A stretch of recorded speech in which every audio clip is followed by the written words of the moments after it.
12 months and only a little brain rot. Let go, love you, ass man.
Has wiggled for.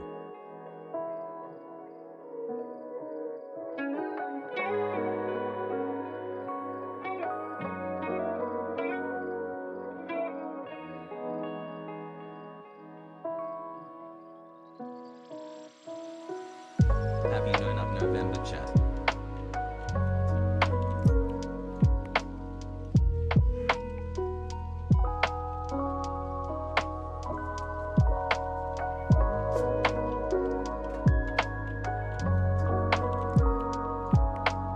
Thanks for the amazing content.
Hasan 16 months, Pogu.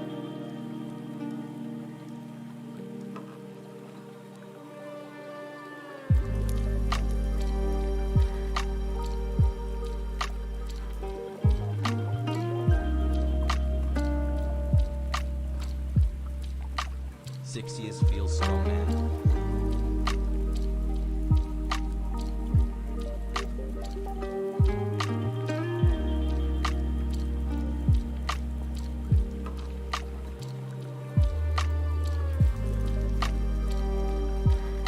Hi, chat.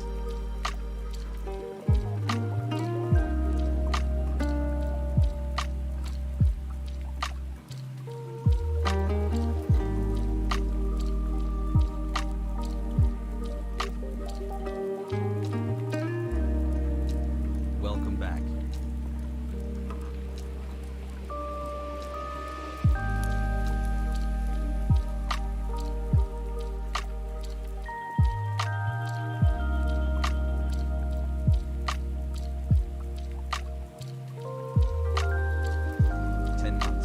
Went from a lib to a socialist. Hassle.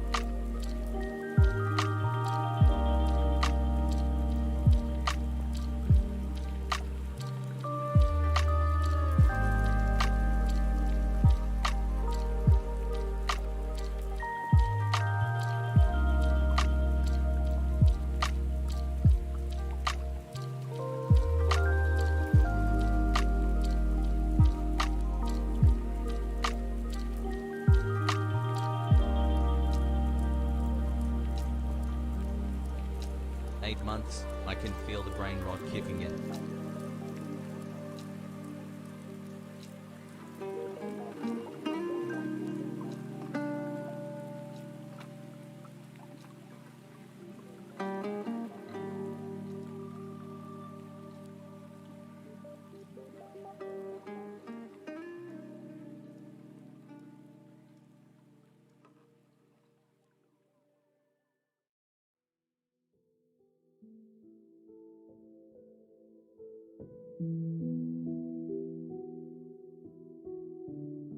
Hassle, hassle, hassle.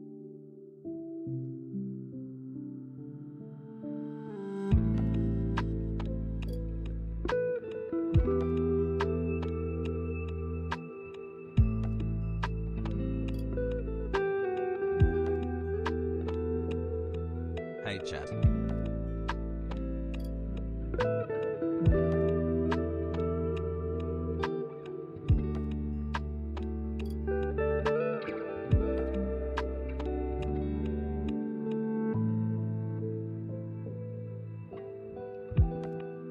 Hassle.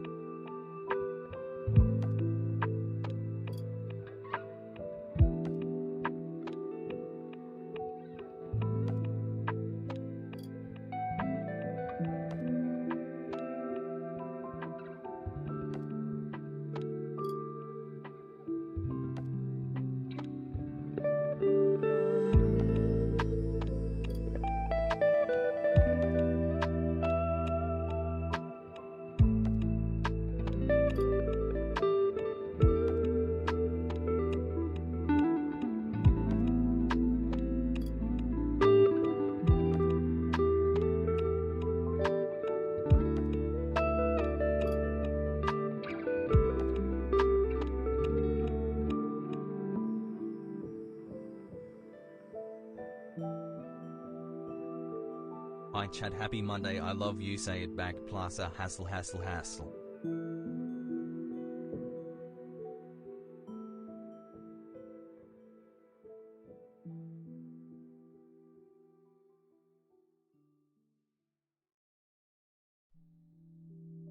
Love you chat, hassle.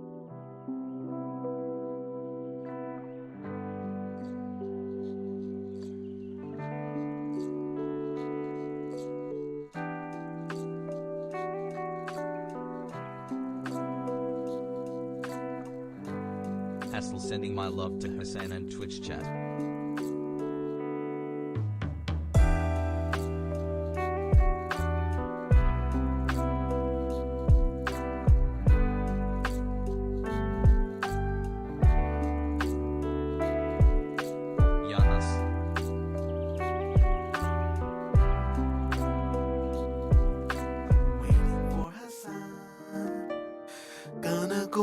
Some videos and just do a lot of commentary on his stream. It's all of me. We've been dating for a year now, and you haven't even Now seen our what are we parasocial waiting child for? yet, SMH. Waiting for Hasan. What will he do when he's live? Open up the casino, let the gamble in. It's time to sit. I bet Thanks for we're the gonna day, be yeah. sitting here waiting for Hasan. I used to come here for politics. Now I watch him game and yell at great names all day. God, how long have I been sitting here waiting for Hasan? Waiting for Hasan. Waiting for Hasan. Waiting for Hasan.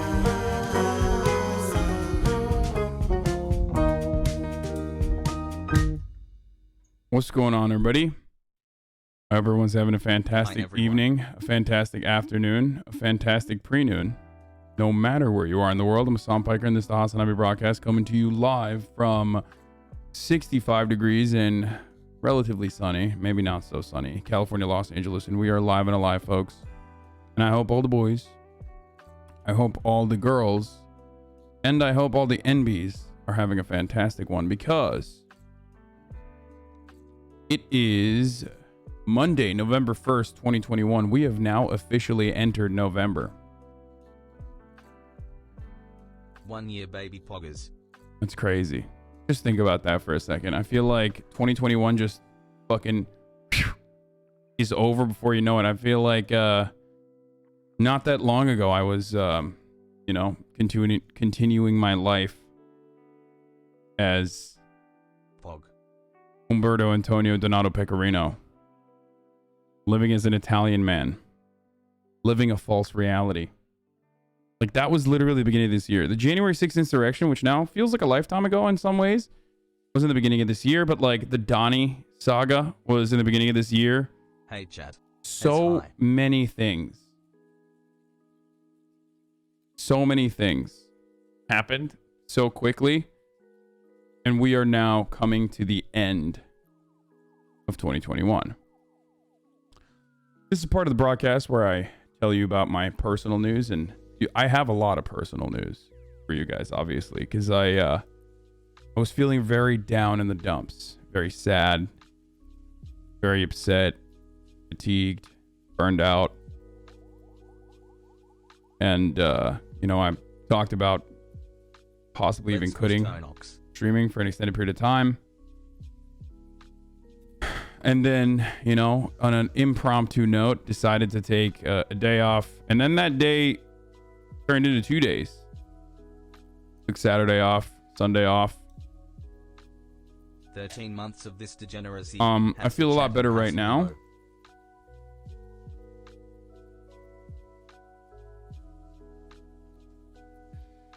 And it was like full blown. Oops. It was, I would say this was like a full break. You know what I mean? A break from the internet in general. Like it was, I didn't, normally when I like take a day off for one reason or the other, I am still like, you know, posting regularly. I'm still posting nonstop. I don't think I posted that much over the course of this weekend. And part of the reason why I did not do that is because, you know, I was sleeping for the most part. Oh my God. Saturday, went out Friday night. Big mistake. Big fucking mistake. Went out Friday night because I was like, you know, feeling kind of bummy, whatever. And I drank. Big mistake. Okay, not a good idea. I just do not recommend drinking. I think I might actually like stop drinking altogether when I go out, and instead, you literally were constantly tweeting. Really? Was I? Anyway, regardless, I thought it was less. I thought my activity was less than regular, but I did not watch Succession last night. No, I did not watch the new Curb, nor did I watch the new Succession last night. So instead, I spent the time with my brother and his girlfriend. And anyway, I'll get started on my personal journey this weekend. But Friday, I worked out, I streamed, I had like my little fucking meltdown moment.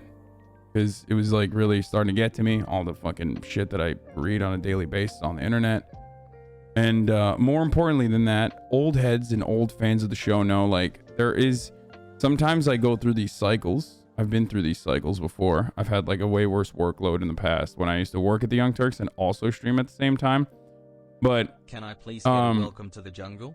When I would get like really, when my schedule would get really hectic and like things would start piling on the back end, in the real world, you know, things that I need to do, you know, ID stuff. Like I need to get a fucking real ID. You know what I mean? Shit like that. That's just been like sitting in the back of my skull 8 months for like months. And I know this probably happens to some of you older chatters as well, where you just like put off real life shit because you're like constantly working and you don't want to think about that. And it almost becomes therapeutic. Like work becomes an escape from the real life shit that you need to do. Welcome back, Hassie. Hope the week. And I know this from like working at a 9 to 5. You know what I mean? Like it's fucking terrible. Like what? You're gonna take a day off on the weekend or during the week and like go to the DMV? That fucking sucks. So basically, that was what was going on, as well as everything else. So, you know. It was getting really hectic.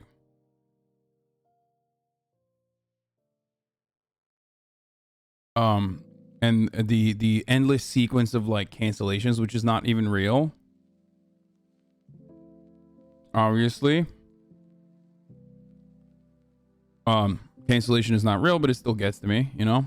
But the endless sequence of like people just shitting on me, being like, you're fake, you're a grifter, you're a bad person. It was like finally like, oh God, it's like, it just hurts. It sucks. So went out with some friends on Friday, drank, big mistake, was so incredibly hungover the entirety of Saturday, which I was going to quit. I was not going to stream on that day anyway. Spent the entirety of Saturday sleeping. and watching Twin Peaks and just eating as much food as I humanly could. And then same thing with Sunday, that like I thought about potentially streaming, and I was like, fuck it, I'm not gonna do it. 2 days in a row I did not stream at all, and I just you know, exercised my my gluttony, and it was good overall. I felt better about just like tuning out for a little bit, because I usually when I take time off, let's get this let's MHH. I feel top of the morning. I feel like I don't know. It's definitely not a healthy thing to think, but whenever I take time off, I feel like I'm betraying my community. You know what I mean? Like, it fucking sucks. I don't know how else to describe it. Like, it just feels probably not healthy, and it's parasocial as fuck. But like, I literally feel like I being selfish or some shit. You know? But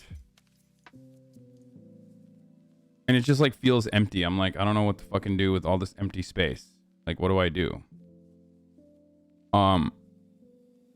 But it was good. I think it was good overall. No, I have not watched the new Channel 5 video yet, man. I've been live for 17 minutes. I haven't even finished my intro yet. So no, I have not watched the new Channel 5 yet, but we'll get to it. Okay? I promise. But see, look at the way I reacted to that now. Normally, at like the tail end, before I was like fucking melting down, I would have been screaming at that chatter. You know, for fucking coming in here and just being like, dude, why don't you watch this shit?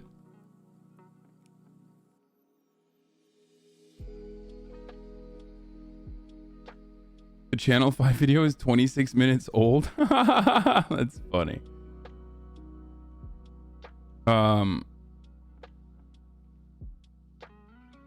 Anyway, but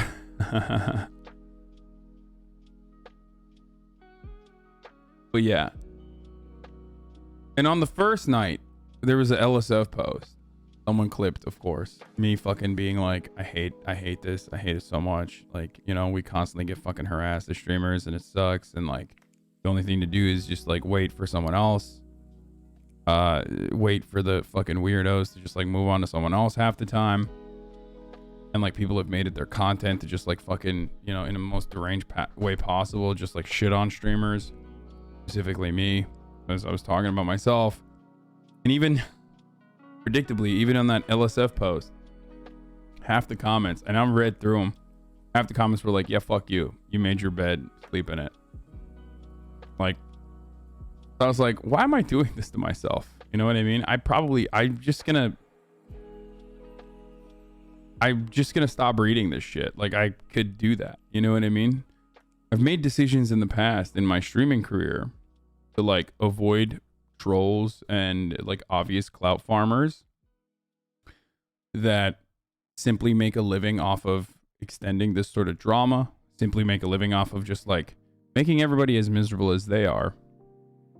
And you know, I'll keep going to LSF. I'm just not gonna like sort by controversial and look for like the fucking worst comments and shit, because I was like, there's absolutely no reason for me to subject myself to this shit. You know what I mean? Recognizing the positive comments is not as helpful as like avoiding the negative comments is. You know what I mean?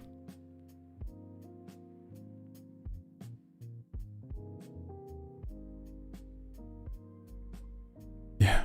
Anyway. So I'm gonna try to not look at all the fucking weird comments and shit. Number one king, clout farmer Glenn Greenwald called you out earlier. Yeah, I saw. I mean, that's different. We can talk about that in a little bit if you want. I don't really care about it that much. But most importantly though, so you know, I didn't do shit. And then last night I watched the Robert Pattinson movie High Life with my brother and his girlfriend. We ordered pizza and Fiona was there. I was like hanging out with Fiona. And first of all, I'll just say this about High Life, okay? it's if you're like really into fucking space movies or whatever, like this is not a movie about space. This is more so a movie about prisons. This is a movie about like captivity, you know what I mean? Rather than one about space in general. Isn't Robert Pattinson so hot? Yeah, he looked really good in that.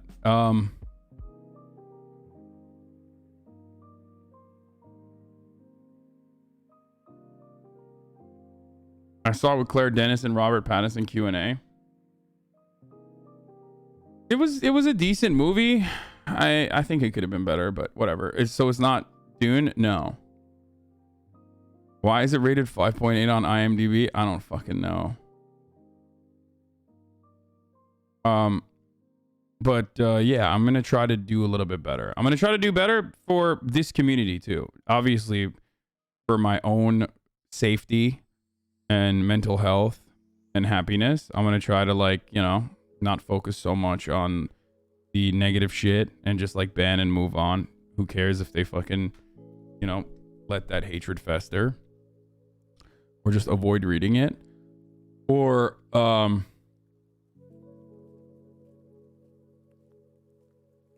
I'm going to what the fuck is this? Yeah, I'm just gonna, I don't know what I was saying. I totally forgot what I was saying. Anyway, yeah, I'm in a better mood overall though, if that's what you guys are wondering. Well, the important thing is, for the stream at least, like, me being in a better mood overall means I can make better content, means I can be more entertaining, means I won't fucking blow up on random chatters that are like coming in. Because I've been like really defensive. I've been really defensive nonstop for like the past couple of weeks, where it's just like anyone that comes in, I just immediately assume like, you are a foe, you are hostile, I will treat you as like my, you know, mortal enemy. And it's like, sometimes it's just literally just a chatter. So that's what I got. I'm sorry, I was a jerk, said Papilla. Another VOD removed. I didn't realize my meme affected you like that. I wanted to apologize directly. It's all good, man. I saw your other comments. You noticed it immediately.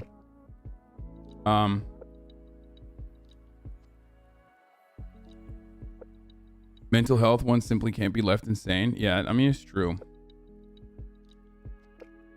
Apparently, fucking Noam Chomsky not only owns like a publishing house, but also, which I did not know, but also like trades in the stock market. And some fucking deranged, like, reactionary piece of shit interviewed him and was like, ha, you claim to be a leftist and yet you own stocks. How do you pair with that? And it's pretty funny. From hoover.org, like the Hoover Institute interviewed Noam Chomsky and called him a closet capitalist back in 2006. Shouts out to the squirrel for sending me this article. I find this really funny. We're gonna look at this in a second. Like, first of all, the Hoover Institute. Noam Chomsky, Closet Capitalist by Peter Schweizer.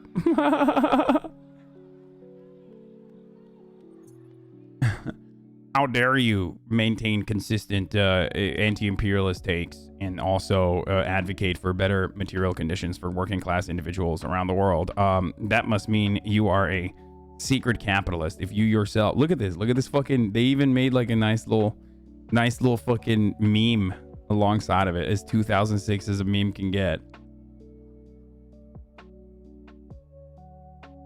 Recently, I found out that Engels, who co-authored the Communist Manifesto,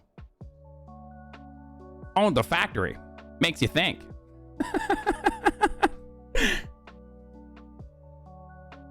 Why can't they be piece of shit like me, love money, and also on top of that, you know, do everything it takes to make more money and shit on workers? I hate it.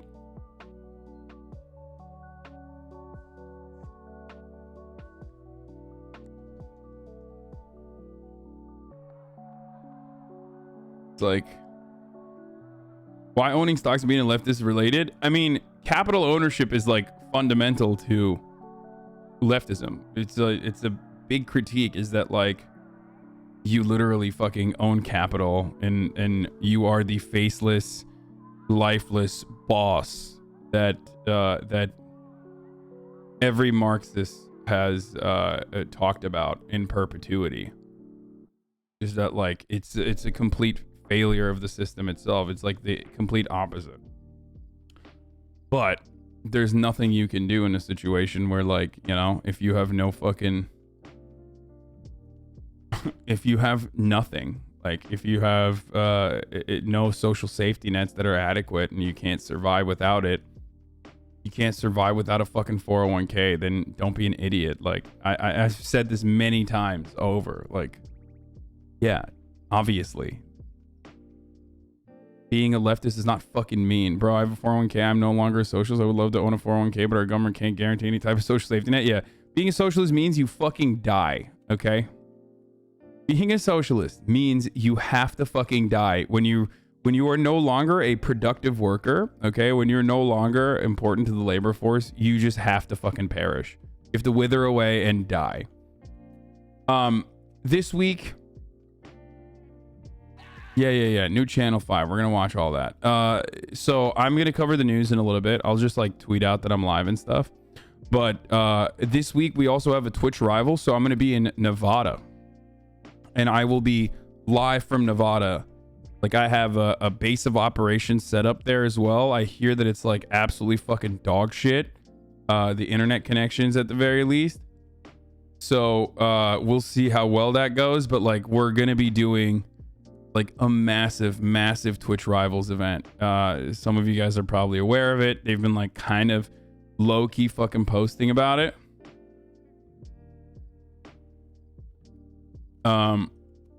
With Nessa, what? No. Where did that even come from? No, is Nessa on the Twitch rivals? I don't know. No, I'm not gonna tell you who my team.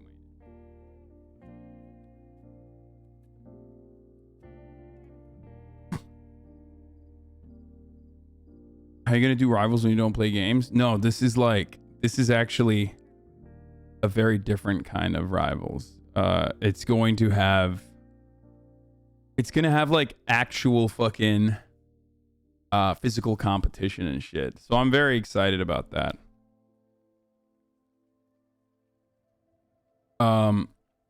So anyway, let me just blast off. Let me write out that daycare is live, and then we'll take off from here. You know what I mean? No, there will be gaming on the Twitch rivals as well.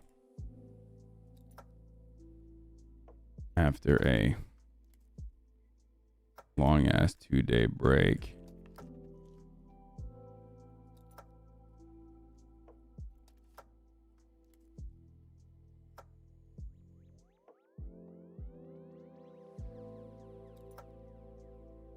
New news. Let's go, Brandon.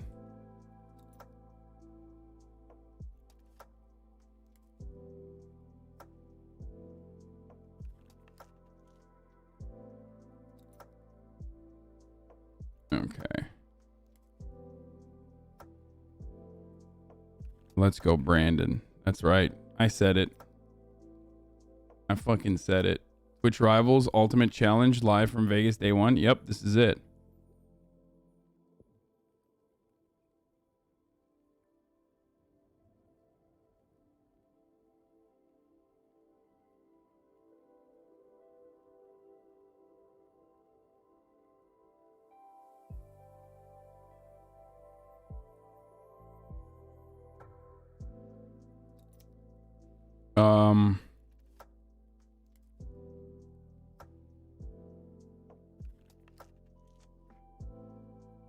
I hope you guys touched some grass while I was gone, though. You know what I mean? Instead of fucking spending the entirety of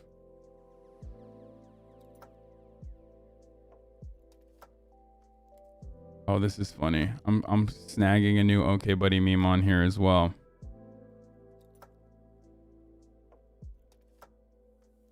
Hell no, I watched Maya's fundraiser. How was that? That was good, I guess. I hope that was good. I just I was very I was scared of like doing a lot of festivities for this Twitch rival that's coming up too, because like we need to be in what is known as like a light bubble, I think, right before leading up to the event, and then like a straight up bubble afterwards, like while we're doing the event. So I that was the other reason why I didn't want to go out during Halloween. Like I went out one night and I was like, I'm done.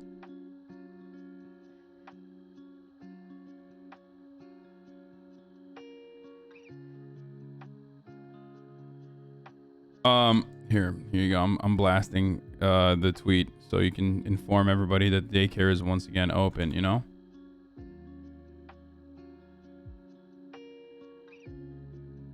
How about you bubble out some apparel for your community? Yeah, that's coming. Don't fucking worry about that. Oswiggle, it's beautiful. Very cute. Are you taking a COVID test before the event? Yes, of course. Is this Cotton 4K? Jesus Christ. Who the fuck is that? Damn.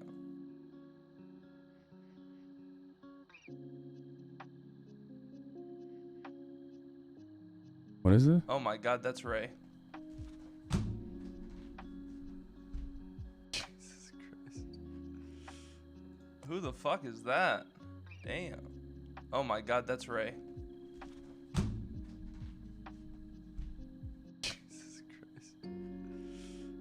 Who the fuck is...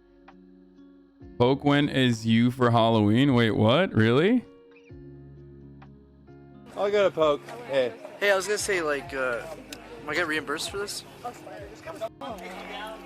No. Jesus Christ. He went as Bog. Chewing gum and everything. That's it. EA just told Nick Merckx I can't play in his EA sponsored Apex tournament because of my gambling streams. Wait, really? That's kind of funny. Like, doesn't EA have like gambling built into their fucking system? Like, I feel like if there's one company that shouldn't be like, well, yeah, we abhor gambling, it's like not nearly as much as they used to. Yeah. They don't want competition. They're like, EA's like, listen, motherfucker, if anybody can gamble,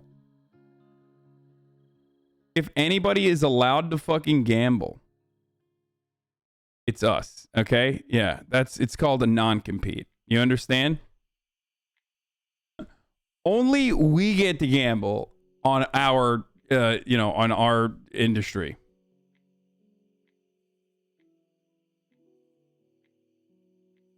Elon Musk says he will donate $6 billion if the World Food Program proves to him that the amount would solve world hunger. What the fuck? Dude, that's awesome. That's awesome, dude. What an incredible fucking take. What such a debate lord, dude. That's great. Oh god, fucking Bloomberg. Jesus Christ, dude. Fucking Bloomberg.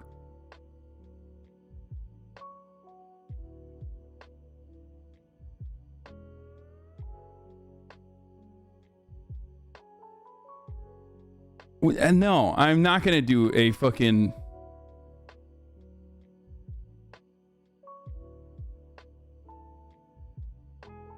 I'm not gonna subscribe, Bloomberg. Okay, how do I avoid this again? How do I do the hacker man's thing? Is it like this? Oops, that didn't work. Damn, they're on to us, boys. They're on to my shit. How do I It's this, right? That didn't work either. Let's see, like maybe this.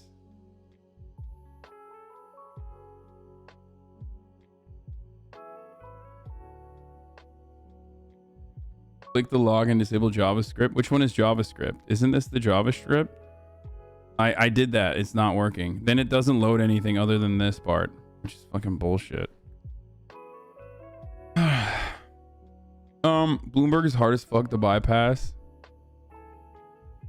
Click padlock on the top left and disable. I did that already. Anyway, it's whatever. Who cares? Fuck Bloomberg. Okay, so I do think this is a funny ass fucking tweet. All right, so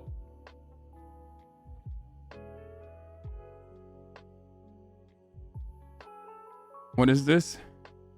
Fact check. 2% of Elon Musk's wealth is $6 billion.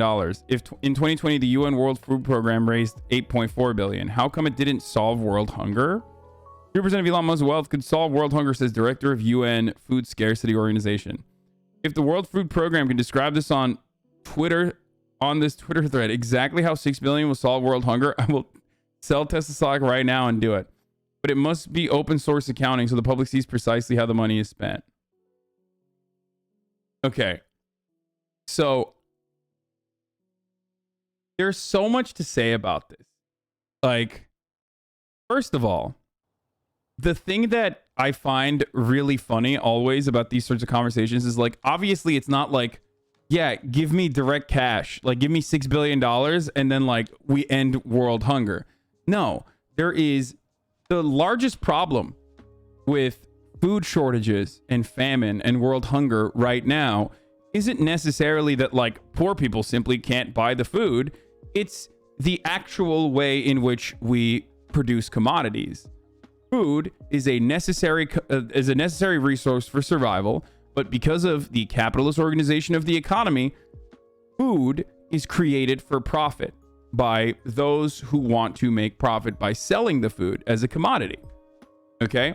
But when that happens, we have a surplus of food here in the United States of America where we just dump it out because the alternative would be to actually give it away for free, which would then severely lower food prices, at which point, it would no longer be beneficial from a capitalist commodity production perspective to make food, okay, to make necessary items for survival, because all of a sudden you're like, well, what the fuck? Why am I making money? I can't make money doing food. I can't make money in the agribusiness. I can't make money, which is heavily subsidized to begin with. So obviously that is the main problem. Then on top of that, there are a boatload of logistical hurdles to overcome as well. It's not as simple as like, boom, I have money. All of a sudden it's fine. Now, ooh, Weeby, thank you for the theft of this beautiful article from Bloomberg Wealth. Elon Musk, the world's richest man, challenged a United Nations official claim that a small percentage of his wealth could help solve world hunger. Musk was responding to comments by David Beasley, director of the UN's World Food Program. You know, I'm just saying, look, I'm not the biggest fan of the UN, okay? And I think that a lot of these NGOs, they do a decent amount of work. They do really good work. Or even, these international programs, they do good work. It's necessary. But ultimately, they are sometimes shady. And in other circumstances, they could just straight up be like the Clinton Foundation, right? Which is like the peak of horrible business practices. But having said that, if I am a billionaire, the richest billionaire on the fucking planet, I probably wouldn't be like an evil villain posting on the timeline being like, I'm going to own the guy who runs the World Food Program. It's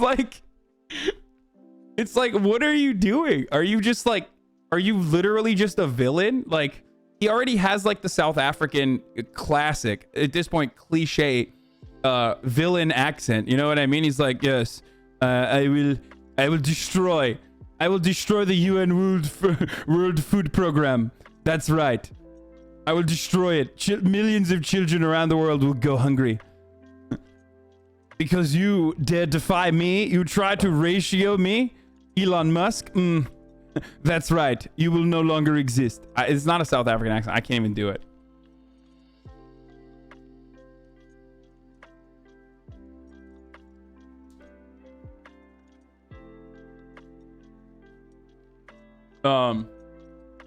He's just trying to debate for no reason. He's that annoying Reddit debate lord. Yeah. You are bullying the most successful African American. True.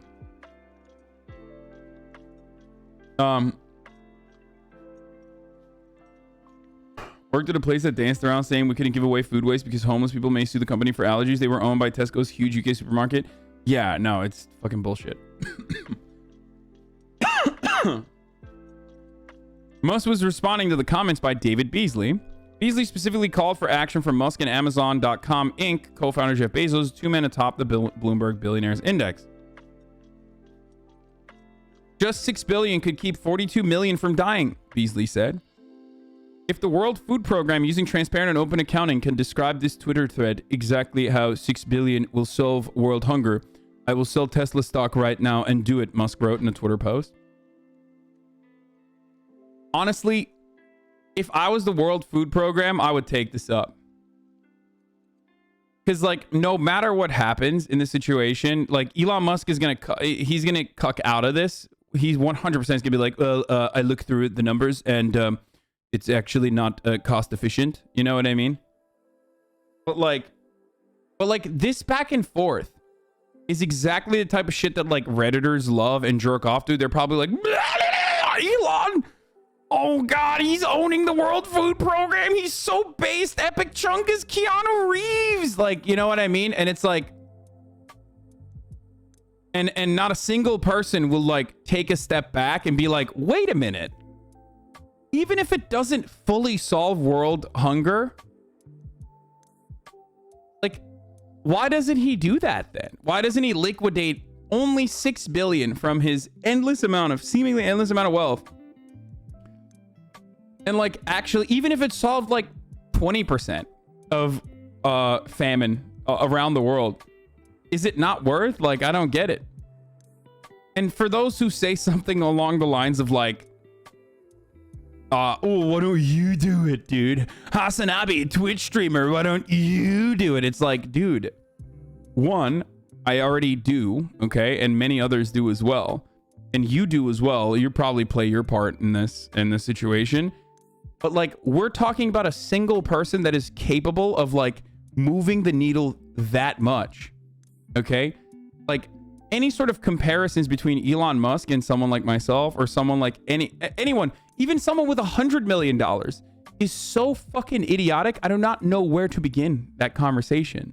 Like, we have already lost. Elon Musk is already winning. The moment that like dudes who make 30 grand a year are yelling at dudes who make more than that, okay, but nowhere near to the degree like, you know what I mean, of like a Elon Musk or Jeff Bezos.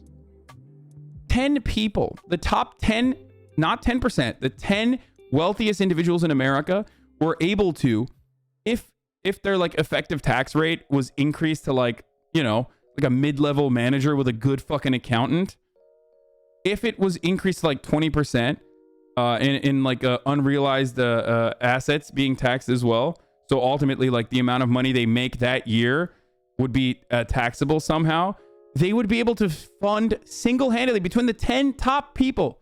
They were able to fund 10% of our fucking entire budget for the Build Back Better program. Like $350 billion over the course of the next 10 years if they make more than $1 billion in like new wealth over the course of those 10 years, or if they make $100 million a year on top of that. Like, that is a completely insane level of unrealized gains are real money. Pepega says Segundis Knuts. Yeah, you're right, dude. Totally. It's not. It's fake money. Elon Musk actually. That's why Jeff Bezos makes $80,000 a year. How the fuck do I sit here? How do I sit here and criticize Jeff Bezos, who literally makes less money than me? It's so silly, I know. Anyway. Musk is the CEO of the electric vehicle company, I love that, which last week joined the handful of companies valued at more than $1 trillion. The $6 billion amount would be just a small fraction of Musk's current net worth of $311 billion and less than the $9.3 billion his wealth increased on October 29th alone, according to Bloomberg's Wealth Index. Okay.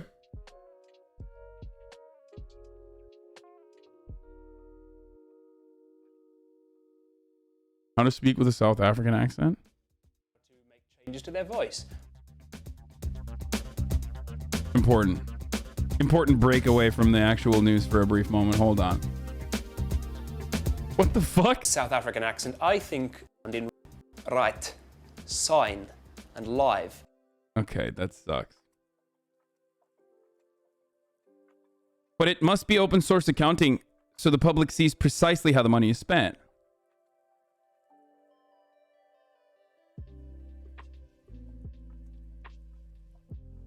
Tesla forms the vast majority of Musk's net worth. He's very rarely sold stock in the vehicle maker, whose shares reached a record $1,114 on Friday.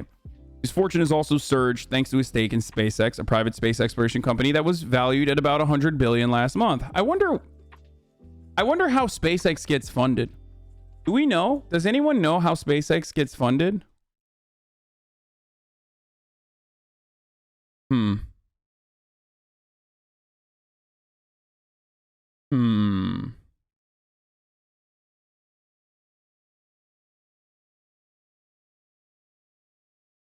Like, how much in government subsidies do they get?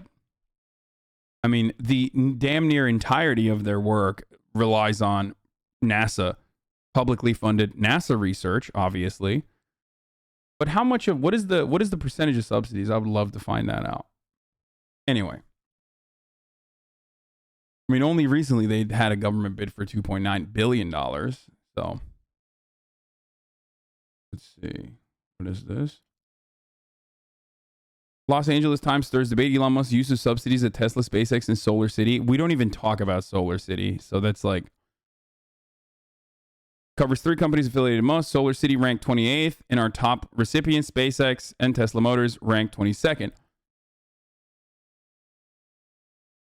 Times responded to CNBC according to the outlet reporting the depth and breadth of the subsidies awarded to these companies and that it was up to the public to decide whether the size and scope of the subsidization is right. We agree. Specifically, the editor pointed out, Hirsch itemized it. Musk is correct about subsidies to oil and gas. That is true. Dude, Elon Musk, I feel like Elon Musk was created in a lab to fucking benefit the fossil fuel industry. Because he is so patently unlikable. And a big chunk of like the way that the American government works is by moving the needle of subsidization or subsidies from one fucking area to the other, right? And currently, I don't know what this number has changed to, but in recent years, through all of my years of reporting, fossil fuel companies get 80% of the energy subsidies that the government offers, right? 80%. That's an insane number. And obviously, without those subsidies, none of these fossil fuel companies would be profitable, or, you know, there wouldn't be fossil fuel extraction, okay, without the American government heavily subsidizing them, right? To the tunes of billions and billions of dollars a year. So a big part of our goal is, as leftists, as progressives in America at least, is to move that needle over to the green energy side. Elon Musk, on the other hand, is like the greatest beneficiary of these sorts of subsidies. But because of how fucking annoying he is, and because of how like overall corrupt and how much of a con man he is, like every time that fucking dial goes towards the green side, I'm always like, fuck, man, we're just giving Elon Musk money. Like, we're just giving him more money. Ultimately, it's better overall to invest in R&D in the green energy side and make green energy more profitable, so you can have like new ways of energy production that revolve around renewable energies. But my lord, dude, it's just like, I hate him so much. I feel like he's like an op. Headline not accurate. 6 billion will not solve world hunger, but it will prevent geopolitical instability, mass migration, and save 42 million on the brink of starvation. An unprecedented crisis and a perfect storm due to COVID, conflict, and climate crises. With your help, we can bring hope, build stability, and change the future. Let's talk. It isn't as complicated as Falcon Heavy, but too much at stake to not at least have a conversation. I can be on the next flight to you. Throw me out if you don't like what you hear. Please publish your current and proposed spending in detail so that people can see exactly where the money goes. Sunlight is a wonderful thing. Instead of tweets, allow me to show you. We can meet anywhere, Earth or space, but I suggest in the field where you can see the World Food Program's people, processes, and yes, technology at work. I will bring the plan and open books. I mean, this doesn't seem like a good effort. Like David Beasley is so cucked. I mean, if you're the fucking executive director of the UN food program, you're used to sucking billionaire dick like on a regular basis. You're probably getting on your knees and polishing their fucking boots nonstop. But like even then, Elon Musk is like, it doesn't matter if you're polishing my knob, okay? It does not matter if you are directly cleaning the bottom of my fucking boots with your tongue, giving me a tongue bathing. What I want is so much more than that. What I want is just simply to agitate. Like, it does not seem to be in good faith. I don't know.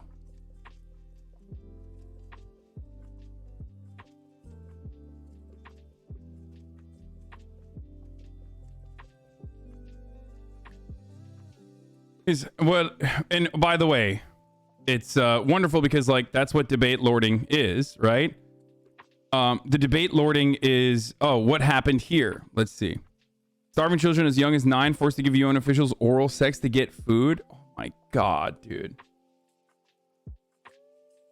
Children as young as 9 traded oral sex for food from UN peacekeepers in war zones while officials looked the other way. A shocking new report is claimed.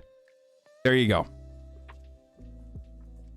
There you go. That was what was going on. This is the real conversation. Find some shit that the World Food Program has done, or rather look the other way on or some shit like that, which is the reason why I always fucking say these guys in the UN, they're not good guys. Remember how I started off the conversation by saying these guys in the UN or the World Food Program or these sorts of NGOs that operate in like conflict zones, they're not good guys. Yo, trigger warning, dude. Take a week off. 27-month subscriber. There is absolutely 0% chance that I knew what the fuck I was clicking onto when I clicked onto it. If you want to hear your own voice in the chat and show everybody how fucking, gracious you are that you like saw a trigger, it triggered you, then, get fucked for a week. Take a week off. Hopefully you will not be triggered anymore in the end of that week. Okay.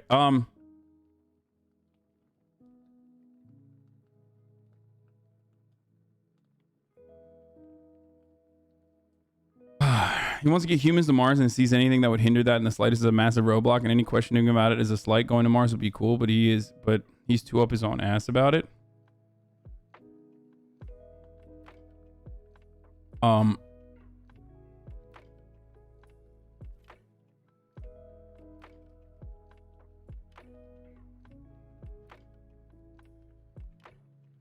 Most denies the chair. So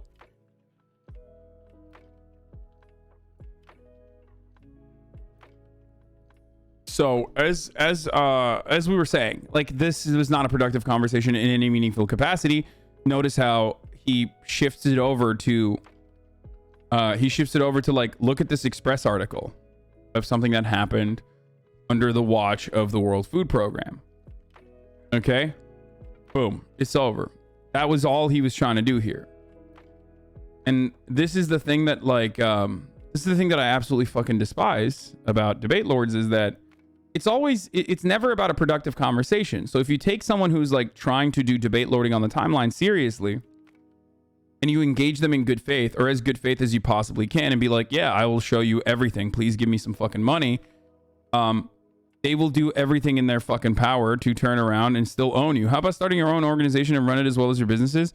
Perhaps this field needs competition for better results. You have an incredible opportunity to do something literally life-saving for millions. I hope this can be the start of something monumental, says Northman Trader. No, he's not going to do that. He's not going to fucking do that. Elon is a weeb for not doing the right thing and being a debate lord. What? Someone wrote an article that you're quitting. Just want to say I love you and your content. You get me through working at Amazon. I'm not quitting. I said I was thinking about quitting for a little bit, and I'm back. So Dixerto, once again, shouts out to Dixerto for writing an article saying I'm quitting. Anyway,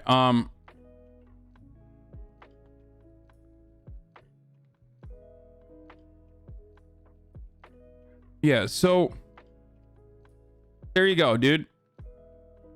Headline not accurate. It doesn't matter. What happened here? Boom. Fucking owned. If I look at the quote retweets right now. I'm sure everyone's like, dude, he's fucking murdering it, dude. Goddamn, Elon Musk gives no fucks and I fucking love it. Will you answer? Oh shit, Elon's calling out the UN. The world is going to finally wake up to this, says Seashells in Sand, proud New York patriot.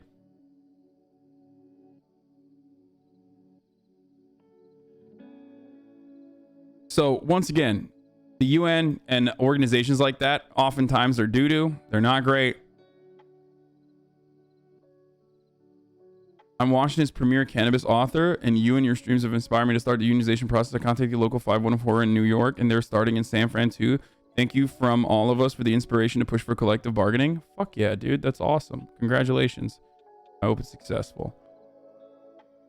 My friend have been posting this on their IG and saying how much of a Chad Elon is.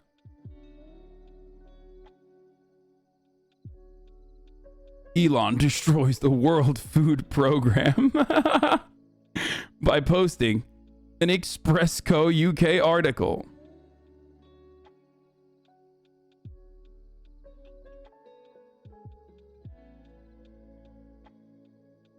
The investigation revealed that the French peacekeepers from the UN's children agency UNICEF failed to act on reports. Oh, man, color me surprised, by the way.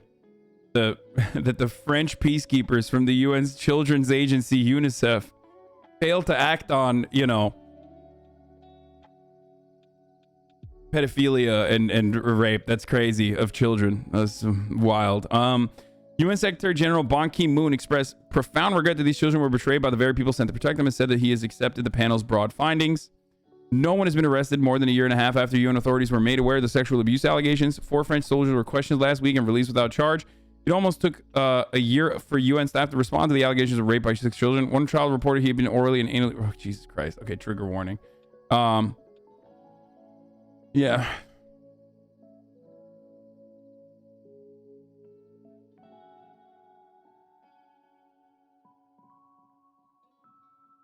Most charities equals corrupt, neoliberal, exploiting the poor, assaulting the most vulnerable, include unpaid workers, volunteers looking for work experience. So much abuse happens that they make you have to qualify for help from so many charities of postcode lotteries, eugenic, like I swear. Yeah, I have a lot of takes on charity under a capitalist organization of the economy. I think that it's like, unfortunately, it's a necessary thing for the most part because of the problems that people experience.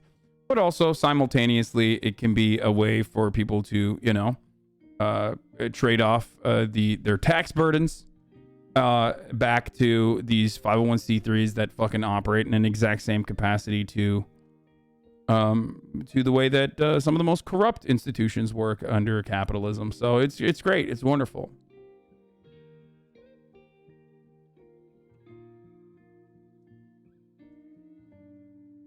Wait, this person blocked me, but that's a really good fucking tweet. Why am I blocked by this Torian Gray person? That sucks.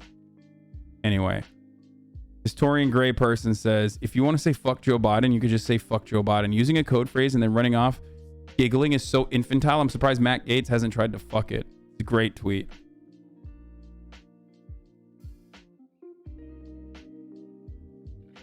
Blocked? Yes, I'm blocked by this person. I don't know why. I have no fucking clue who they are. Yet another instance of like some fucking rando who's like, oh, fuck this guy. I hate him.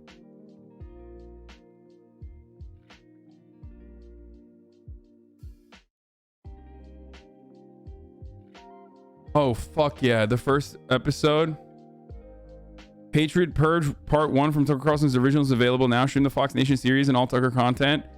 Oh my God, we have to rip this. We have to watch this.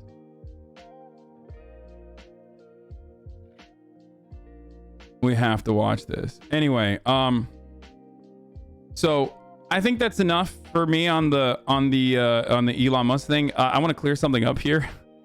This is a king. This is a California king, and California kings are not a California king. It's a regular king. Regular kings are just as long as regular queens, bed-wise.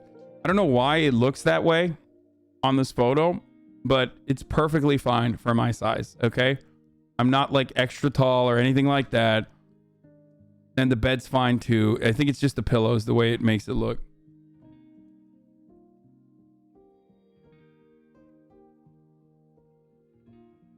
And yes, that is a bed frame. I do have a bed frame.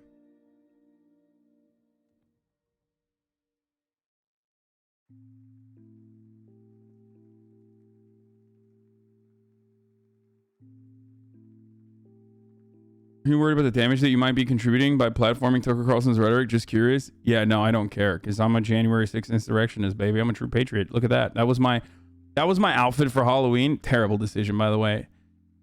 Never, like, we should get politics out of fucking Halloween, I realized. And the reason why I say this is because, oh my fucking God, the amount of people that came up to me in fucking California. First of all, if you're a white dude, if you're like a skinny white dude with a TikTok haircut, I do not trust you, okay? If you're like a fucking skinny, like 22-year-old white dude in a TikTok haircut and you like are wearing a Patrick Bateman outfit, I definitely don't trust you at all, okay? Sorry, I'm very racist towards that specific type of person, okay? I realize that I'm just bigoted towards a specific type of person who like most likely is a fucking TikTok influencer or some shit, okay? I have bigotries. I'm sorry. I have bigotries. I don't know where it came from. It's just the way I am. I'm like, because they fucking kept coming up to me and they were like, oh, you're wearing a Trump pen shirt. Like, you know, one of us. Yeah, I like it too. It's like, bitch, you literally had like one fucking Hasbro deal on a TikTok dance video that you popped off on. And now you have like $60,000 in disposable income and you think like Trump is doing right by you. You're a dumbass, okay? Your career is going to fucking fail and like it's going to crash and burn in a year. Save up. Okay, you're not going to the fucking moon. The first time there's like a crypto scam, a rug pull, they're going to pull all of your assets from under you, okay?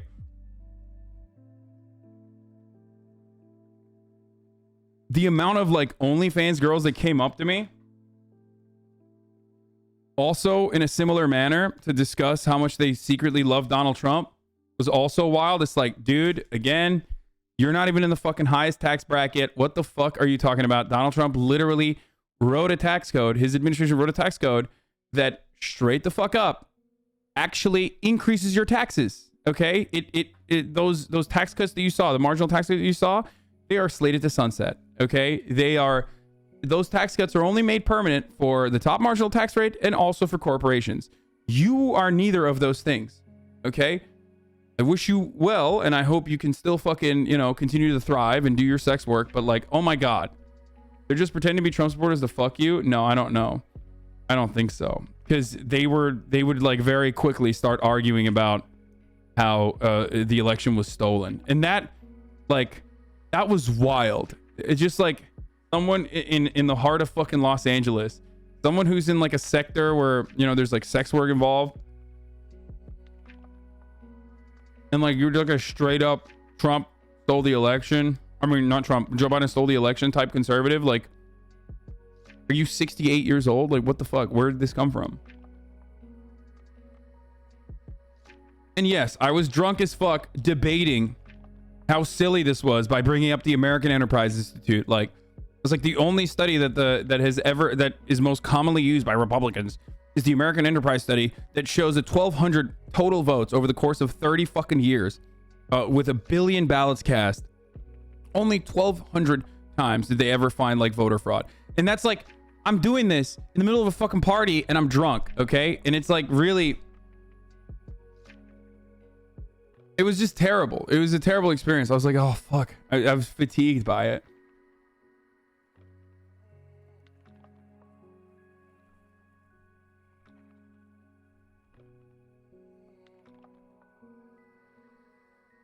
Anyway.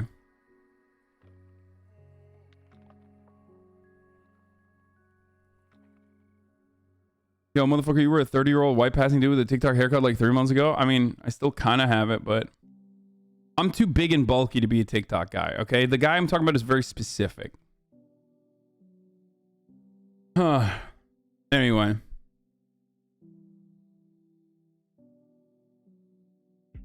Sounds like you were just working? Yeah, for free. Working on the weekend like usual and for fucking free. So, anyway, let's get to Joe Biden. Now, there's a couple things I want to talk about with respect to Joe Biden, okay? So, Joe Biden is in Glasgow. in Scotland at COP26 talking about all the things that world leaders could potentially do to solve the climate change problem, right?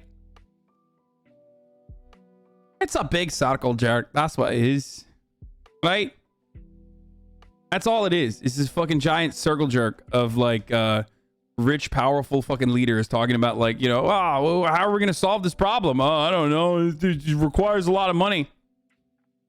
You know? Oh yeah, well, yeah, we'll fix it. They're just passing the buck off to the next generation. Anyway. So This is actually where we're going to begin this morning because President Biden has arrived in Scotland hoping to restore America's credibility and leadership on tackling the problem. He left Rome this morning to attend the UN Climate Change Conference in Glasgow alongside leaders in Glasgow? What is Glasgow? It's Glasgow?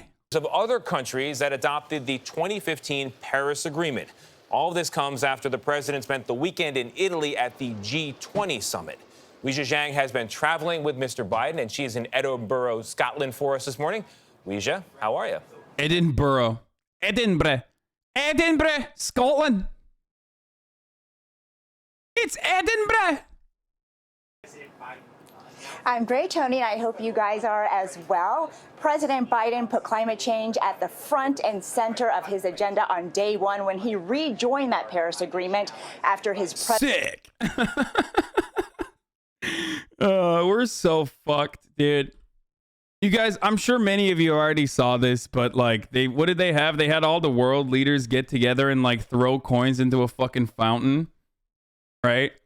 To like make a wish to solve climate change. And it's like, dude, you guys are if you can't, like, that's what I would do. Okay. That's like when I was fucking 14 and I was like, oh man, like, I wish I could lose weight. You know what I mean? Like, you have the power. Like, functionally, we thought that you had the power. Why are you doing this? Why are you literally fucking throwing a penny in the fountain with high hopes? What's happening? If you are doing that, then I don't know what the fuck I mean, like, what are we doing? World leaders toss a coin at Trevor for good luck fighting the climate emergency.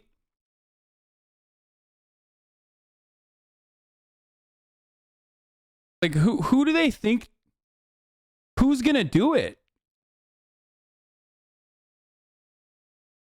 Who's gonna do that?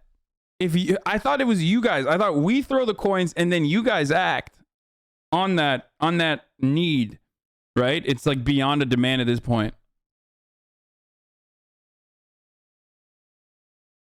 It's funny that you're the only American that can actually pronounce Scottish cities correctly. Edinburgh. Yeah. Yeah, this is my leader. These are my leaders. We're gonna die, bro. I mean, it's true though. We're never solving climate change. We are never solving climate change. If like the world leaders are getting together to talk about how to solve the problems that come along with climate change, and like this is what they're doing, I mean, this is the best that they're doing. This is the most initiative I've seen from them so far.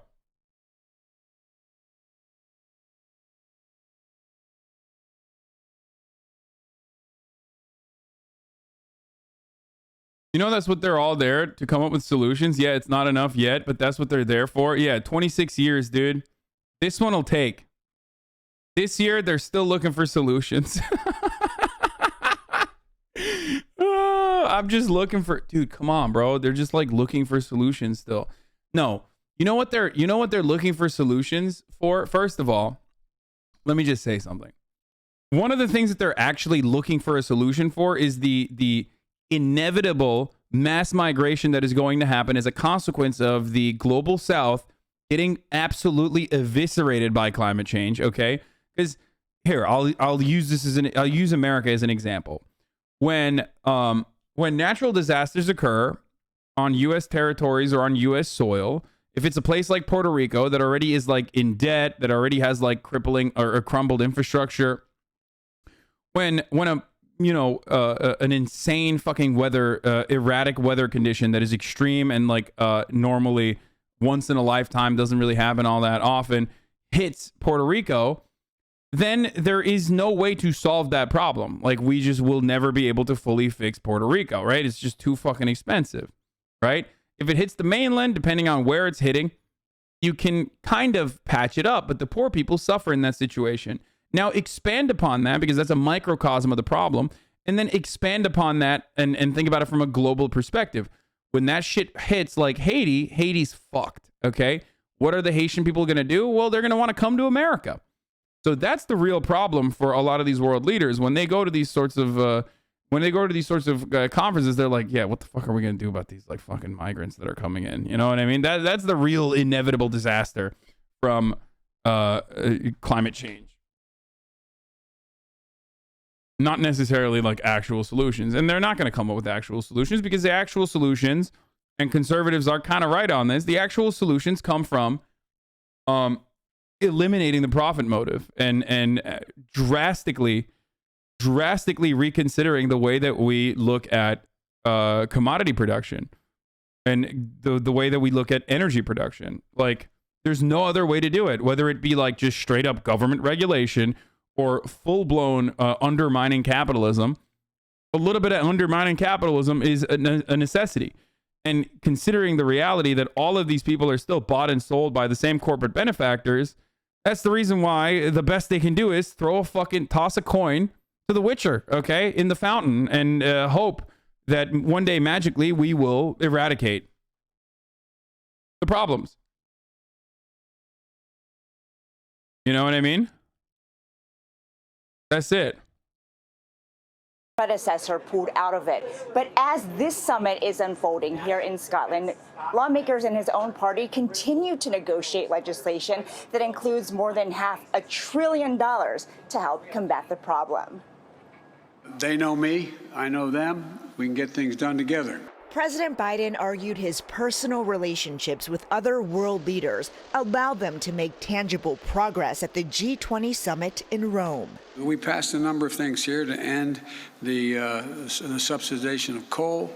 We made commitments here from across the board, all of us, in terms of what we're going to bring to the G26. But he said when it comes to climate change, the focus should be on what countries like Russia, China, and Saudi Arabia are not doing.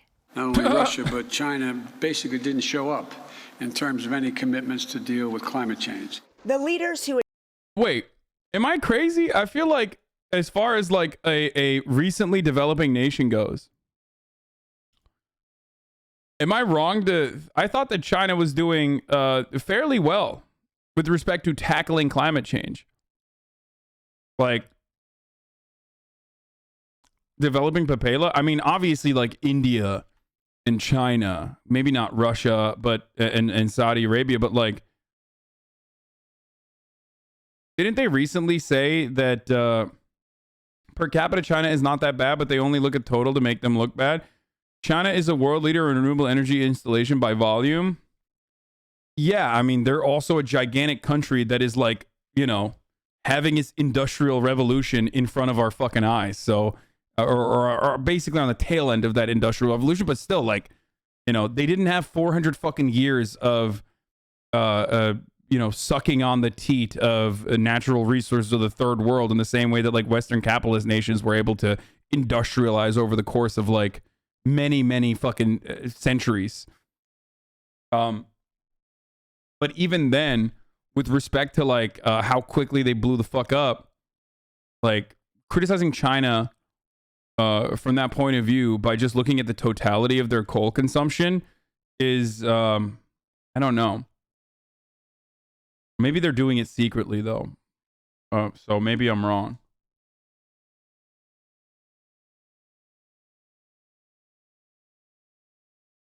Even with Russia. China has a lot of renewable energy production and is expected to reach carbon neutral by 2060. By US, by comparison, is 2050. However, their energy consumption is still increasing and is only expected to peak in 2030, which is pretty fucking bad. China manufacturing is the heart of solar panel manufacturing anyways. I mean, I remember reading reports about both Russia and China, but especially China, taking a lot of efforts to greatly increase their renewable energy production, even like 5 years ago, 6 years ago.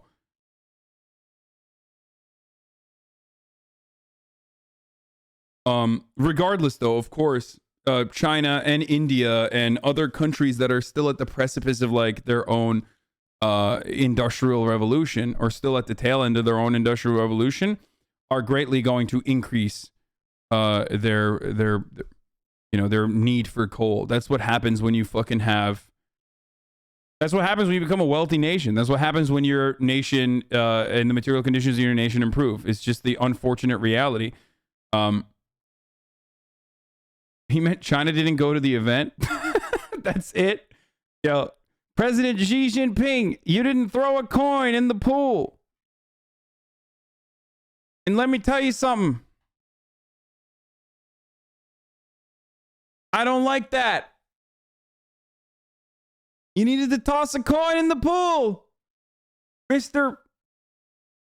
Jinping. That's right, Xi. Anyway, you don't have. I don't know why you put it in emote mode, but that's fine. We can take it off then.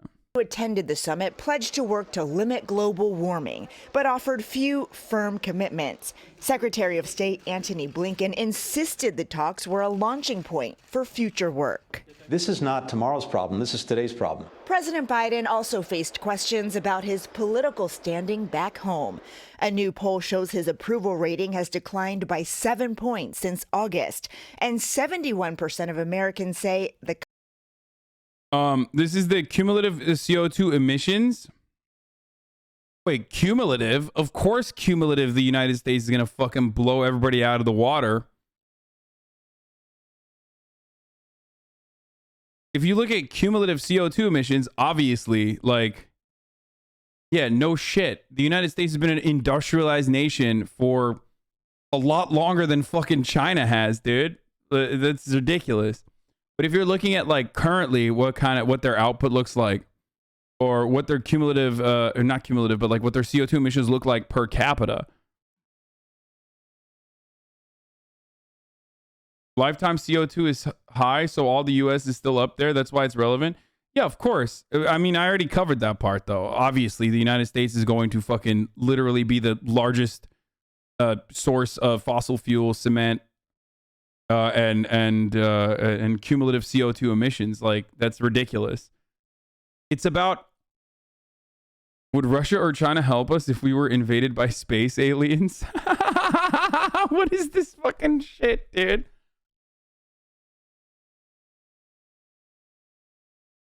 Their output is literally to provide Americans with consumer goods. 99% of the CO2 is due to America. Okay, not 99%. That's crazy. But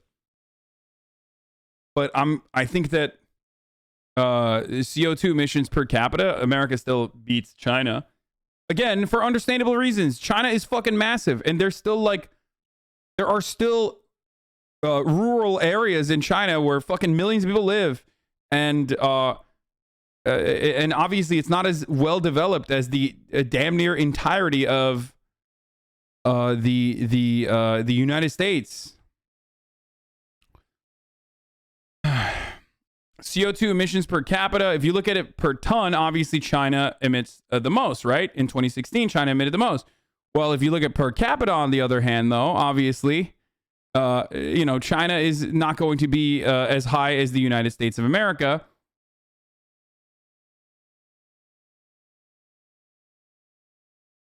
Considering the reality that the United States is more developed. This is how it works. Currently, China outputs 2 times as much, but half as much per capita as the US. The US is 2 times X historically, which matters because it's all still in the atmosphere. India, nowhere near any of us. 1/8 as much as US per capita. Yes, it is about developing these countries. The more developed countries become, the more they fucking emit CO2. That's just how it works.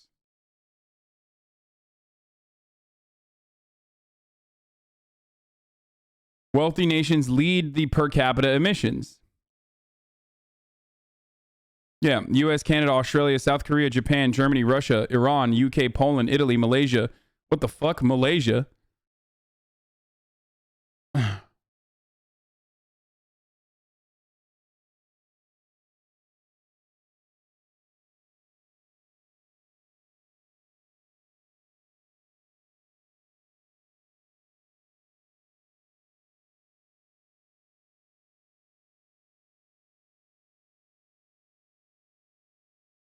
Anyway.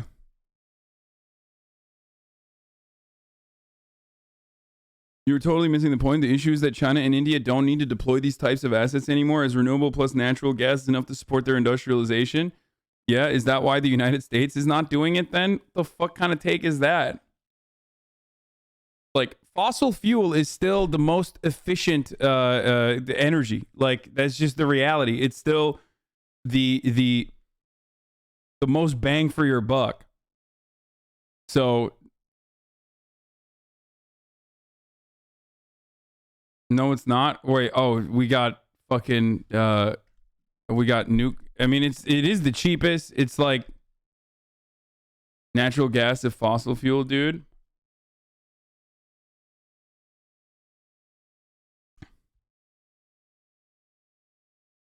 Not true anymore. Okay, guys, we're not talking about nuclear right now. We're talking about renewable energy is quite competitive with fossil fuels. The countries are simply producing the most for this, U.S. companies and U.S. adjacent companies.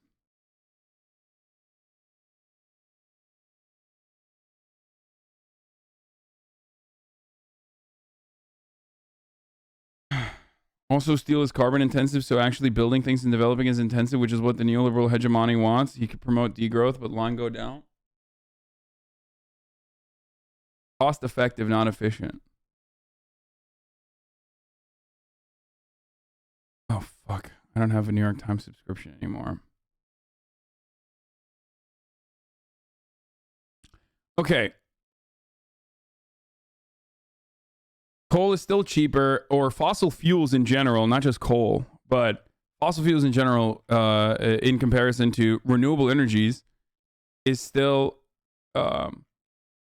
it's still overall cheaper and more efficient. There's a reason why people still want to use it. Fossil, it's the easy one. You can pay for what you get. 100% solar, wind, green. Shit is not. It's the capitalistic system. The choice is obvious.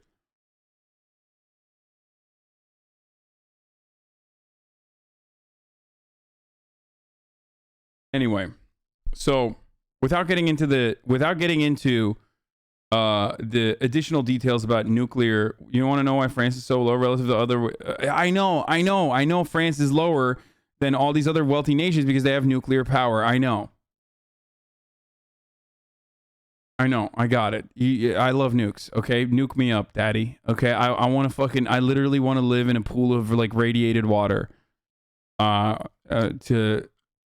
To end this argument, rather than debating the you know, safety of nuclear waste and storage of nuclear waste, or like how, you know, there's actually going to be technology in the future where like nuclear waste can be reconsidered and reused, so it doesn't even matter, blah blah blah, and we're not just like putting it under we're not putting it underground somewhere. I know, I got it. You're right. I'm sorry. We need degrowth, not solar. Okay, dude.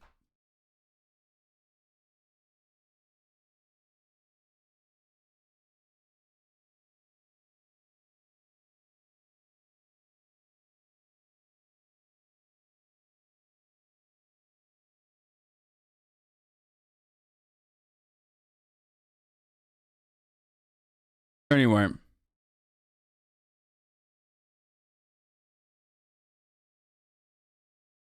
At the very least, modern economies should be subsidizing transition to renewables in developing countries if we don't want developing countries to use a fair share of the global carbon budget.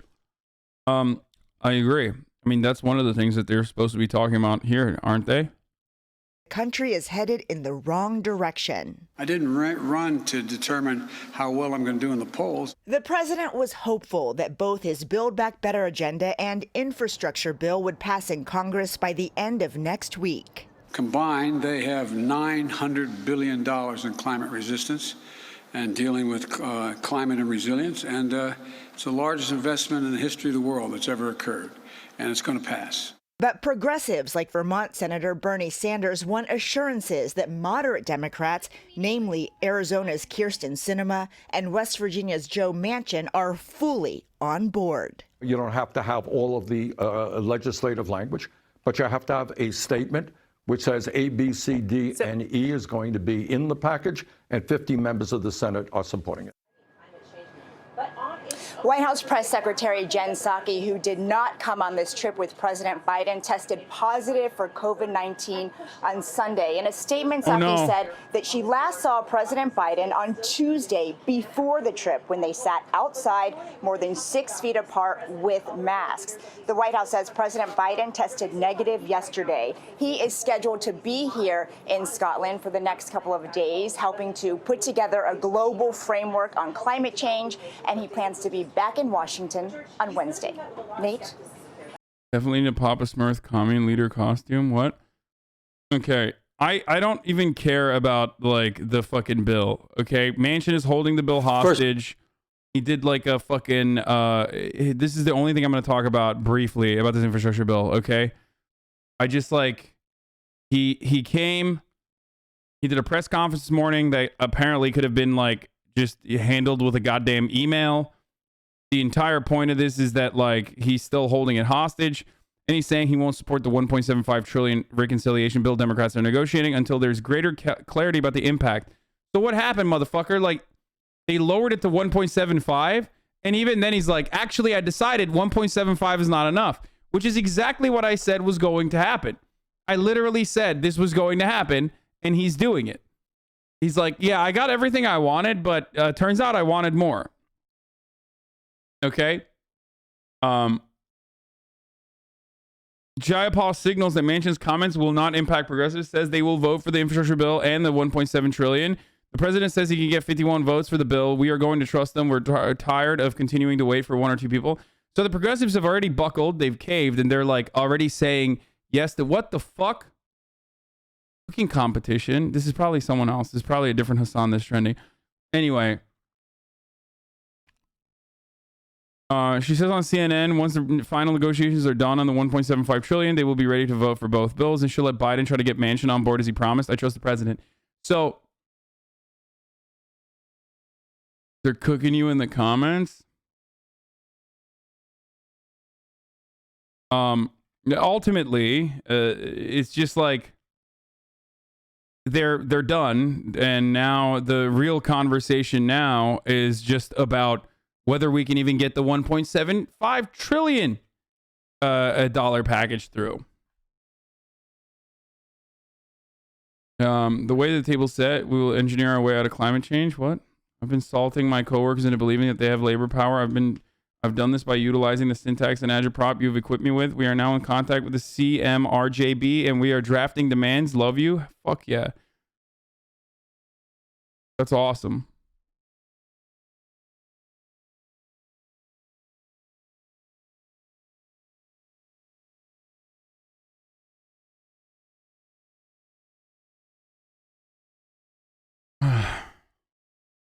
Squid Game cryptocurrency scammers make off with 2.1 million. The Squid Coin scam was covered uncritically by mainstream news outlets. Squid Game cryptocurrency soars 2,300% in the first few days. Oh no. Man, that's so sad, dude. Bonded by a shared love of the 80s hardcore and 90s hip hop, the creators of Bored Ape YC make more than NFTs. They built an immersive, fantastical world. See how the Bored Ape Yacht Club took over the internet and how the founders envisioned their future? What? Are we the Beastie Boys NFTs? Because right after our initial success, it felt like the Beastie Boys going on tour with Madonna. Everyone was like, who the fuck are these kids? Images of grungy apes with unimpressed expressions appeared all over the internet. Even Golden State Warrior Steph Curry started using Bored Ape YC Ape as his Twitter profile picture. I hope everybody loses their money in this. I'm sorry. There, I said it. I just like...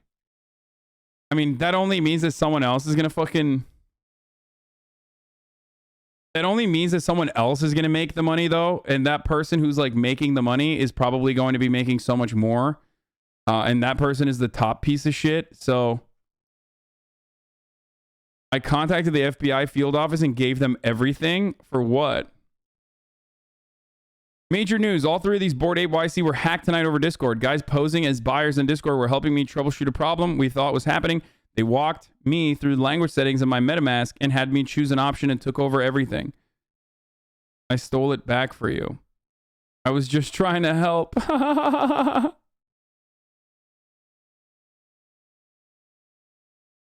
I contacted the FBI field office and gave them everything. Dude, decentralized currency very quickly. Decentralized currency backed by a lot of like, ANCAPs very quickly is coming to the realization that Sam Cedar often engages with like libertarians and brings this point up is who protects you when someone steals from you?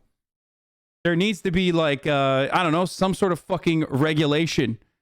It almost feels like there needs to be a regulatory body that, protects you from getting owned and having your shit taken away by devious right clickers, okay? And ShareX users and MacBook users that can just like easily screenshot shit. You know what I'm saying? Motherfucker, don't even think about right clicking, okay? This guy was watching the coin live on stream and it crashed right on time. 2.1. So the market cap is $2.168 trillion. And now the market. Oh! Oh! It went to zero! Yo! So the market cap is $2.168 trillion. Dude, what is like, why are people, dude, honestly, people are so fucking willing and able to get fucked by those that are wealthier than them, that promise them like a better tomorrow, that promise them that like you're gonna make a lot of money. Like, they're so willing and able to get fucked by those people. So I say let them get fucked, okay?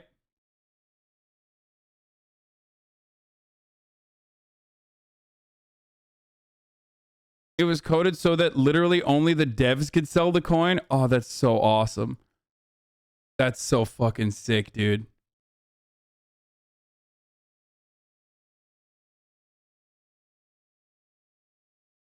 Listen, dude, if the guy that's like handling your portfolio has a face tat of like a tornado, a teardrop, and a fucking star, you're gonna get fucked over, okay? I'm sorry. I'm not taking investment advice from this guy. It's a Halloween costume, to be fair. Oh, okay. My bad. Lol, it was my Halloween costume for weird. The dent. Oh shit, the dude is in here. Oh my god. I'm sorry.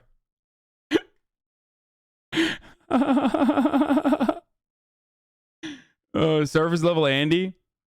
Dude, I am so surface level. Okay. I think all of this is a fucking major scam. Cryptocurrencies are all of these like altcoins, shit coins, NFTs, they're all a scam. Most of that money is going back to like a couple fucking, like a small collection of individuals.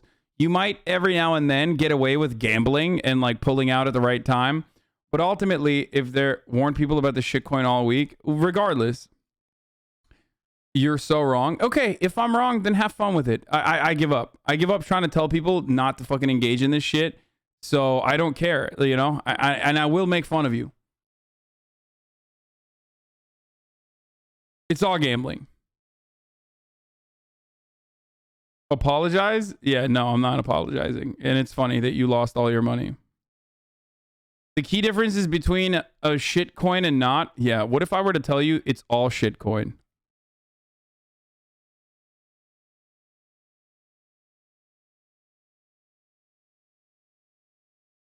Trump backtracking himself from 10 years ago?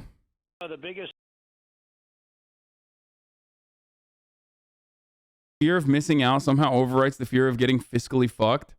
Fiscally fucked with a fist, too. Not even like a gentle fucking. No kisses. No fucking nice seafood dinner. They're just fisting your asshole. Every time. Anyway, dabble in crypto, but I know it is gambling. The people who think it's a legitimate form of investing are stupid. I mean, there's a lot of... Listen, there's a lot of fucking... the stock market is like... There's plenty of fucking gambling involved in the stock market too.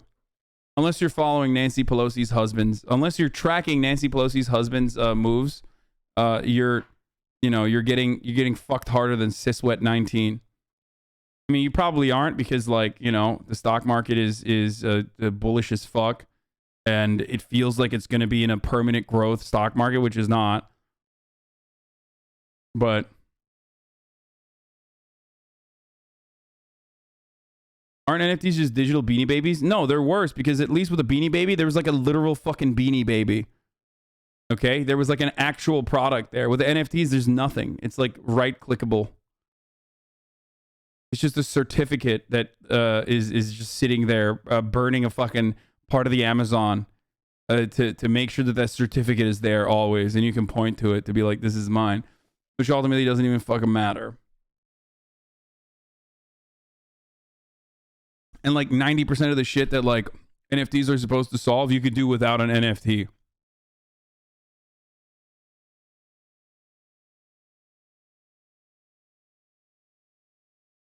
Anyway, like sub badges, right? Again, if you have a sub badge, which I literally joke about all the time, it's, you know, it's up to you if you want to fucking give me money or not. You don't have to. I offer everything for fucking free. But some people, specifically more than 47,000 people, are like, no, this is worth it for me to avoid the top of the hour ad break and to also, you know, financially fund this HasanAbi enterprise. Okay? Motherfucker streams 8 hours a day, 7 days a week. Like, I think it's worth it. It comes down to like 0.2 cents an hour or something.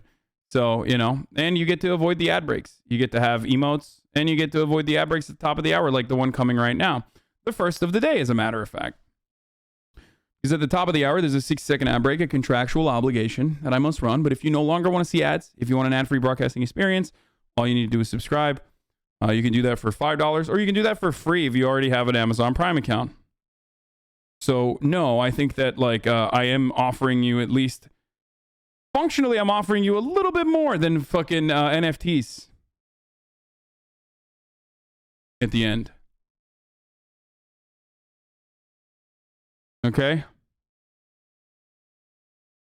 It's also much, much cheaper and regulated.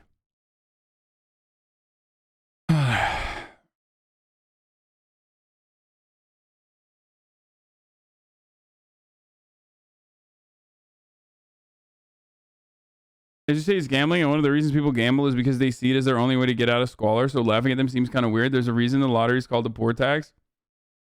Laughing at people who fucking trade cryptocurrencies is kind of weird. No, it's not. They're really annoying. Most people that I encounter on the internet that are like heavily engaged in cryptocurrency are really fucking annoying for the most part, which is why I think it's totally justifiable to make fun of them, especially if they lose all their money. Like the little crumbs that they fucking cast aside for themselves. You know, develop a little nest egg for them. Also, what you're saying is no different than like, why are you laughing at a fucking degenerate gambler who you've told time and time again not to do the gambling, but like they can't stop and they think, no, this time actually I'm gonna fucking do it. I bet the house this time, dude, and it's gonna be fine. And you're like, okay, well you're a fucking idiot. Like I've told you a million times not to do this, so I'm just gonna laugh at you at this point. There's nothing I can do about it.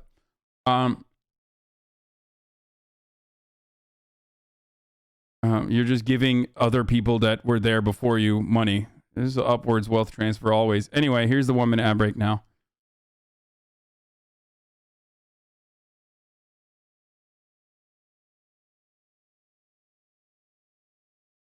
Crypto's like getting caught in MLM. Yeah, like nobody fucking cries when I make fun of people like, you know, middle class mommies in like Sarasota getting involved in fucking multi-level marketing schemes. I dunk on them all the goddamn time, and you think that's like totally fucking valid, but all of a sudden when it's like a crypto multi-level marketing scheme, you're like, whoa, why don't we think about the fucking crypto bros, dude?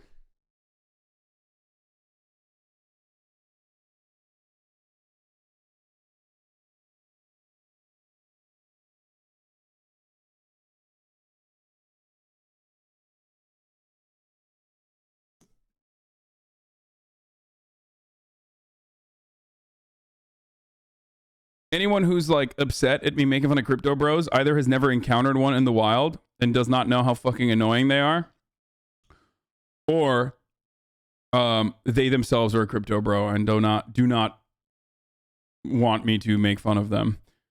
On the last screen cap, if a dude can appeal Bored Ape YC to unilaterally declare a stolen ape officially worthless, doesn't that kind of give the supposedly decentralized game away? Isn't the whole point of this that it's a bona fide market that sets prices? Yep, the gig is up for this dumb idea. NFT folks are overruling their own blockchain because they lost possession of their apes. If the community sets the value based on morality or ethics and not the precious blockchain, you're right back to the system you tried to replace. Yup.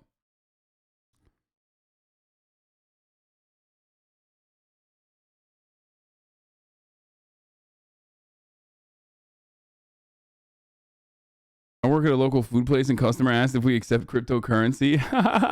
That's funny.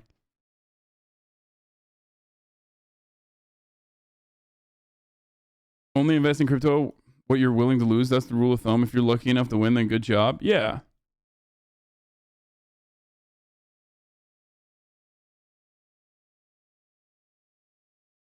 Crypto bros are the man version of the pyramid scheme women. Yeah, exactly. No, 100%. I don't agree with your takes on crypto/stocks. If I listened to you, I would have missed on tens of thousands of profits. I hope you keep fucking winning, dude. I really do. But there will come a time when you will be involved in one of these like ape type situations where you're like, oh my God, I invested so much into this and I lost all of it. And now there's no way to recover it. And when that time comes, I will remind you of the previous fucking statements that you made in this chat about how much you were caking it. Thank you, Laymana, for the 5 gifted subs.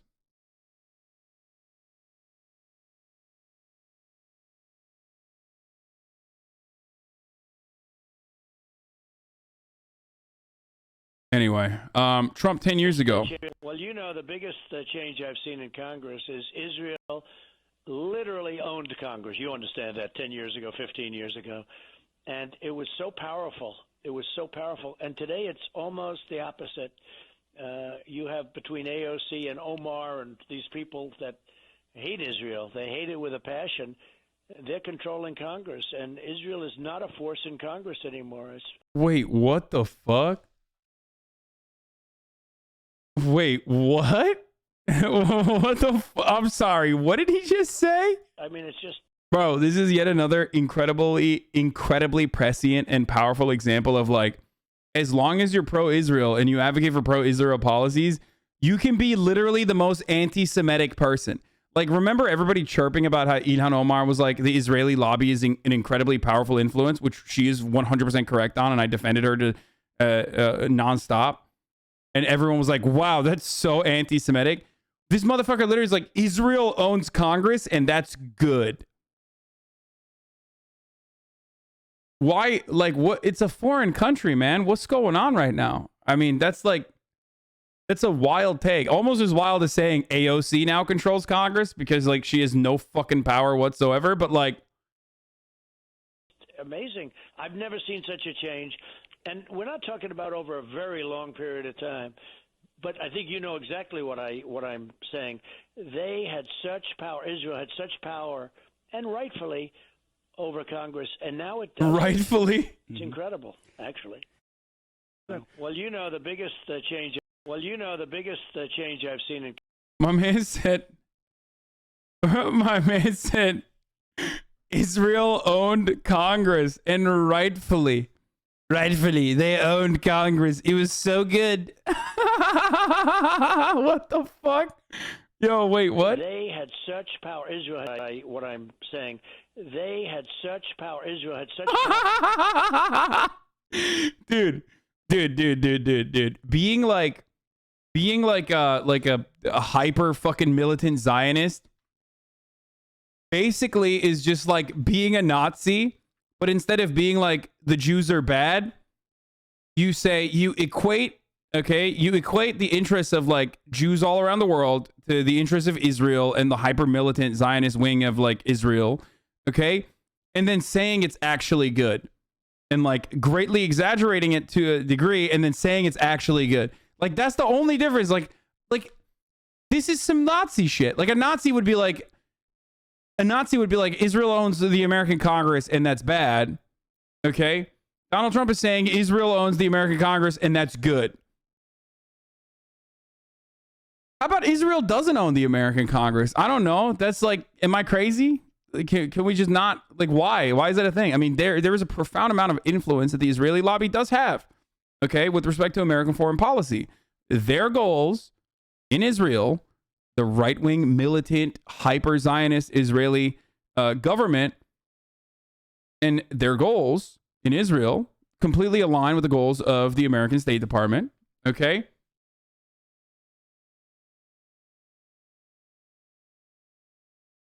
But having said that, boyish giggles, you are anti-Semitic. I'm calling the ADL on you, Nazball. My man said Nazball. Bro, you are really being anti-Zionist in front of the hoes. Yeah, America first. When I said America first, I meant Israel owns Congress and that's good. How do you square that circle, dude? How does that happen?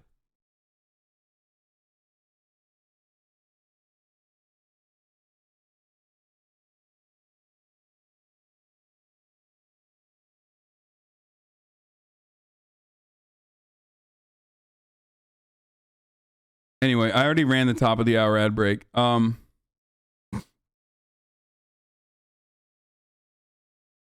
Image Comics formed a union today, one of the first major comics unions. Fuck yeah. Okay. What a wild take, dude. Okay. Speaking of wild takes, 82% of Fox News viewers believe the election was stolen in a new poll. So that's tight. And also the least shocking information on the planet.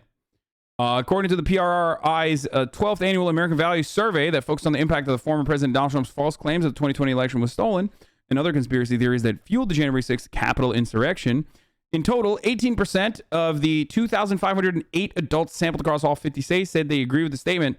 Because things have gotten so far off track, the true American patriots may have to resort to violence in order to save our country. Nice.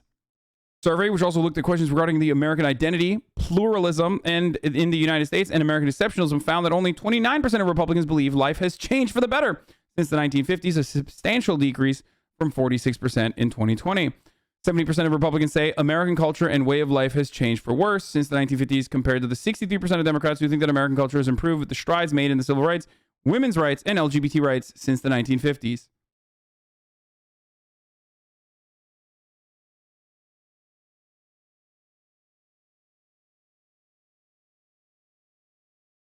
Um, 45% of Americans don't believe human-caused climate change. Oh, nice. That number has grown.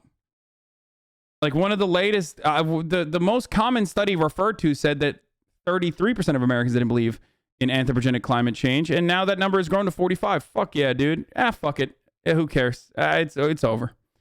Nice.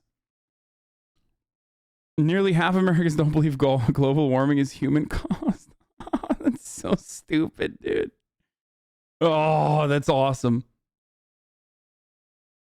Oh, that's great. That's great. That's what happens when you have, powerful interests. Not only lobby the government, but also literally fund think tanks to pump out this kind of material. There's a reason why the Koch brothers and their subsidiary corporations and their think tanks, the institutes they fund almost completely, turn around and, fund even people like Dave Rubin and Jordan Peterson, because they recognize the importance of propaganda. They recognize that if you can feed the climate pill, okay, to everyone, no matter how fucking innocuous it seems, okay, ultimately you will be able to change a fuckload of people's minds.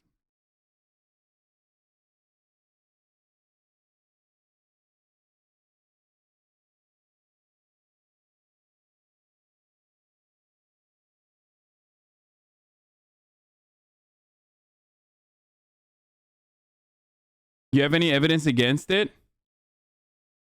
Do I have any evidence against anthropogenic climate change, or do I have any evidence to support that anthropogenic climate change is real? Because I would go so far as to say, what is it, like 97% or 99% scientific consensus?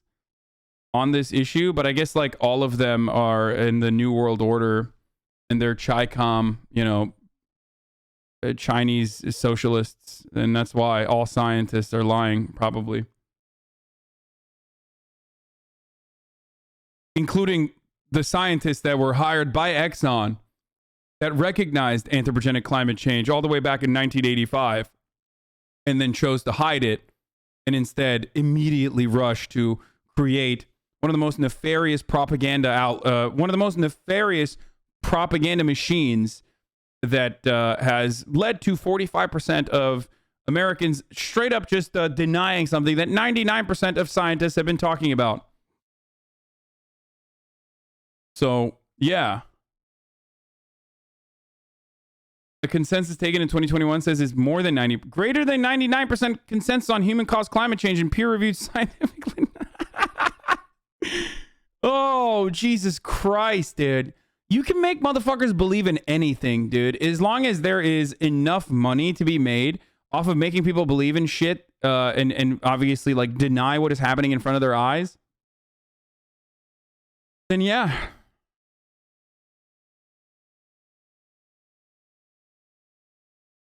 Ooh, Patriotic Purge documentary. Tucker Carlson's docu, dude. Jesus Christ TV USA. We'll look at this in a little bit.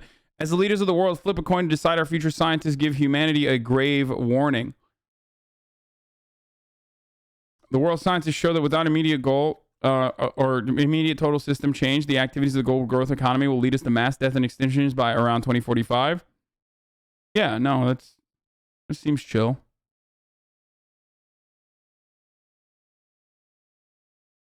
Meanwhile, we're like sitting around debating whether or not we can. I mean, we're not even putting like you know, cap and trade in a fucking bill or anything like that, which Joe Manchin once famously shot with a sniper rifle.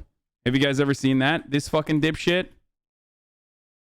Back in 2015, I believe.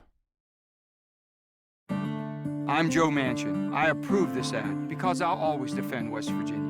As your senator, I'll protect our Second Amendment rights. That's why the NRA endorsed me. I'll take on Washington and this administration to get the federal government off of our backs and out of our pockets. I'll cut federal spending, and I'll repeal the bad parts of Obamacare. 30% of West Virginians rely on, you know, some form of social spending. Or more than that, just 30% are on welfare, though. I sued EPA, and I'll take dead aim at the cap and trade bill. Fuck yeah, dude. He's gonna kill the cap and trade bill, baby. Let's go. Let's fucking go, dude. Full part 1 of the Patriot Purge. Oh, shit. And you even have the questionable moments? Are you fucking kidding me, dude? This is insanity, bro. Holy fuck. Oh, you guys are fucking legends. Weeby, what a legend. The key is to take as much loans and line of credit possible and hoping the world ends before you have to pay them. Are you literally you're describing buy, borrow, die. That's literally what Jeff Bezos is doing. Except of course he has infinite leverage, you have none, but that's the main difference. You are describing how Elon Musk survives and how Jeffrey Jebediah Bezos survives. Anyway. Because it's bad for West Virginia. Yeah, cap and trade bill, it's bad for West Virginia. I do agree the whole thing's a bit overdone, and I have heard stories of scientists who got literally threatened to be fired and not being allowed to publish proof against the influence of humans on climate change. So there's definitely a bit rigged, that 99%. Dude, how? How, dude? Oh my God, dude. Yeah, just like the vaccine stuff, bro. No, straight up. 99%, but you know, I'm sure. So, okay, let's say there is like a threatening happening from where, who knows? Okay, let's see there is some threats happening. So, what do you think? It's like, do we think it's like 98%? Is that significant? Do you think it's 90%? So 10% of scientists are like speaking out against it? Even though it was like 97% and it only increased since then?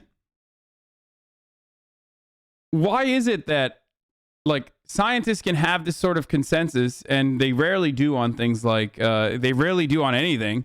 But then when they do have a consensus on this, you still are like, yeah, that's not enough. I want to go to the 1% and figure out why they're against this scientific consensus. Let's figure out the 3 scientists that were hired by Koch Industries and their subsidiaries to fucking pump out this information.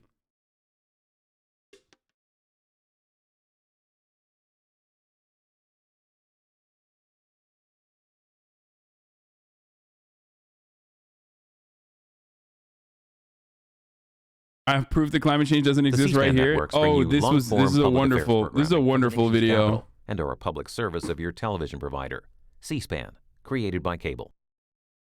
Of national attention, and in case we have forgotten, because we keep hearing that 2014 has been the warmest year on record, I asked the chair, you know what this is? It's a snowball, and that's just from outside here.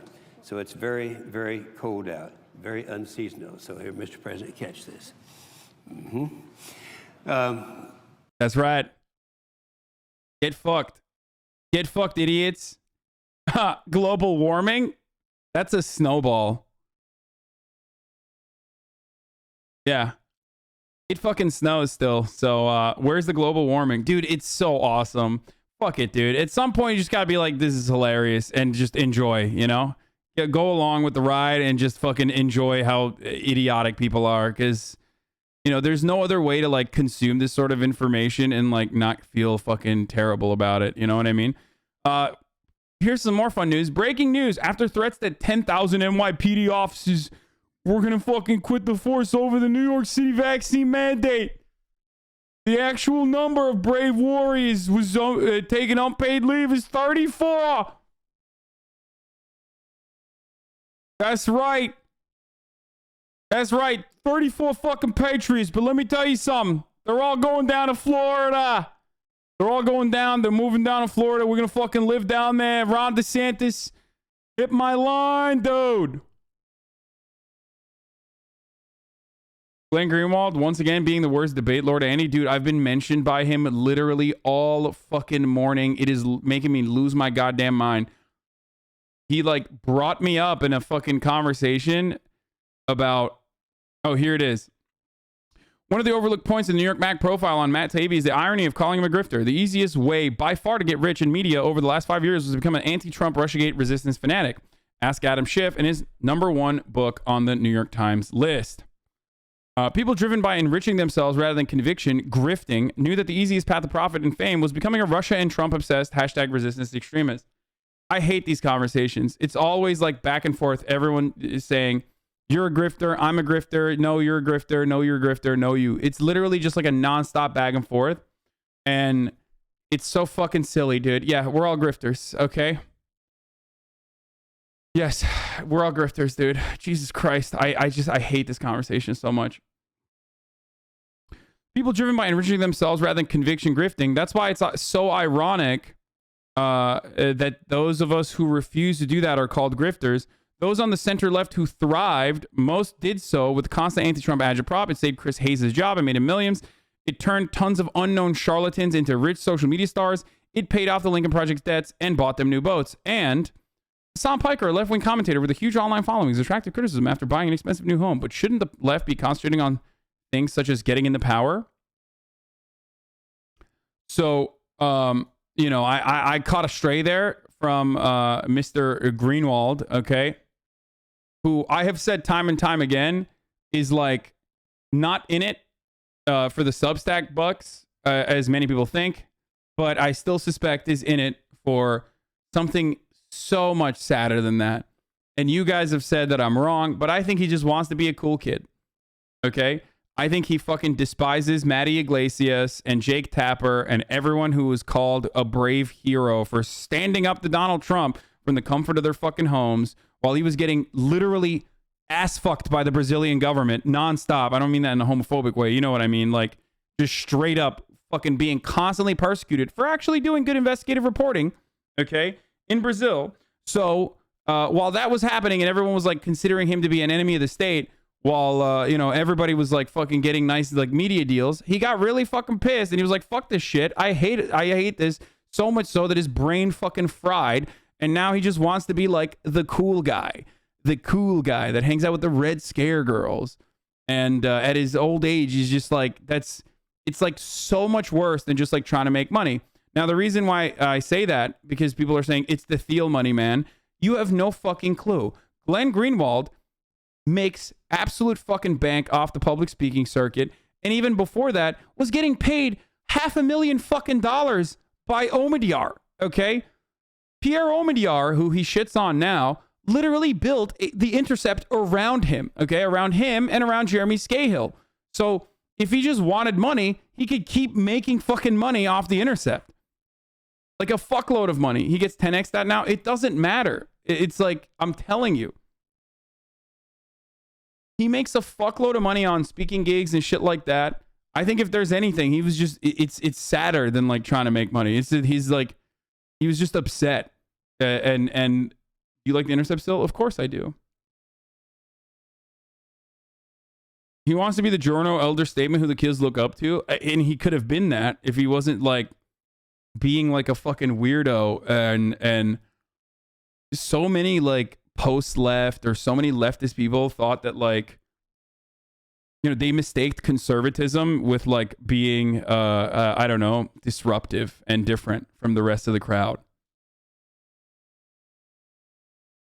And it's so stupid. It's like, no, you're just, you know, you're saying shit that like, you're saying things that, you know, people's grandfathers are saying. It's not like new, unique, or subversive. You're just literally a conservative. And no matter how hard you try, conservatism is never going to be the new punk rock.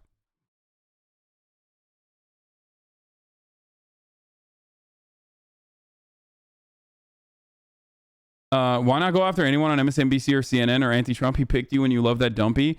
I think he picked me in the same way that like a lot of people pick me, in the sense that it's just like I'm an easy target because it drives clicks. Why we got to get on Hasan the Hun? It's not an insult to him. He's an example of disproving the claim that in order to get rich in media, you have to move right. Not insulting a dude by referring to him as a charlatan makes sense. Also, if Hasan was a conservative commentator, he'd be living in a $20 million house instead of a $2 million one. Yeah. So ultimately, it's a silly one because like the things that have been talking about, the things that I've been saying have not changed throughout the past 10 years. You know what I mean? And also something I always mention is that it's so much fucking easier to make money as a conservative. Dave Rubin comes to mind. Dave Rubin, Tim Pool, just any number, Dan Bongino, Candace Owens. These people are fucking completely infested with brain rot. They're not unique. They're not clever. They're literally fucking rehearsed or just like spitting out previously thought American Enterprise Institute talking points on a regular basis. And they make a fuckload of money. There is so many more conservative commentators in alternative media. And I, myself, am a student of conservative talking points. I 100% believe that if I was a conservative commentator, I would make so much more money. Like, because it's so much easier. Okay?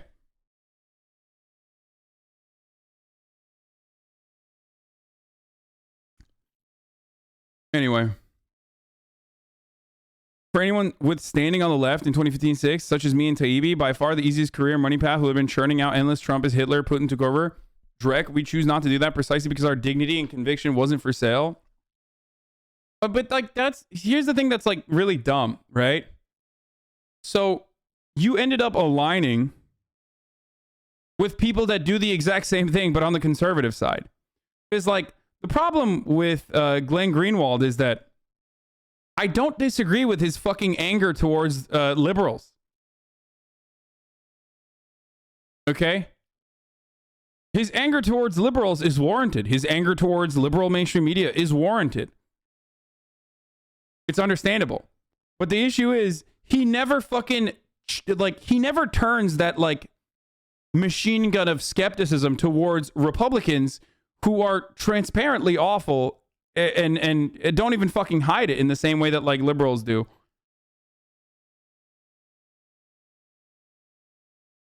So that's the problem. A few things are easier than getting rich by being a popular liberal left media resistance figure. By the way, I was like not a fucking resistance figure. I don't know why he says this. Like I wasn't even like a fucking Russiagate guy. So that's another like silly thing. I didn't do the fucking Russiagate shit that like so many others did.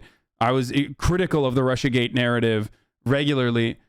And so that's why it's always like funny whenever like I get looped in. You always clown on the Russia shit. Yeah, I know. It's just like, that's why it's like, what the fuck, dude? Why are you looping? Why are you saying I'm with the fucking Russiagate crowd?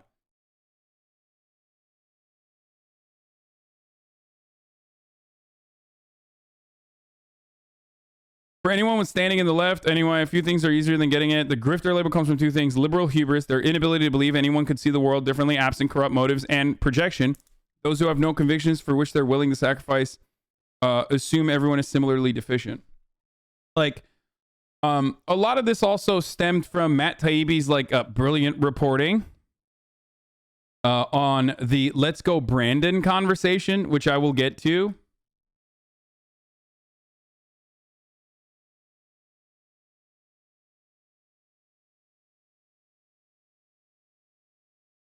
Both Matt and I have always made money in journalism. If we were motivated by profit, the easiest path to have made more would have been to jump on the Trump as a fascist resistance Russiagate train.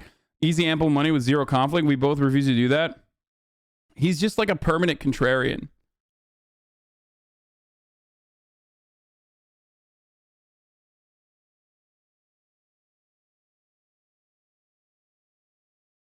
Matt Taibbi's a flawed legend. Dude, I used to love Matt Taibbi. Are you kidding me? Two of my fucking favorite journalists on the same goddamn broadcast, Tarfu Report.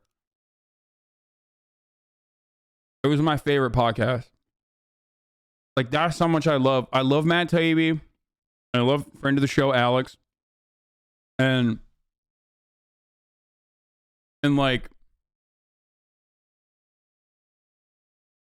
it's so sad what has happened.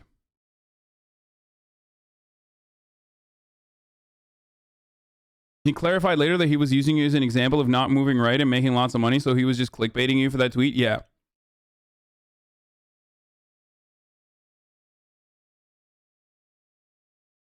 The point is, everyone could have... Trump was good for the media regardless, okay? You could make money bashing Trump. You could make money defending Trump. And plenty did. What you have to look at, like... What you have to look at, though, on the other hand, is like how the left and leftist media operations fund itself versus how the right operate and how it funds itself. And if you think that the right-wing media machine is not significantly better at like uplifting the most deranged fucking voices and the most like far-right voices in a way that the MSNBC fucking liberal mainstream media never ever will do in a million fucking years, you're delusional. Charlie Kirk will write, when he's in high school, a Breitbart article, okay? Like an essay for his high school about how like a black woman stole his West Point Academy appointment or some shit. And then that will make like national news because Fox News is a machine. Like they see someone who's young and is saying shit that old people say and they like, okay, boop, we're going to elevate you to the fucking highest form of media. And then you can have like a multi-million-dollar operation that is steadily funded by old fucking billionaires because you've been lying to them and telling them that you're actually changing young people's minds towards conservatism. Same shit with like Ben Shabibo. These are people that routinely go on Fox News. There is no like equivalent. I don't go on MSNBC. I'm not welcome on MSNBC. I'm not welcome on CNN. The shit that I say kind of diametrically opposes, in a lot of instances, the shit that you hear on CNN and MSNBC. Every now and then they'll have someone like me on, but for the most part they won't. Okay, and I also despise Jake Tapper. Yeah, if the DNC operated that way, you would have spoken at a convention by now. Exactly. So that's the difference there. Okay.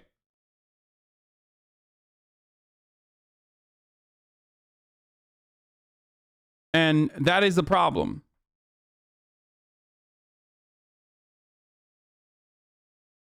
If tomorrow you went on right-wing Fox News to have you within the hour to talk about why you changed the side, of course.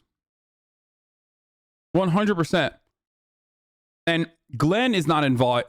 Glenn is not welcome on fucking MSNBC and CNN either, which is why he like despises them to a degree, because these people do not respect him for all the fucking work that he's done in the past. And I think that like broke his fucking brain. That's the difference. Anyway, it's just such a fucking silly conversation over and over again. Like, I don't care, okay? I just don't care. I still follow Matt Taibbi. I think he just like talks way too fucking much about like every pathetic little fucking thing that happened on the planet. Like, oh, this professor was fired from their job. Like, it's like, dude, shut the fuck up. You used to take on Goldman Sachs, and now you're writing articles about like fucking freshmen in college campuses with like a butch haircut. Like, what the fuck is wrong with you? You literally used to write on the Rolling Stones about Goldman fucking Sachs, and now you just like cry like a fucking YouTube essayist, dude, about like gay lesbians or some shit, ending free speech. It's so disappointing. Like, there is a lot of labor momentum happening in this country, okay?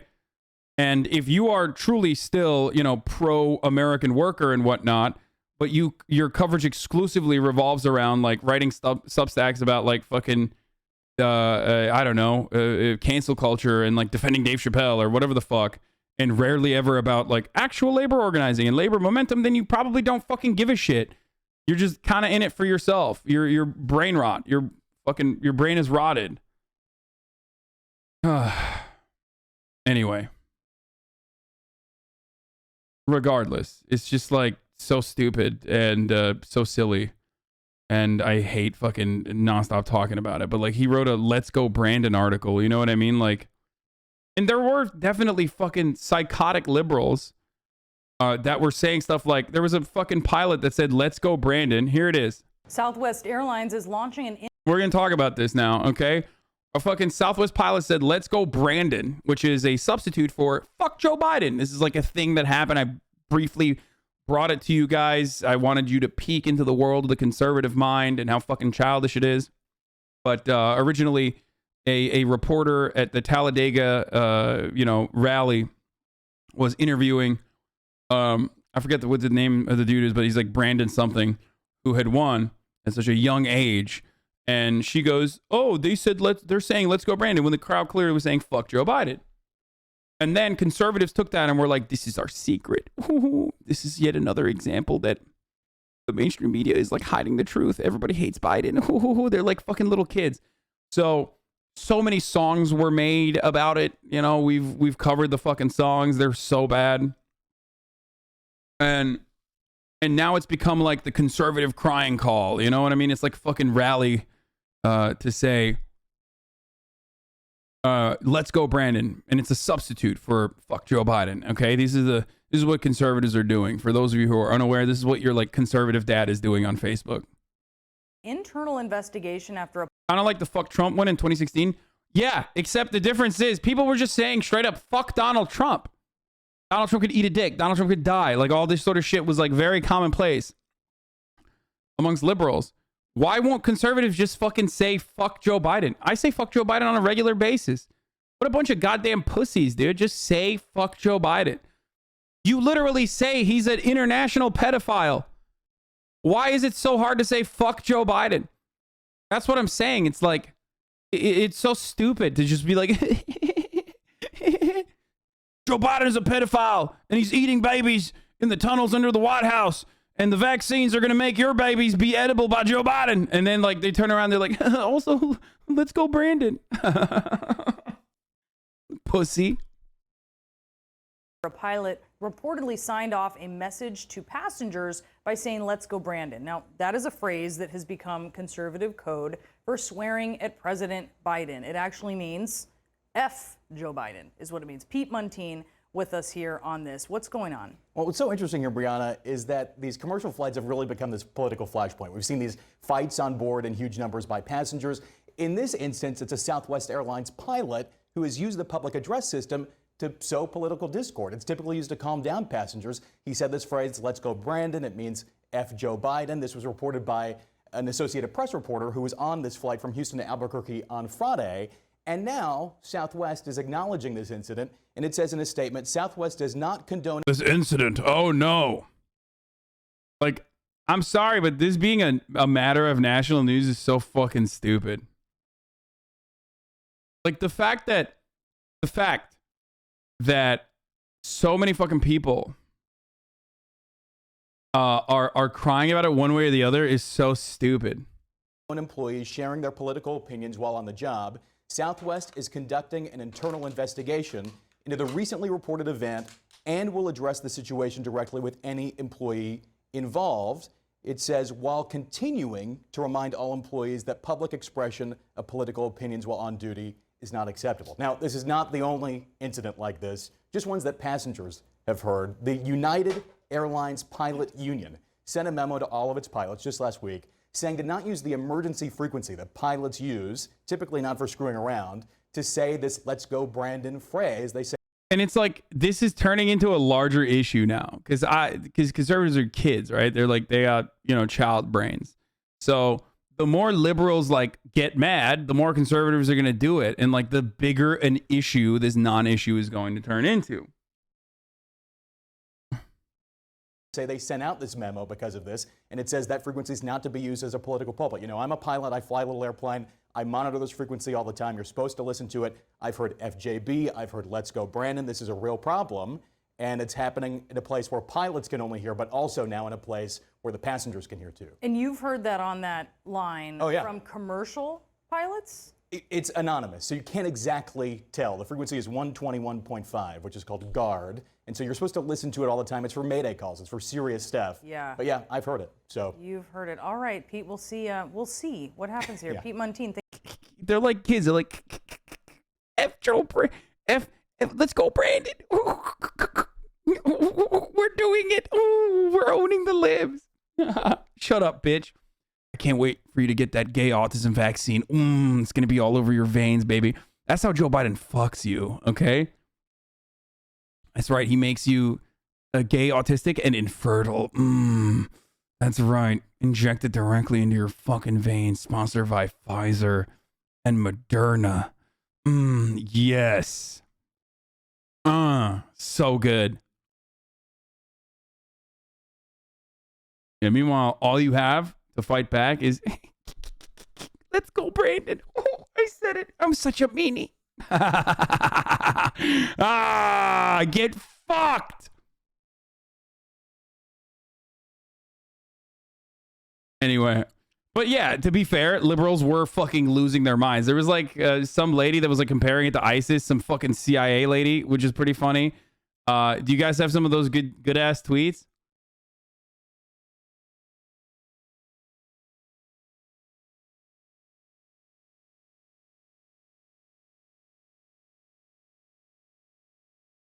Oh, here it is. This is Asha Rangappa, former FBI special agent, lawyer, and faculty at Jackson Yale, who says, as an experiment, I'd love for Southwest airline pilots to say, "Long live ISIS" before taking off. My guess is that 1, the plane would immediately be grounded, 2, the pilot fired, and 3, a statement issued by the airline within a matter of hours. Okay. First of all, that would be hilarious. And secondly, how are you making that comparison, dude? Like some fucking dumb hog even saying like fuck Joe Biden.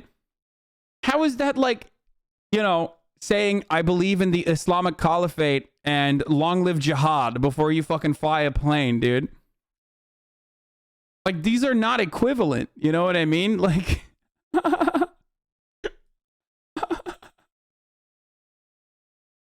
oh, Jesus, dude. Long live the Butlerian jihad.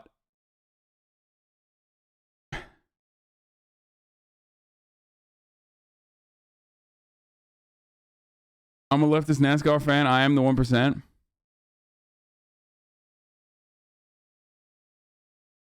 They're saying it's to introduce normies to dog whistles. I mean, it's not even a dog whistle, dude. Like, people who are... Dude, listen. People who are... People really proving to me that Let's Go Brandon is totally just normal people criticizing president. Nothing unstable or violent here. Let's go Brandon and fuck you, Asha, you old hen cunt. Last guy you got an erection from you was 20 years ago. Let's go Brandon and fuck you. Let's go fucking Brandon. I'm a victim of divorce court.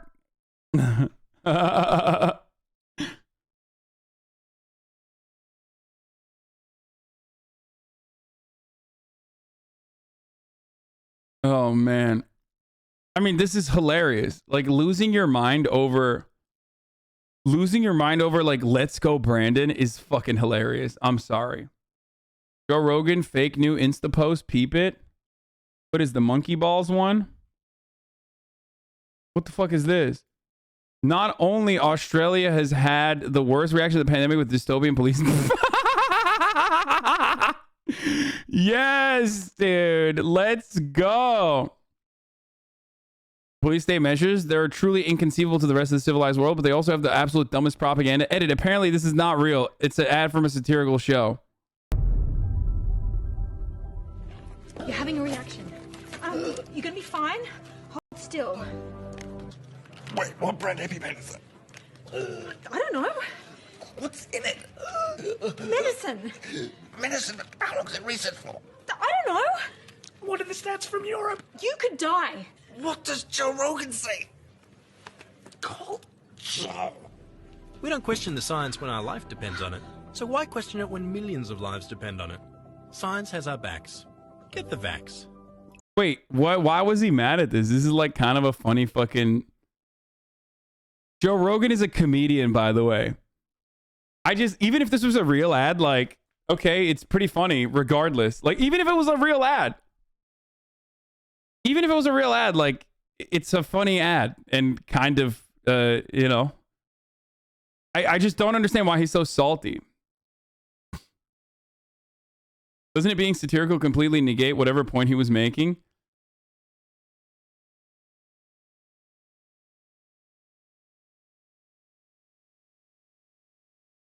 How are you a fucking whole ass comedian and you watch this video and you go, I hate this. Like, goddamn, dude. A comedian for free speech, but when you attack him, it's not okay. The reason Joe Rogan is mad is because he's a comedian and he was the butt of a joke better than anything he's come up with for a decade. That's why. Why is he mad? He's still mad. We say he took horse base. I mean, he did.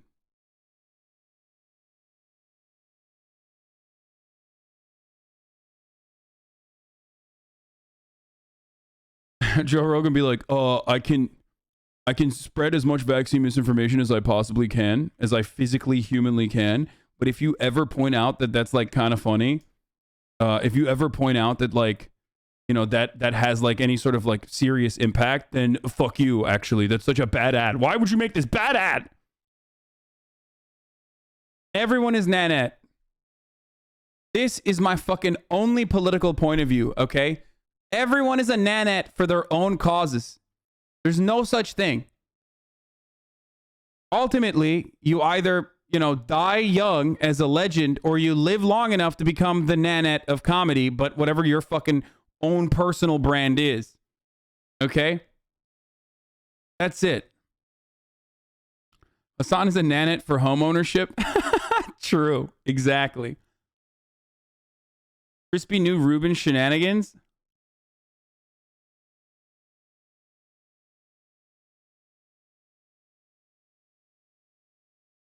Honestly, it was the right move for Rubin to back out of this debate. Sure, backing out is embarrassing, but have you seen him try to form a coherent thought or attempt to rebut an argument? He did himself a solid. Michael. Dave Rubin is a 45-year-old crybaby. Robbie Swave. Sad to learn that the Rubin report backed out of a planned debate with me on whether government needs to regulate big tech. The host did everything to accommodate him, even seeking a venue with no vax requirement per his request. They found one, and then he canceled. Too bad. Robbie, what an unbelievably dick move to go after me publicly. I explained to the promoter why I had to cancel. You have my phone number and email, child.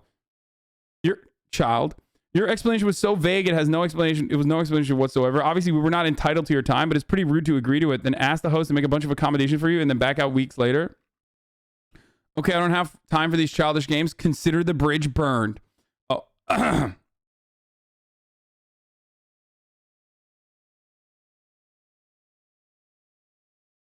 Dave is legitimately one of the dumbest conservatives out there. I mean, Dave Rubin is a permanent example that the conservative grift is an incredible way to fucking make money without any sort of fucking brain processing power attached to it whatsoever. And I haven't seen this one yet, this clip, but I'm sure that this will prove exactly what I mean. My goal isn't even to make you learn anything. My goal is to just, by the end of this thing, hopefully you don't feel dumber. Well, John, let me give you another razor, Occam's razor. If something can go wrong, it will. And that basically is the tagline for this administration. As they tried to censor a story, what did they do? Well, they did the butterfly effect. And the butterfly effect, of course, is when you're, by drawing attention to something, you're then amplifying the attention. You're saying, don't look there. It makes everyone look there. So then the story got bigger and bigger and bigger. In essence, third-degree murder is like if you drove your car intentionally into a crowd of people to kill a lot of people, or you started firing into a crowd intentionally, just maiming people. And then she used to struggle with imposter syndrome. That seems like a problem to me if you're going to be in the CIA. Double agents, triple agents, quadruple agents, and now you've added in someone with imposter syndrome. These tactics are done by the same people who say that everything's cultural appropriation. I mean, that's a type of cultural appropriation if you're unjustly calling a bunch of decent people not... Bro, Dave Rubin is the ultimate postmodernist, dude. Like, he just... What a brilliant way to use language. Like, obviously, us simple-minded fools think that, like, language is supposed to have some kind of, like, previously agreed upon context. Like, words are supposed to mean something, and then when you use a word, right? When you use a word, it's supposed to have, like, a previously established definition that it points to so that, like, people can communicate with one another, right?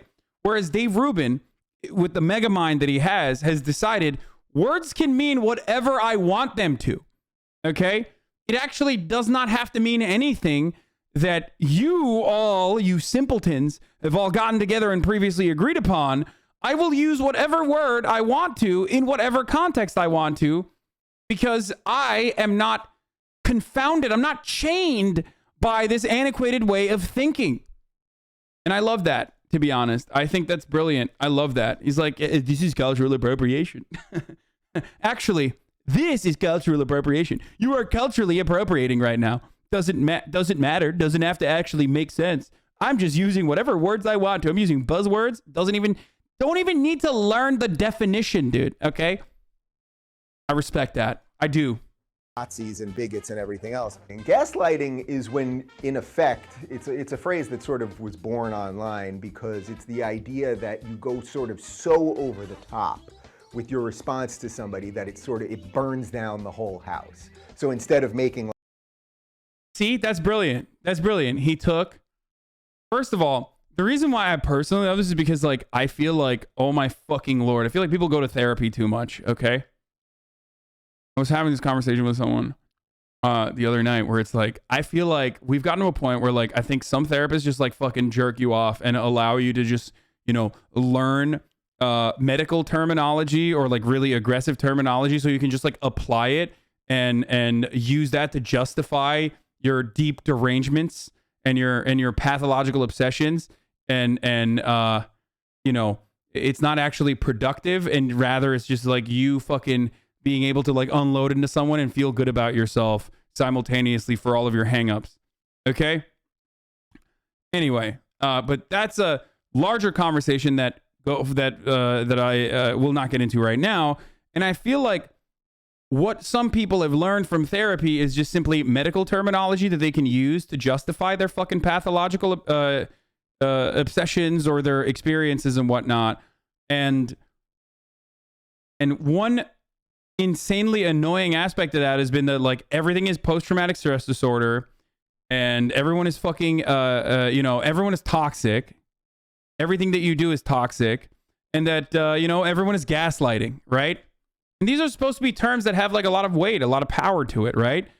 And what Dave Rubin is doing here basically is destroying that by saying gaslighting. You think that's just you think that there's like a more profound, it's like lying, but more aggressive? Well, guess what? I've decided it's actually when you burn the house down with a gas lamp. The word triggered too. I don't know about this take. Yeah, because you're 20 years old. Okay, that's why you don't know about this take. Anyone over the age of 25, for the most part, is like, has seen this phenomena unfold right before their eyes, where like everything is turned into like the intensity of the unfortunate experiences that you have throughout your daily life. Okay, the unfortunate experiences that you go through, or like something sad, or something that's just like even annoying that you experience, is actually not just like just that. It's not a minor inconvenience. It's actually majorly impactful in your life. I think this is an LA take. I mean, sure. I'm 19 and you're literally abusing me. Exactly. I'm literally neurodivergent and a minor. What the fuck? So I've talked about this before, like where it's the hyper medicalization of like any sort of disorder, any sort of psychological disorder has turned, I guess, and this is like a really, really silly, a really reductive way of looking at Foucault. But I've talked about this before as well, where like in the past, you looked at someone with a colorful personality, or like the village idiot, as like someone who was a part of the daily life, and there was no need to like medicate or analyze their issues and try to fix them, right? It was just a colorful village idiot, a colorful person that still had that point of view. And then we moved into medicalizing all of these things as disorders, contextualize and medicalize. And now we have reached the next stage of that, where we're like commodifying it, I feel like. Anyway. So, well, yeah, life was great for us autists before. Damn, this is dumb. That's not what I'm saying at all, but I don't know how you got to that. But hey, another aspect of like being on the internet is that when you think that like everything I just said is centering around you. And personally, I'm saying that like, you're bad for being autistic or something. The pathologization of the human experience, although I'd say living under a capitalist organization of the economy is traumatizing and demoralizing. Yeah.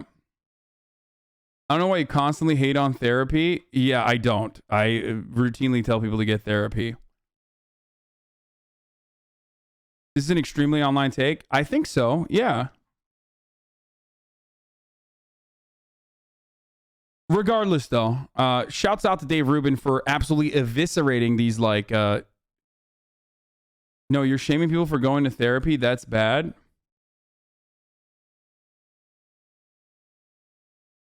I think if you think that I'm shaming people for going to therapy, then you should quit therapy and learn how to read and, I don't know, try to figure out reading comprehension before you go back to therapy. And chat is gaslighting me. That's a whole new sentence? Yeah, I know. I know that you mentioned something, and I know that your body of work overall stands as an advocate for mental health therapy and destigmatizing those sorts of things. But ultimately, I'm going to decide that you now are completely against therapy and against me getting therapy, and it's been really helpful to me personally. And I can't believe that you are literally attacking me for going to therapy and shaming me. That is disgusting. Anyway.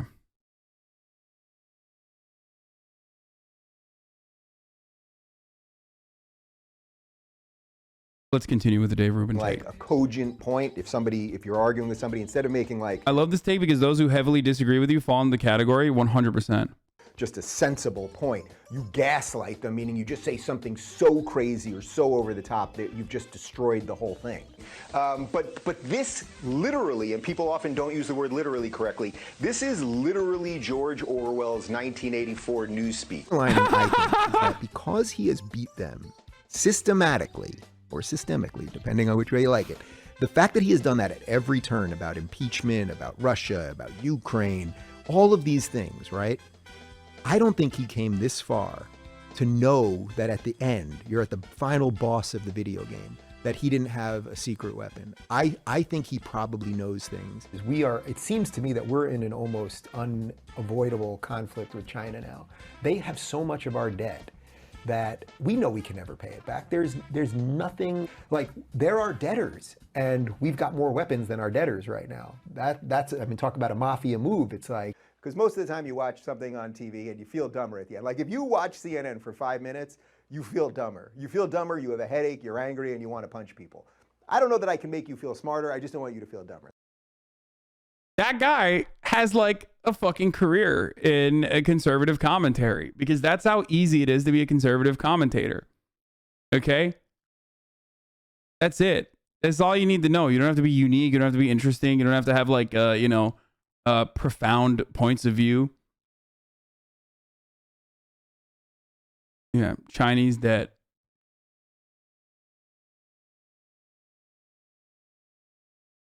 Anyway, you don't have to know words. Like literally, one of the most basic parts of being like a commentator is just knowledge over words, okay? And being able to use them in the appropriate places, okay? That's you're kind of making a living off of just saying words. Okay? At its most basic, that's what you're doing as a commentator. And Dave Rubin does not even meet that fucking metric, okay? He does not meet that standard. And yet he is still successful.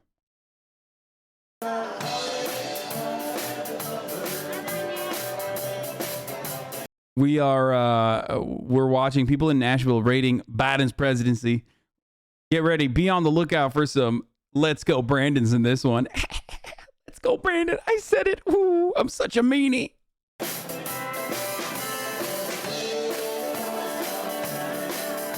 happiest guy in the world right now is Jimmy Carter, because now he's out of the history books for being the worst president ever. I would give him a... Dude, that is the most conservative man. I love this, dude. How can you not love conservatives? It's like, I'll never forgive or forget what you did. Fucking, what's it? What was it? Isn't Jodie Foster? What was the fucking Hanoi Jane Fonda? Hanoi Jane, I won't forgive and I won't forget what you did. Like, still mad about fucking Jimmy Carter. Just holding on to that anger about Jimmy Carter for this many fucking years, dude. Also, Jimmy Carter, like, why not Barack Obama? I love that. I love that. That is so good, dude. He's hard stuck. His brain hasn't like processed a new fucking thought. Okay? All he thinks about is fucking Jimmy Carter. I hate him. Oh man.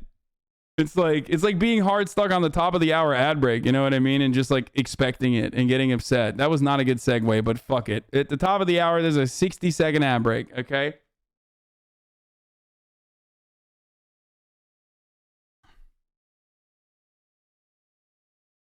That's right. At the top of the hour, there's a 60-second ad break, but fear not. Much like Jimmy Carter, you can avoid the ads, okay? By subscribing. I don't even know what I'm saying. You can subscribe for $5. You can subscribe for fucking free with a Twitch Prime if you have a Twitch Prime. Okay? And that way you get to engage in ad avoidance and support the broadcast and all that good stuff. Just Dave Rubining it, huh? Yes, that's what I'm doing. I put as much effort into this fucking ad break as Dave Rubin does to using words, okay? Here's the ad break now. Books for being the worst president ever. I would give him a poor grade because of the way we left Afghanistan. I think that was terrible. I guess I'll leave it at that. I would give him a very poor grade because of that. Not great tactics there, I guess you would say. 7.5 out of 10. I'm trying not to be mean here, but because again, he was not given a great situation to begin with. But he hasn't done anything to improve said situation, and 3-4 max. Give him a 5. I don't know. I don't see much going on. Not much change, honestly.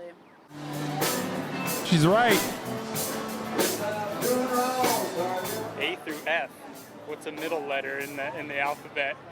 You probably don't want me to.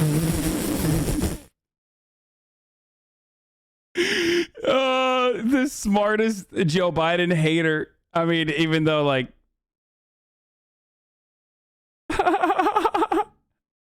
I don't know, one of the middle ones, you know, A through F, one of the middle, I don't know.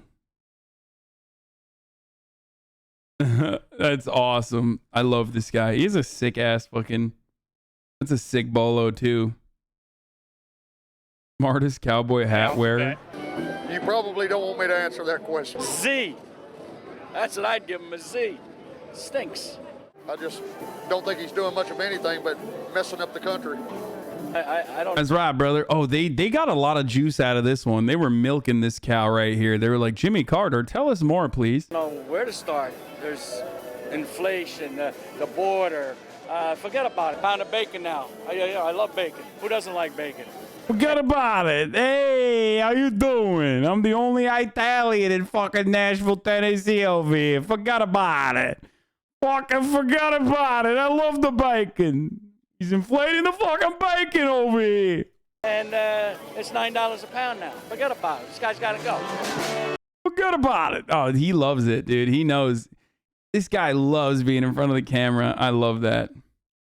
Delusional Colin Kaepernick compares slavery to the combine. I'm not going to do that for my own, well-being, my mental health. Yeah, he knew what he was doing. You don't fucking just drop. Forget about it. Should we do the fucking? I'm allowing one horrible fucking thing to watch from conservatives a day. Okay, and I think I'm gonna allot that to. I think I'm gonna allot that to the Tucker Carlson documentary.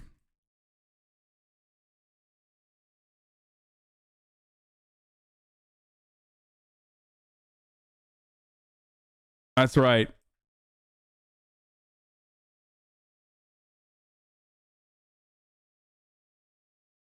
How January 6th was a psyop and the MAGA people were Antifa.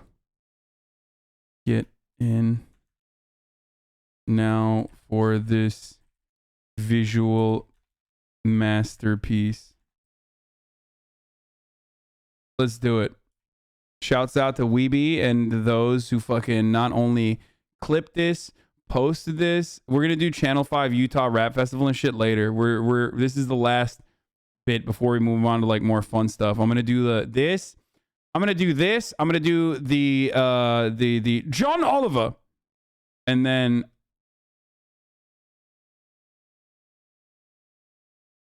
probably their argument is Glowy's not Antifa. Yeah, most likely. It's most likely Glowy's, but it doesn't matter because it's like that would imply Donald Trump and Alex Jones are fucking Glowy's. Like to act like this was backed by the FBI, but not in a way where like the fucking actual cops and like the FBI people were like, hell yeah, brother, let's fucking do this. Let's go storm the Capitol. Is ridiculous. I know this has death and nudity in it, and I have all the time codes. 022 to 029 is the video of Ashley Babbitt shooting. There's images from Abu Ghraib at 46 to 56. There's a brief image of a burned body at 104 to 106. There's ISIS holding a knife to a neck at 328 to 331. I don't know if that's actually TOS. There's a recreated assault that's not TOS. There's a bloody woman from 9/11 that probably isn't TOS either. Fights with David Dorn, very bloody, from 1353 to 1410.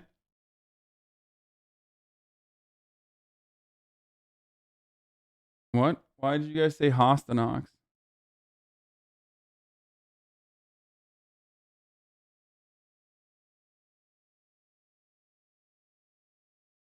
What happened? Hell yeah, brother. Let's fucking do this. Let's go storm the Capitol. Is ridiculous. Oh, that's weird. I don't know what happened. My mic glitched out.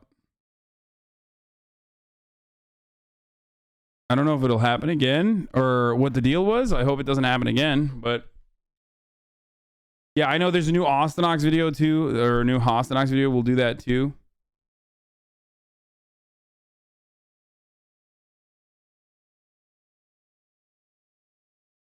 Okay.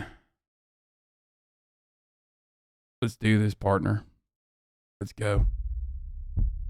The domestic war on terror is here. It's coming after half of the country. The January 6th assault on the Capitol and the tragic deaths and destruction that occurred underscored what we have long known.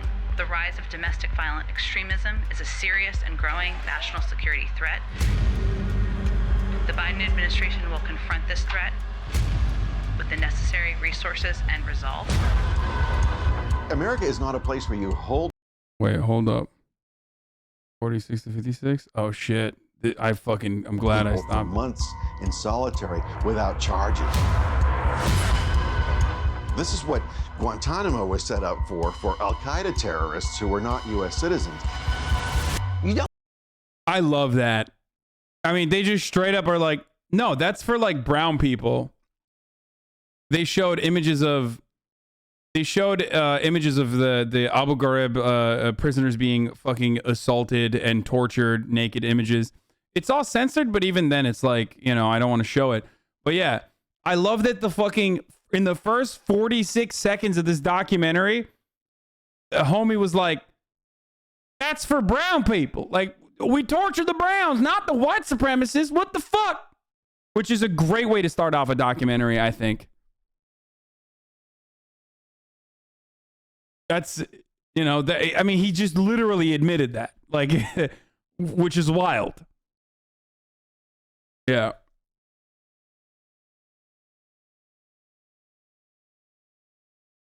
Don't do that. That's not America. That's the gulag. You thought the first war on terror was dysfunctional, unjust, counterproductive. Wait until you get War on Terror 2.0. And our office wants to ensure that there was. Wait, but they just said that it wasn't unjust. I'm getting mixed messages here from one guy to the other. The one guy was like, you do that to the fucking terrorists. You do that to the brownies, okay? Not to the whiteys. What the fuck? That guy said, it's a gulag. Yeah, which is another word for prison, by the way. In the country that has the highest percentage of incarcerated people on the fucking entire planet, including China, by the way. So, you know, we got them gulags still. It's okay when the black folk are in the gulag. Not okay when the white folk are in the gulag. It's about the vibe. Stop with the logic, please. It ruins the show. Okay. I'll let you lean into it. Shock and all that, we could charge as many people as possible. I heard a loud voice bark out, FBI, come out with your hands up. People who are witnessing this inside Baghdad, it must be shock and awe indeed. The new Secretary of Defense ordered the entire U.S. military to, quote, stand down while investigators cleanse the ranks of political extremists. Purging out of the military any dissenting voice. Either you are with us or you are with the terrorists.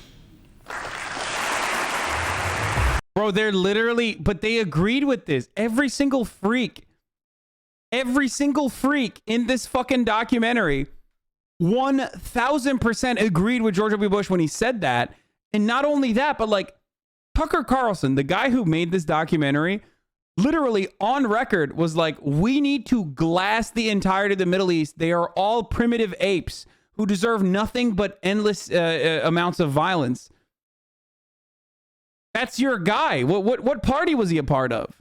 None of this makes sense. I mean, look, hating the Democrats for also being imperialist, warmongering, bloodthirsty vultures, that's what I do, okay? I agree.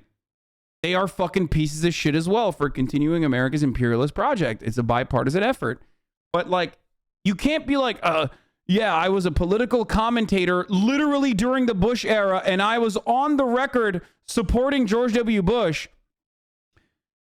But now I am going to use that because now they're fucking doing that to the whites.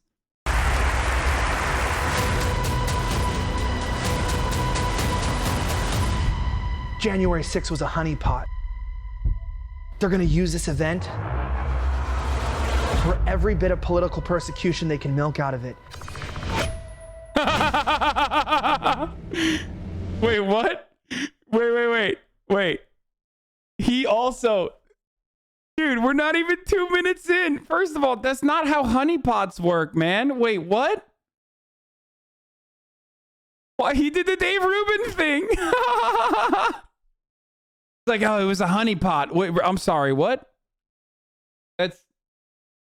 Are you saying that, like they were really horny to, like, do fucking violence at the Capitol, and then, like, that's why it's a honeypot? I've never heard anyone fucking use honeypot in this way.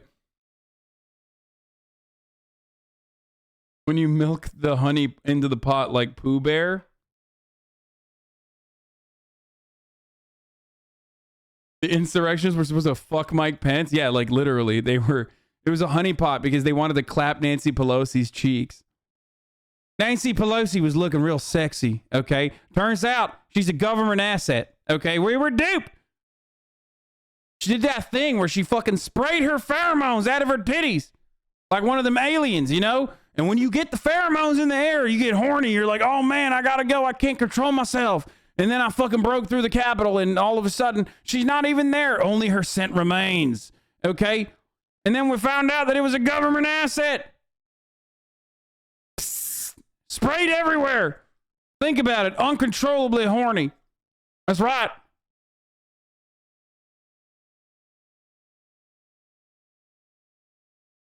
Okay, to be fair though, like if they are using honeypot, like I'm trying to make honeypot make sense in this term, in this concept, and that would simply imply that like a Capitol insurrection was something that these guys really, really, really wanted.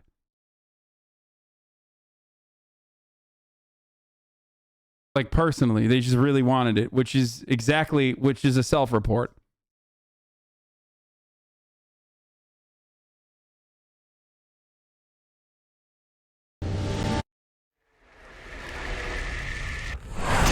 I hope I live. It's coming down on me.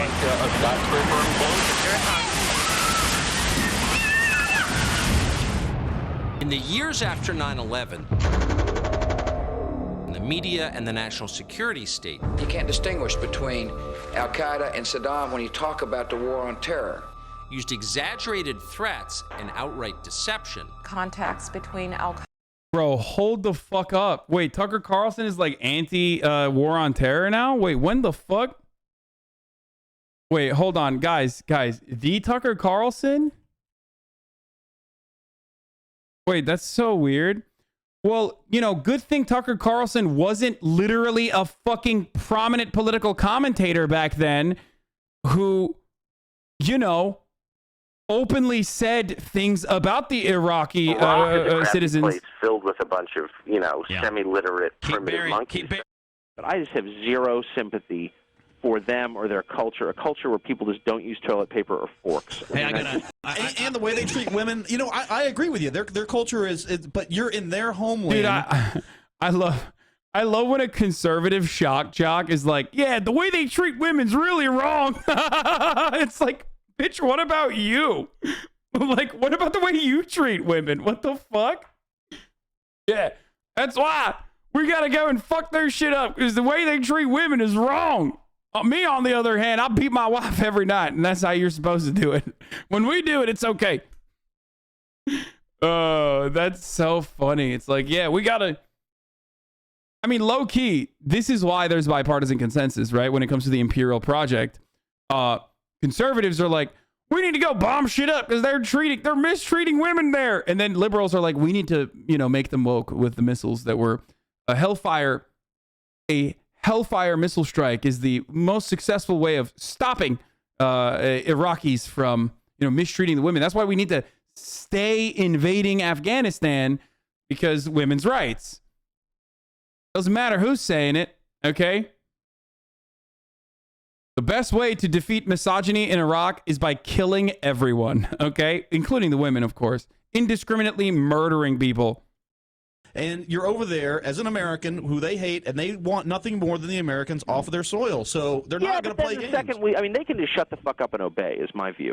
How could you salvage Iraq at this point? I don't. By the way, talking to Bubba the Love Sponge. You know, it's beyond our control. I mean, if somehow the Iraqis decided to behave like human beings or something. He'd need to say, look, I'm a bigot, okay? I'm a bigot. I don't like Islamic extremists. Like, if you are really heavily into Islam, I'm sorry, I don't care for you that much. And I don't care what that sounds like. You can call me a racist. You can call me whatever the fuck you want. And at this juncture, you could say that and not catch a lot of shit for it. You certainly could. I'd vote for you if you said that. You know, white men have, they've contributed some. The funniest part about this is like when, I mean, this is like in 2006, so I guess they're still talking about GW, you know what I mean? Or are they talking about, maybe they're talking about Obabe? Good, I'd vote for you if you said that. Yeah, they're talking about GW, like he's upset. Imagine being fucking upset that like the George W. Bush administration is not Islamophobic enough. Like their actions are already like horrifying, right? But they're like, I need to hear it. I need to hear it. I'm Tucker Carlson, and I need to hear you say, fuck Muslim people, okay?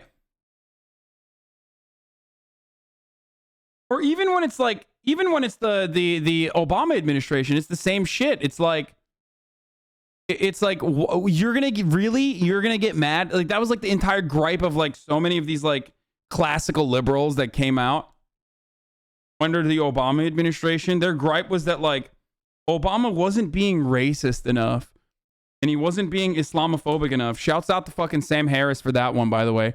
Brilliant mind. Brilliant liberal thinker Sam Harris was like,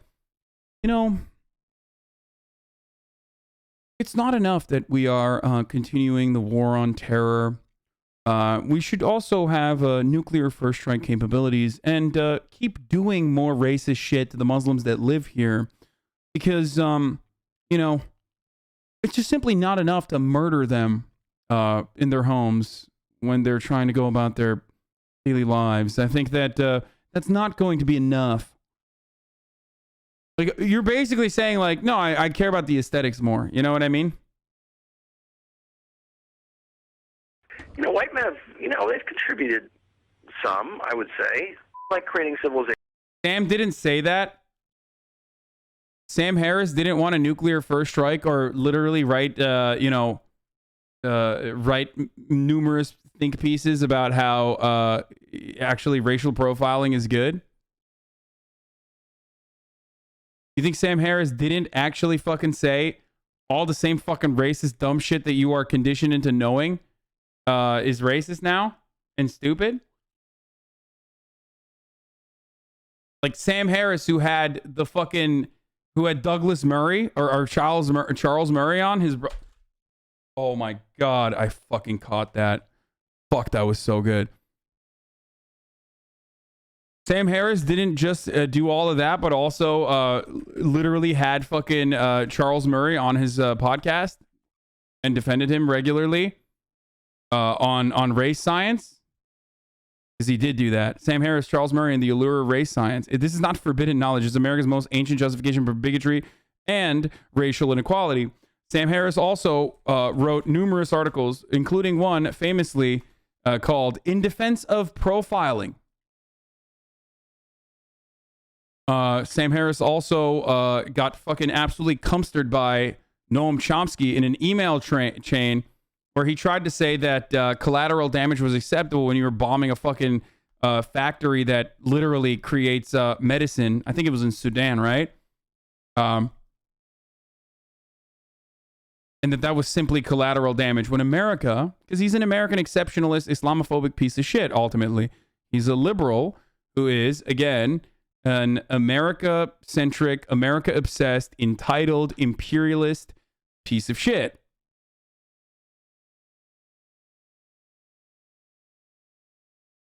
Sam is just as anti-Christians too, though. Wow, that's really, really profound. I had never heard that before. Was he doing racial profiling for Christians? Was racial profiling for Christians happening already?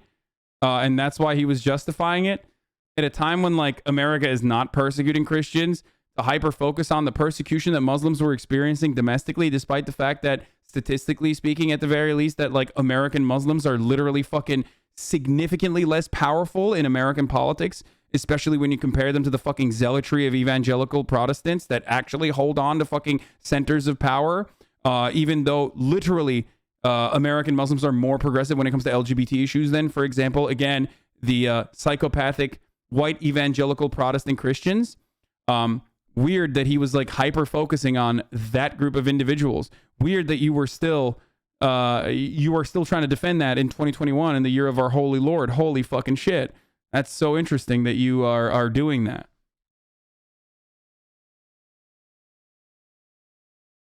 Anyway, what else? I mean, Sam Harris has, like, you know, reshifted his focus to, like, defending you know, medical science and whatnot recently. So I'm sure that, like, a lot of those people who, like, didn't see the fucking Islamophobia that Sam Harris was trafficking, or they were too young for it.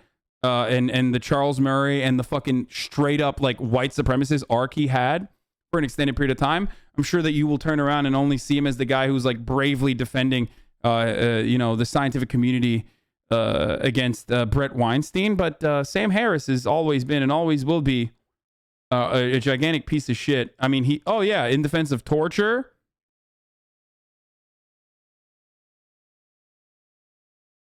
I mean, my man was spitting, dude. My man was spitting, okay?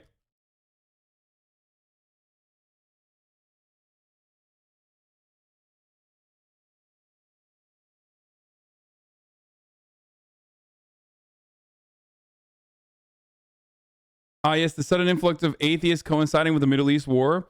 No, I mean, I don't have a problem with fucking atheism. I do have a problem with people who are, like, aggressively, militantly anti-religion and think that, like, you know, Muslims overall are a gigantic fucking a problem in American civilization and are, like, completely incompatible to Western civilization.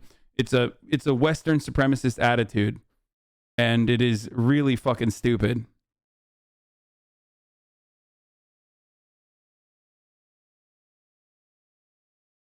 Anyway, so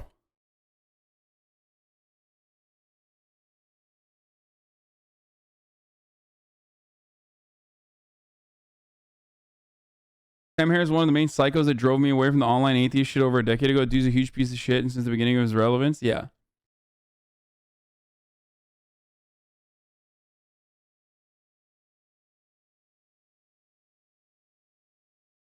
So he has been doing this for a very long time. I would go so far as to say that, like, part of the reason why Joe Rogan is such a fucking dumb ape and, like, totally fucking went on the side of, like, the alt-right and became, like, a trafficker of alt-right ideas was as a consequence of Sam Harris. Anyway, we're so many steps removed from the original video. Let's get back to it. So Tucker Carlson's a piece of shit. Let's remember that. And also, he's a hypocritical asshole who literally, at the time when he did have power, defended vociferously the read the article, idiot. Yeah, no thanks, dude. Oh yeah, just react to the headline of an article. That's not super disingenuous. I know more about Sam Harris's entire body of work than you do. You were just the defender of his because you like what he has to say. So I'm just going to ban you instead of arguing with you, and I'm not going to get stun locked on this particular dumb Sam Harris point, which was just a simple additional point.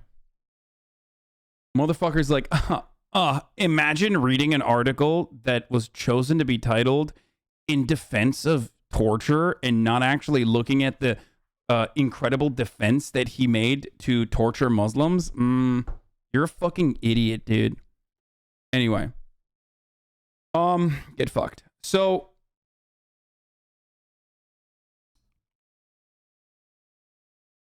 as we were talking, though, the original problem is, the original problem that we were fucking talking about here is Tucker Carlson and his hypocritical statements on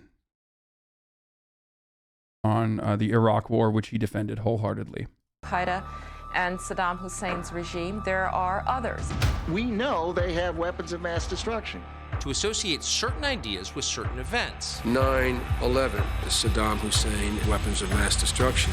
This was the first war on terror. Now, it's happening again. January 6th was worse than 9/11. The very same corrupt interest in Washington. January 6th was worse than 9/11. That's such a stupid, fucking dumb take, dude. That's so stupid. I love that. I love that. That's like an incredibly idiotic thing to say. I'm sorry. Worse than 9/11. Okay. Push the Iraq War under false pretenses, are now pushing the lie of a domestic white terror army. Terrorism from white supremacy is the most lethal threat to the homeland today. They are tying white nationalist terrorism to Trump voters. You voted for the person who the Klan supported. They're tying January 6th to 9/11. I would like to see January 6th is burned into the American mind as firmly as 9/11. They're tying. I mean, it is still kind of wild that like January 6th was insane. Okay, we did see a hog rebellion, a hog insurrection. Okay, it failed because like it kind of wasn't as organized or as like pointed as 9/11 was. Like not like dabbing up fucking Al Qaeda here, but like they had a specific set of goals, which was to sow chaos and disrupt the American political process. And strike at the core, like strike at the imperial core because they have gay people in America or whatever the fuck Osama bin Laden believed. It was like a bunch of different things, right? And that was why it was one of the most successful terror attacks of all time. I mean, straight up, it literally is. Its remnants is part of the reason why America got into the war on terror, which was, you know, a big money maker for them, obviously, and that we're seeing the effects of that still, like an endlessly inflated military budget, Like, I mean, that was already happening.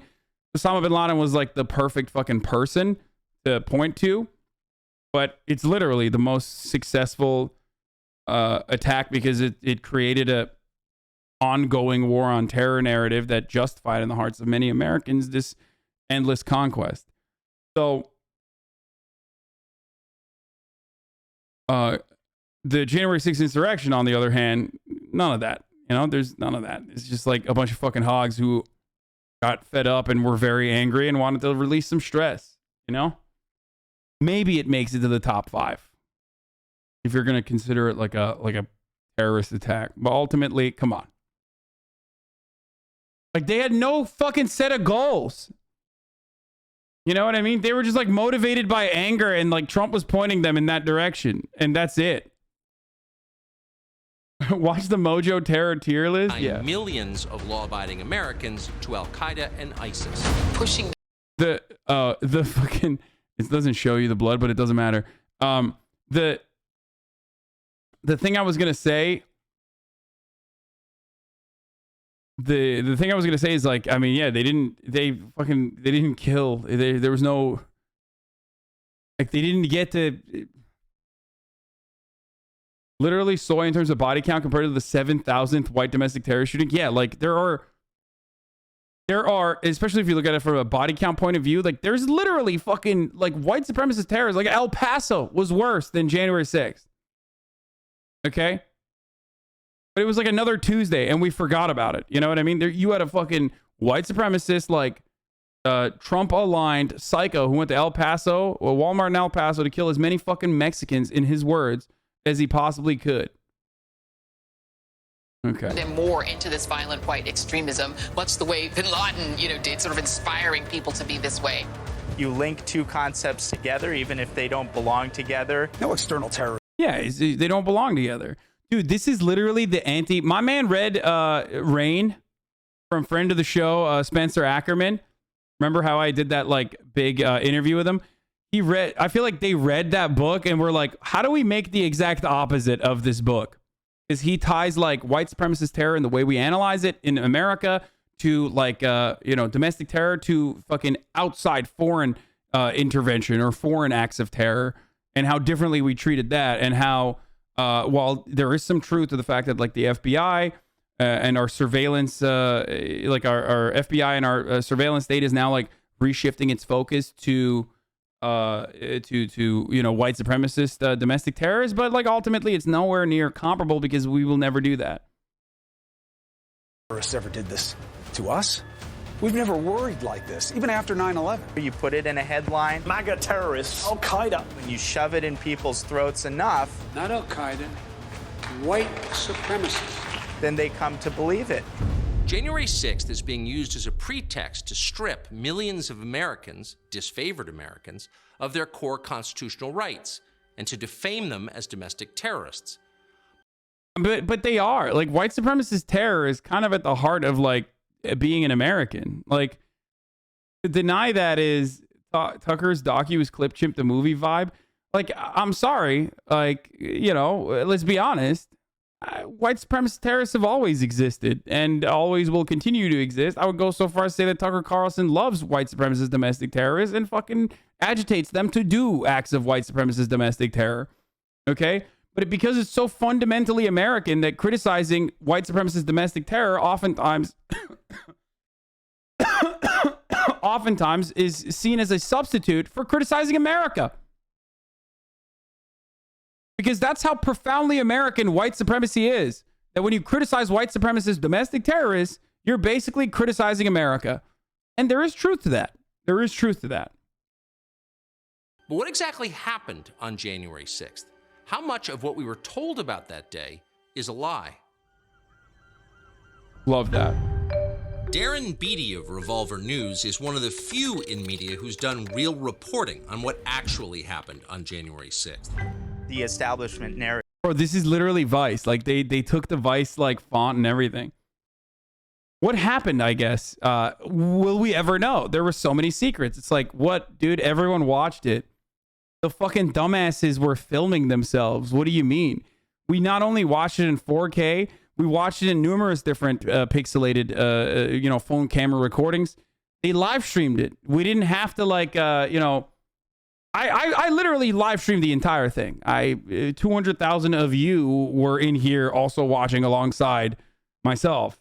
The worst single act of political violence since the Civil War. Donald Trump supporters killing police officers. Was MAGA blood libel. Officer Brian Sicknick died after being hit in the head with a fire extinguisher during MAGA the blood libel. attack. They beat This is not real, by the way. This is a recreation.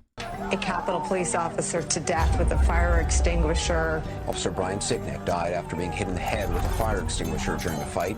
He died at the age of 42 after he was bludgeoned with a fire extinguisher. A rioter hit Officer Sicknick in the head with a fire extinguisher. Hit in the head with a fire extinguisher. Bludgeoned with a fire extinguisher. There's just one problem with the story. It never happened. The New York Times has quietly retracted its story about the death of Capitol Police Officer Brian Sicknick. There was no such thing. There was. By the way, the guy that they had for this is Darren Beattie, Trump speechwriter who was sacked in 2018 for meeting white nationalists, has been rehired to oversee the U.S. Holocaust memorials. A White House speechwriter who was fired in 2018 for meeting with white nationalists has been rehired to join an agency that oversees the U.S. Holocaust memorials abroad. President Donald Trump appointed Darren Beattie to join the board of the Commission for the Preservation of America's Heritage abroad on Wednesday. The White House had fired Beattie after CNN reported that he had appeared on a panel with white nationalist Peter Brimelow in 2016. I mean, who better to protect America's heritage than a dude who, like, is hanging out with white supremacists? I don't get it.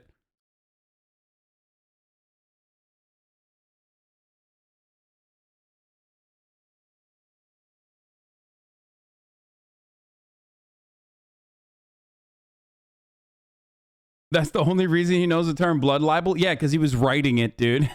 He's like, blood libel. Okay, when I do it against Jewish people or America's enemies, in defense of America's heritage, of course.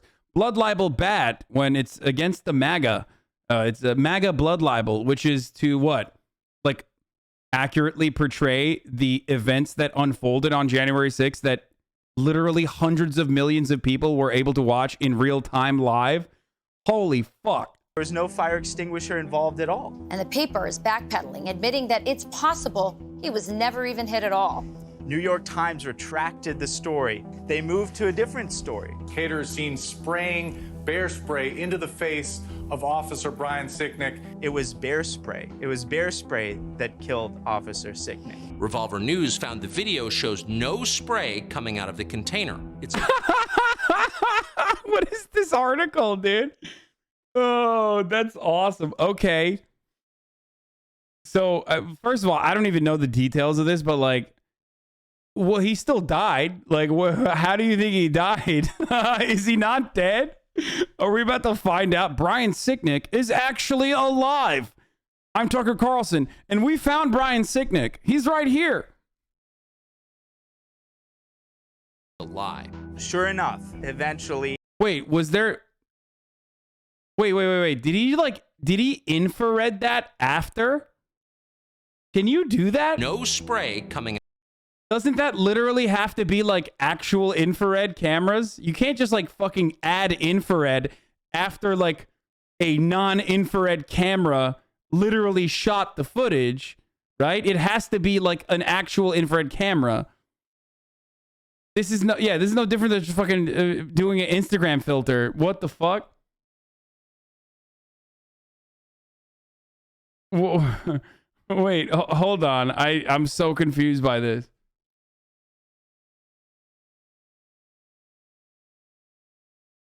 You can't get thermal footage off of like something that is not actually mapping thermal imagery.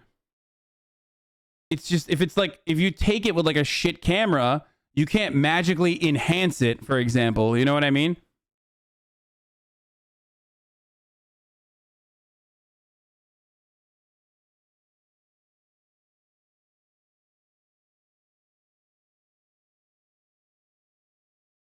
Out of the container. It's a lie. Sure enough, eventually the media admits Revolver.News is right. The D.C. medical examiner today ruled that Capitol Hill police officer Brian Sicknick died of natural causes. Officer Sicknick died of natural causes. He did not die at the hands of the...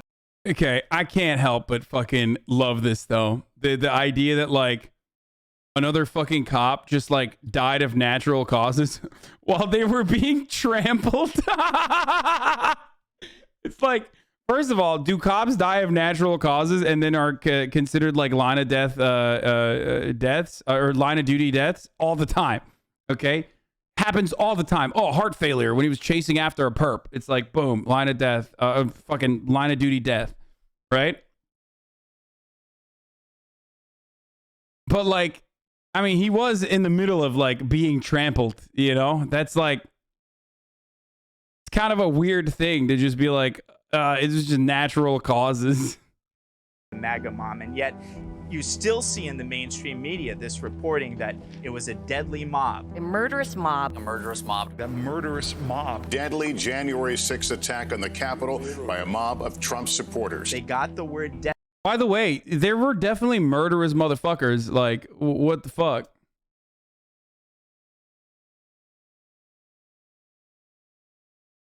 Like what? Just because they were like unable to like do the murder doesn't mean that they weren't like motivated by murderous fervor. I mean, they weren't saying we want to fucking kiss Mike Pence. They were like, yeah, we want to fucking like find Mike Pence and like, you know, beat him up. Deadly from this false reporting on Sicknick. It was a blood libel, and again, the national security state was operationalized on the basis of that narrative.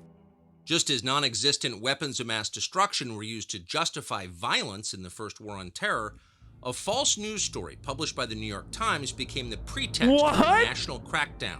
Bro, first of all, look, I'm not even like one of these people that's like January 6th was the worst thing that ever happened in America, but like, dog, I think it's kind of fucked up that like the sitting president at the time whipped up people, his supporters, into such a frenzy that they stormed the Capitol.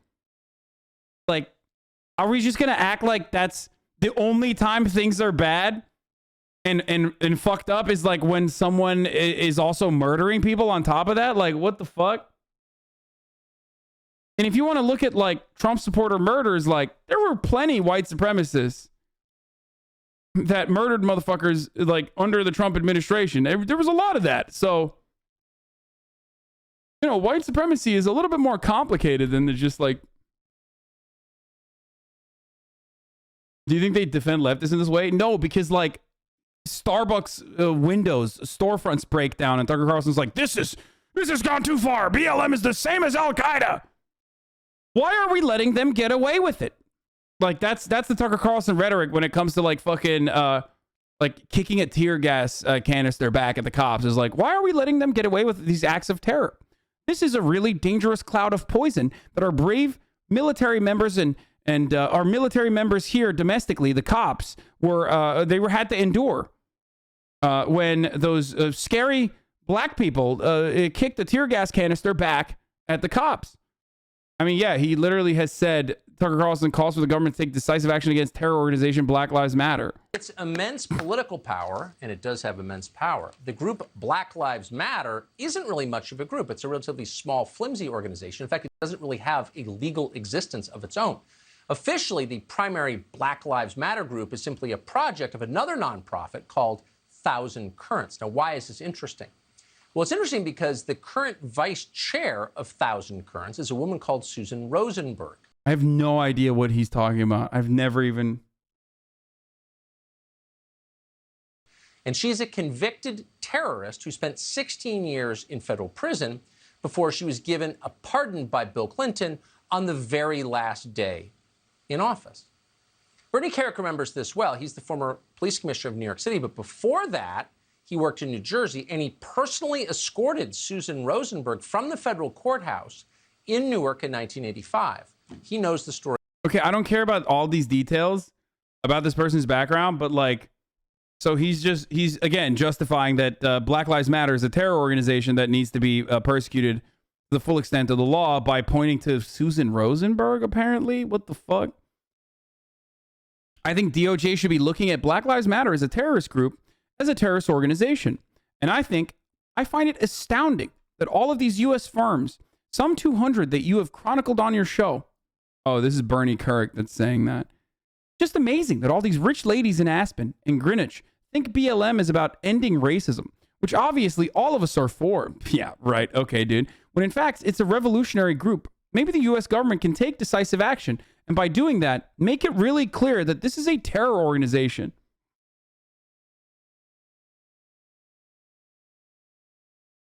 Love that.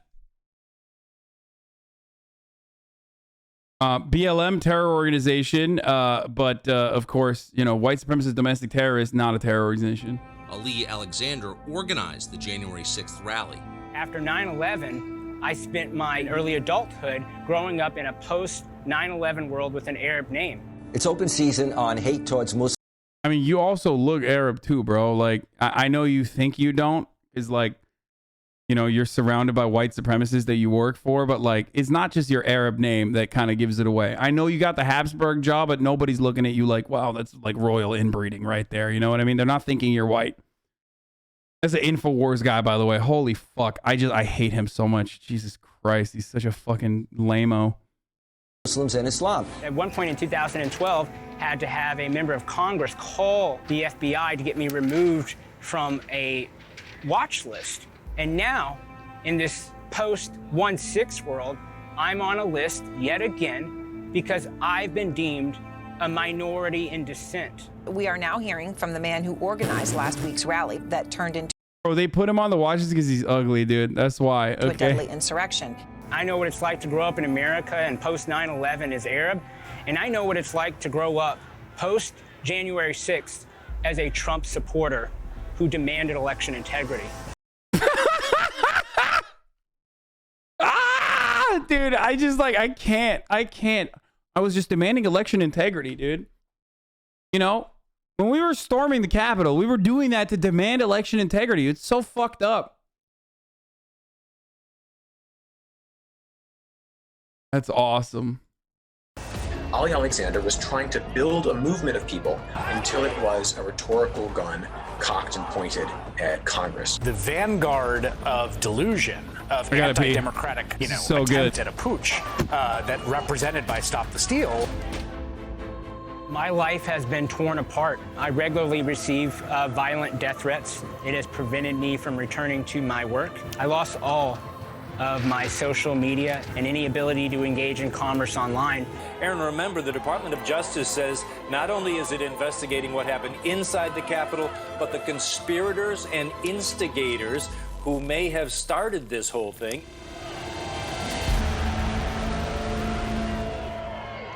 The Biden administration has put Ali Alexander under surveillance as a potential instigator and conspirator in the so-called white supremacist insurrection.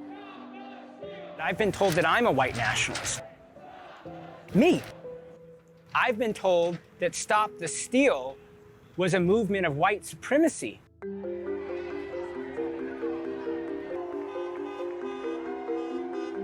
Stop the Steal was the most law-abiding movement that this country has seen in modern times. Christ is king!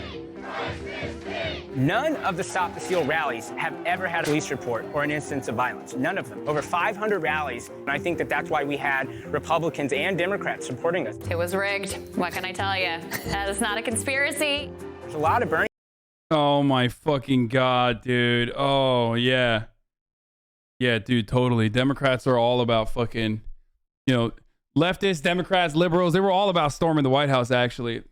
The news was a metaphor for Democrats strangling our elections. I mean, I'm not one of those people that's like, oh my God, I can't believe they put the fucking gallows up. Like, they're so violent, okay?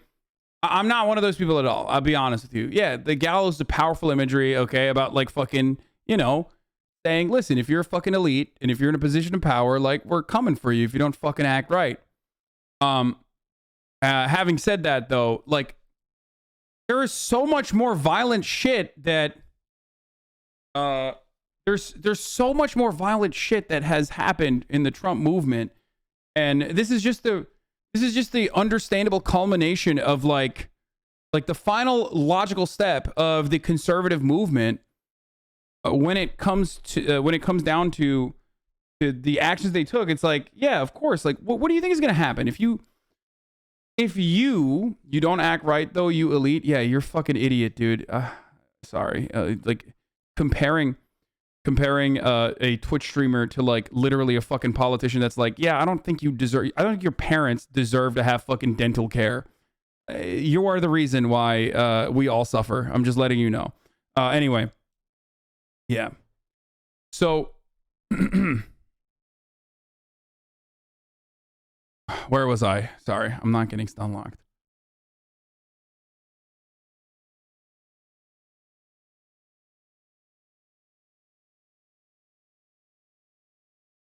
I totally forgot what I was saying. Fuck.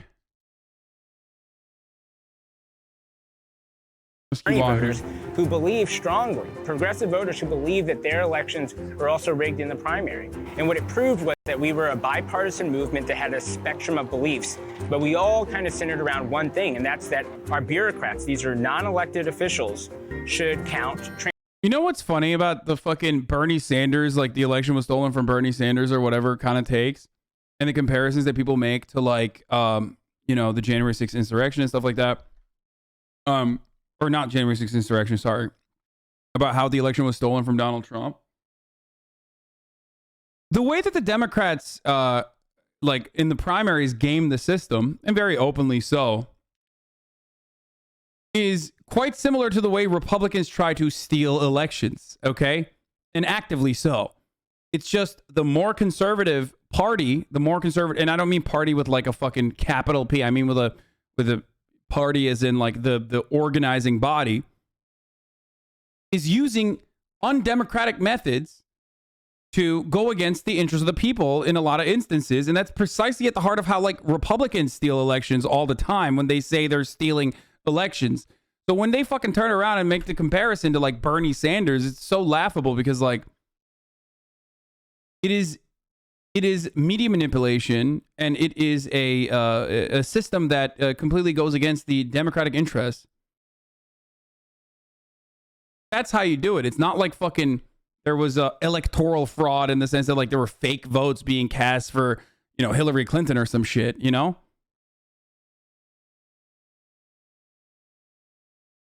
Heck spin? What the fuck? What are these fucking emotes, man? Transparently. I'm just really excited about the 5th. I'm really excited about the 6th. Don't forget to tweet out marchtosaveamerica.com. We listened to never before. Wait, he's just like, I don't get it. I mean, he's literally, is this a self-report? He's like, yeah, I was like super involved in the January 6th insurrection. Aired tape of a January 6th planning session that took place between Ali Alexander and several members of Congress. There was no talk of insurrection, nothing even close. Wait, what? Wait. Tucker accidentally implicating members of Congress? I made a very executive decision that we were going to descend on DC on the 6th. And we have several members of Congress on this call and state legislators. I consulted members of Congress. They felt like this would add pressure to make sure that our voices were counted. You know, we knew it was a losing fight, but we still believe in miracles. And we wanted to know, well, who are the Republicans who need to be primaried and who doesn't? So the Republican Party, I just want them to hear this message. Look at this crowd. We are the people that you must represent. That's one of them good ones, brother. Oh my God, look at all these small business owners, dude. Look at this. Oh, yeah. Or we're going to replace you with patriots. And so that's what January the 6th was all about. It was just about making sure that if you called yourself a conservative, that you stood with the conservative movement. And unfortunately, it spiraled out of control. We coordinated with the U.S. Capitol Police nearly every day. A lot of people don't know that Stop the Steal actually had a permit on the Capitol grounds. So not the Capitol itself and not the Capitol Plaza, the Capitol grounds, Lot 8. We had a permit. So let's just imagine this. 20 to 50,000 people inside the President's Park. We're sitting there at the very front. I'm dead center of the president, front row. A Trump campaign staffer walks up to me and says, you know, Ali, there are people leaving the overflow, and there are already tens of thousands of people at the U.S. Capitol. With your presence and the presence of Alex Jones. Oh, it's gonna. I really do hope they go to jail because it's pretty funny, just for the memes. You know what I mean? Why don't you guys walk down Pennsylvania, gather people together, we're coming, swamp creatures, and then position them for your rally? They didn't have to put that in, dude. Like, what the fuck? How are they gonna sell? How is this gonna turn around into being like, well, in the events that took place actually are completely outside of our control and we're not responsible for it, and also it wasn't that bad? Like, how the fuck do you salvage this? Is he building a case to send this dude to jail? I'm so confused. Alley on Lot 8. I wasn't at the Capitol when it descended into chaos, and that's only by God's grace, because I was scheduled to be there. Secret Service let us out at a point where we would have been there when the first punch was thrown, and that's strange. The only reason that we weren't there is because we stopped and gave an impromptu speech. We're building America up. We're here to take our rightful country back peacefully. I get a text from the campaign that you should get there and de-escalate because things are not going well. So we... Wait, why are they showing all this? Wait, I'm so confused, dude. I mean, wait, hold on. Wait, why are they showing this?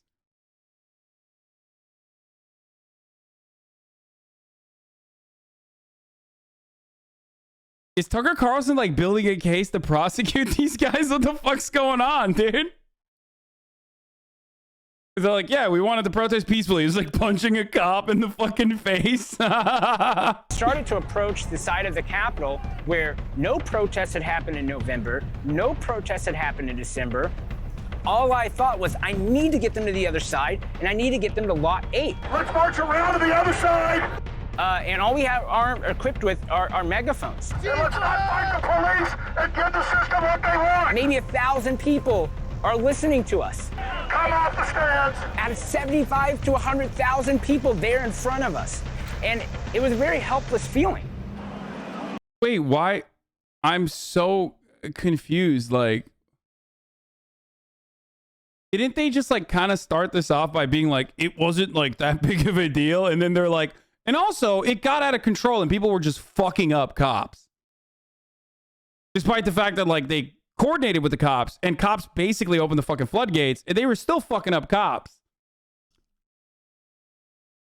We need to not have the confrontation with the police. They're going to make that the story. Yeah, I wonder why, dude.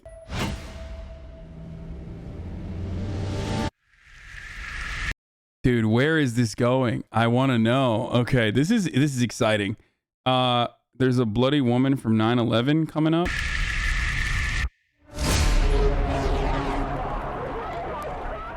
Within seconds of the planes hitting the Twin Towers on 9/11, we had a lead suspect. Some of the key suspects. Hold on. Wait. Oh, 44. Okay, it's done. Come to mind, Osama bin Laden. 2 suspects are in custody this evening in the bombing of Oklahoma City's Murrah Federal Building. Within 48 hours of the Oklahoma City bombing, Timothy McVeigh had been arrested. Yet it's been the better part of a year since January 6th, and the masterminds behind this supposed insurrection have never been found. If supposed insurrection? Dog, you have one of him on your fucking... You literally have him. You're talking to one of the organizers.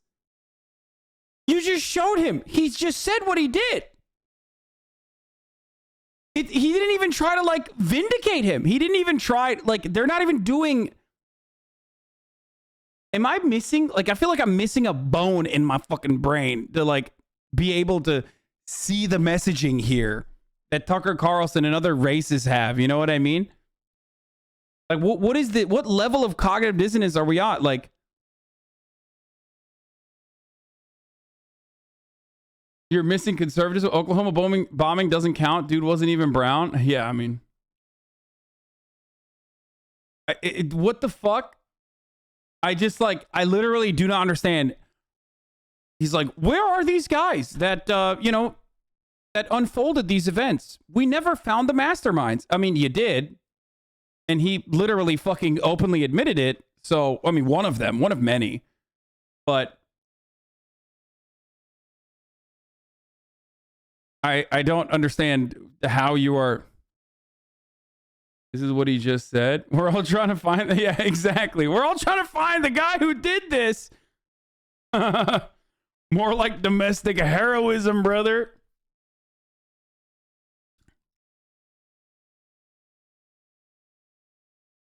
That's right. If Ali Alexander and Stop the Steal didn't conspire to provoke violence on that day, then who did? What do you mean, who did? All the people that were there.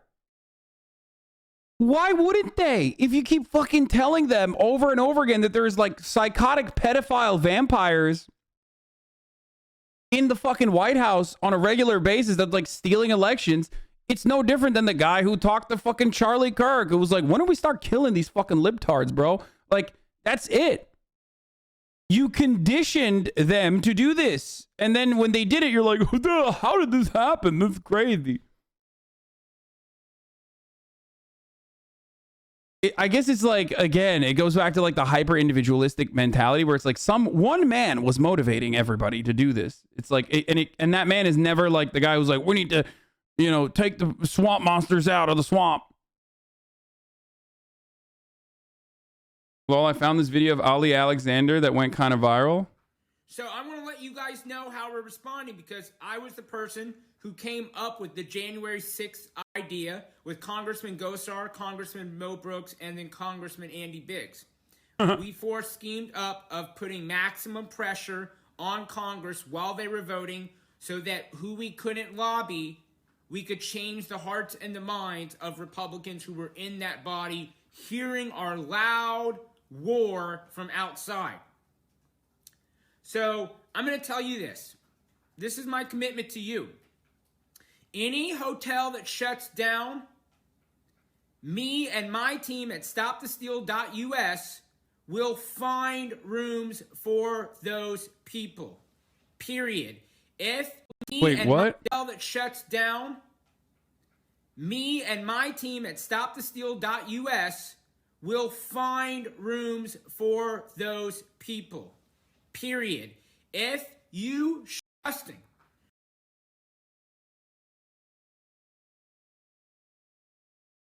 I don't. Wait, but like he's admitting it. So what the fuck? I don't understand.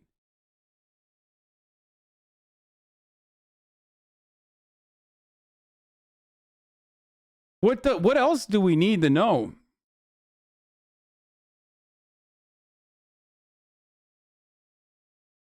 They're saying because he wasn't physically at the Capitol, then they started storming the grounds, that they weren't a part of it.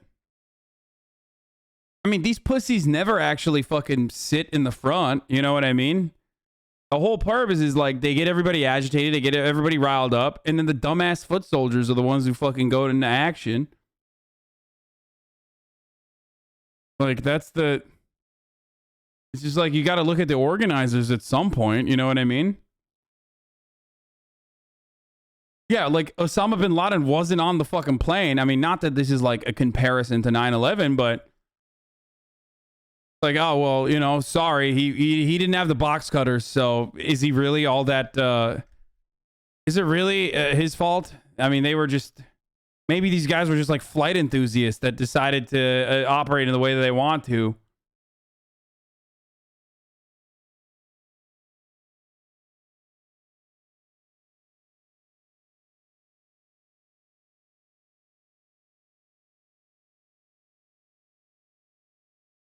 I just don't get it. I feel like they're... what happened here? Like, why is Tucker Carlson... Is Tucker Carlson throwing this... this brave brown man under the bus? Is that what's going on? Because it feels kind of sussy. Is it possible that the real conspirators were hidden in the crowd of middle-aged Trump voters?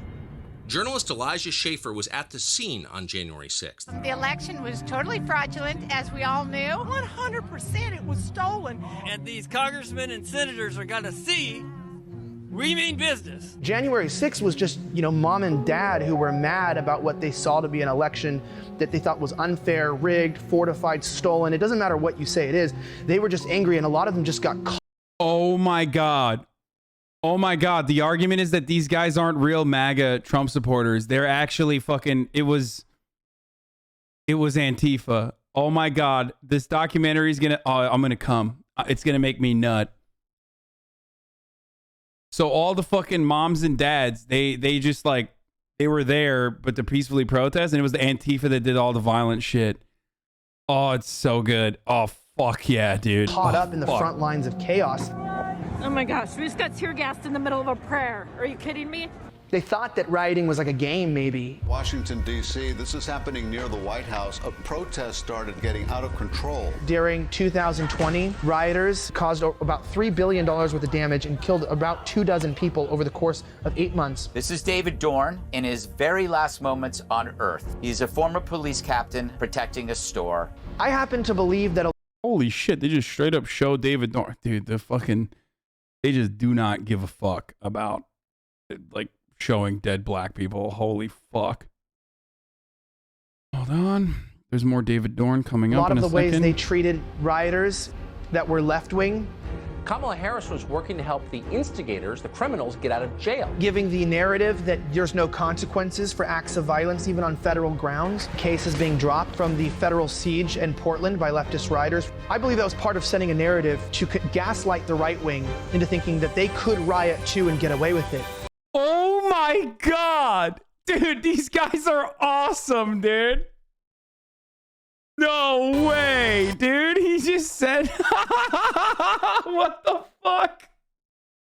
Oh, they got us. They fucking got us. We got duped. We're so stupid. We saw, like, you know, left-wing protesters get away with it. So we just, like, thought we could do it as well. Gaslight was correctly used in that situation, for the record. I know that, like, we were on that fucking David Rubin tip earlier. That was a correctly used gaslight moment. But the left wing made us do it. Oh, that's awesome. That's awesome. That's great. That's brilliant. Listen, congratulations. This is like reading that Breitbart article that tried to use, like, reactionaries, horniness to fucking own the libs to get them to get vaccinated. This is the Antifa, or this is the January 6th version of that. You know what I mean? Where it's like, Like, yeah, we just thought we could do a little bit of fucking rioting too. You know what I'm saying? Like, look at all those BLM riots. Like, motherfucker, most of those situations got out of hand because cops started caving the people's skulls. Okay. It started off peaceful. Cops started caving people's skulls. In your situation, they opened the fucking doors for you and you still trampled on them. Okay. Oh, the party of personal responsibility. Yep. Strikes again, dude. Why can't we do a little bit of rioting too, brother? What the fuck? This is all over the place, dude. This is all over the place, dude. They got fucking, yeah, they got way better treatment than the fucking BLM protesters did. Let's be real. What the fuck? Woo! This is good. This is good shit. This is, inject this directly into my fucking veins, dude. The mainstream media pretended that they were not directly agitating the Capitol riots. This is mostly a They made us do it. They made us do it. We're not. We're just like, we're animals. We're fucking hogs, brother. What do you think was going to happen? Okay, so CNN made them do the Capitol insurrection, but not Donald Trump. Conservatives, okay? Conservatives were mind controlled by CNN into doing the Capitol insurrection, but like those very same malleable minds that were so easily persuaded, nay, coerced by Anderson Cooper and Don Lemon. Those minds, of course, were not listening to Donald Trump when Donald Trump was like, yeah, we gotta do something.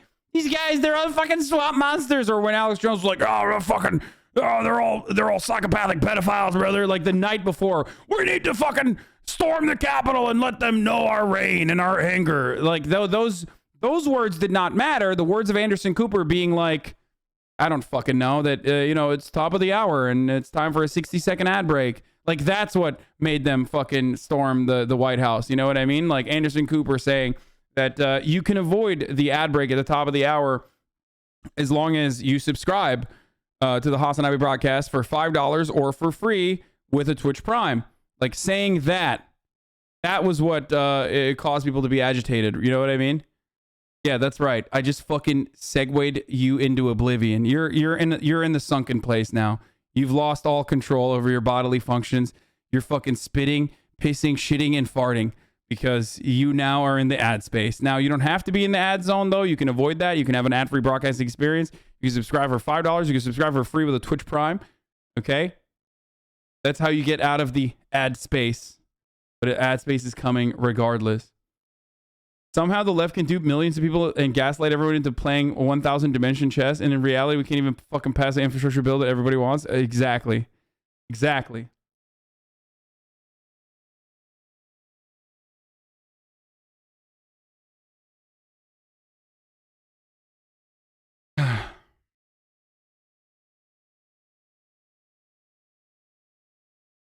Or I can just pop out my screen and don't have to watch the ad. I mean, you can do that as well. Is that a way to fucking avoid the ads? Then definitely do it.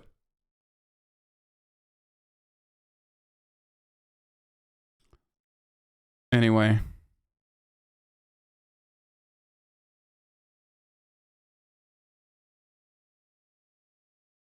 Where are we at?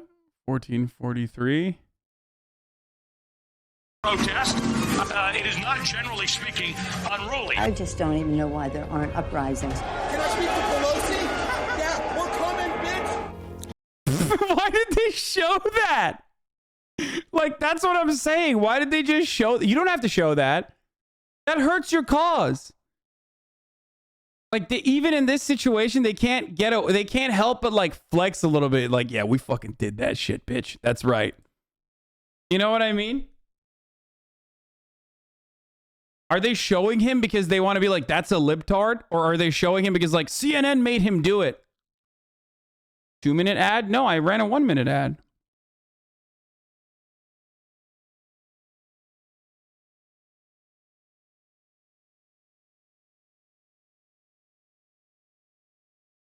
I feel like it's like a kid. Like they can't help themselves. Like they have to fucking show the shit that they did. They're like, come on, it was pretty good, right? Remember when we did that shit? Like, that was fucking tight. Come on. That was fucking sick, dude. Nancy Pelosi, we're coming for you, bitch.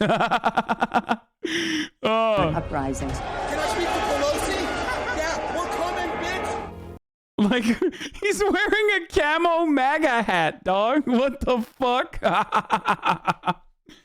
Oh, that's awesome.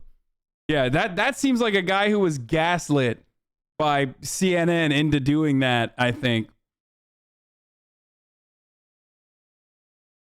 I don't think you understand the point of this video. It's to show the truth, not what you want it to be.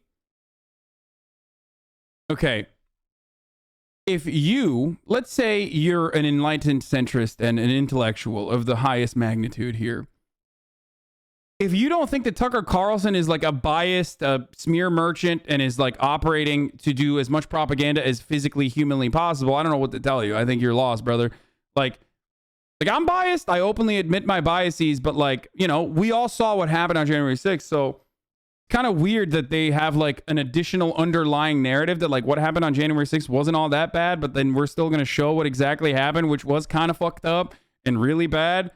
Like the video's overall narrative is not looking too great with like the actual facts that they keep presenting. They're not doing a very good job with like massaging the narrative if you're going to keep showing like uninterrupted footage of hogs being hog-like.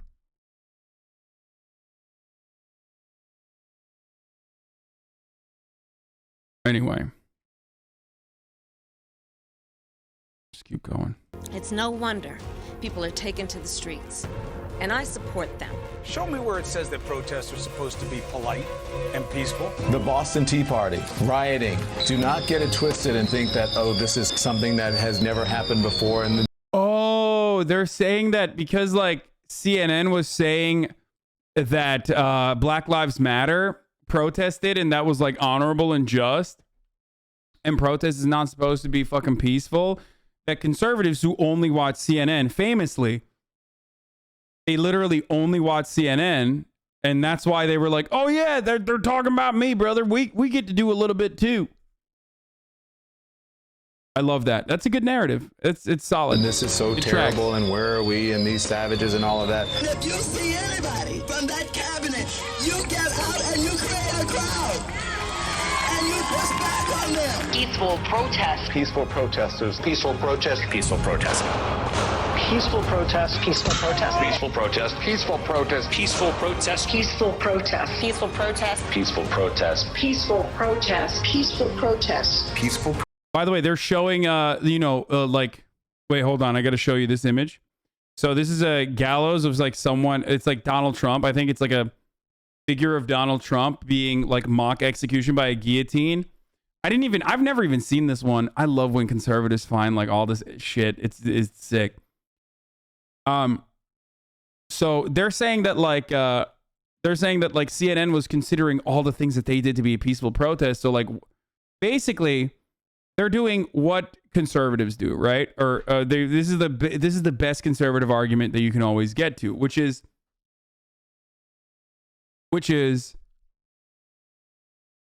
what Democrats were doing was bad, so we can do it too.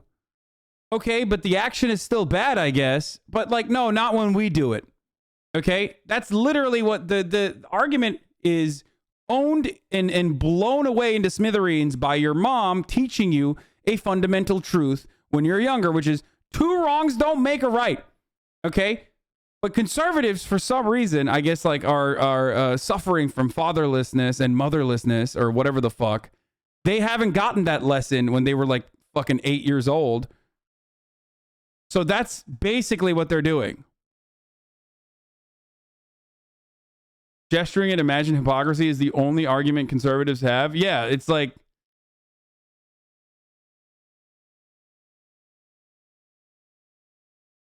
it's great.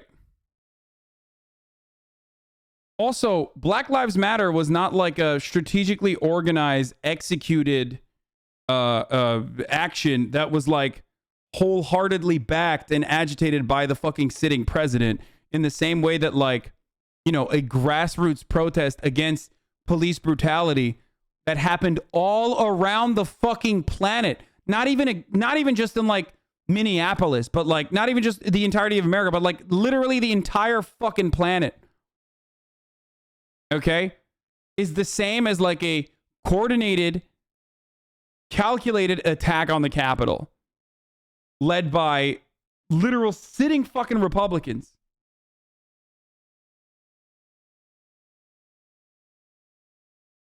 Protesting by cutting your head off? No, that's not a real thing. This is like, they had gallows and fucking guillotines at the January 6th insurrection as well. This is literally that. They're showing like Donald Trump, like a fake Donald Trump under a guillotine, okay?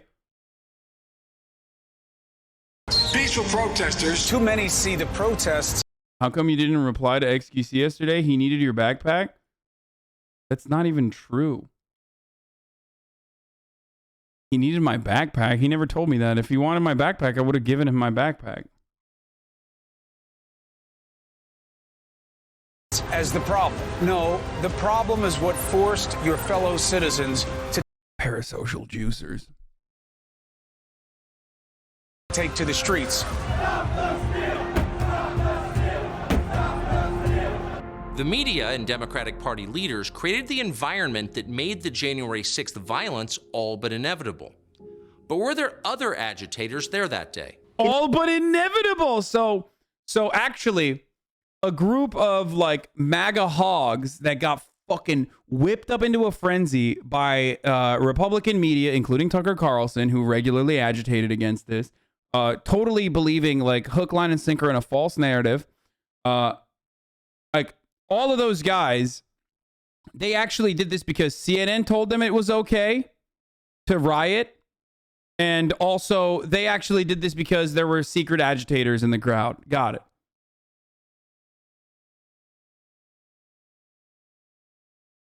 That's crazy. Bezos dressed up as you for Halloween. Okay, dude. That's come on, dude. This is not fake, believe me. Yeah, Bezos dressing up as his most productive content creator. It was Antifa, but it was also a honeypot, but it was also Justified like the Boston Tea Party, but it also wasn't illegal, but also they made us believe it was legal.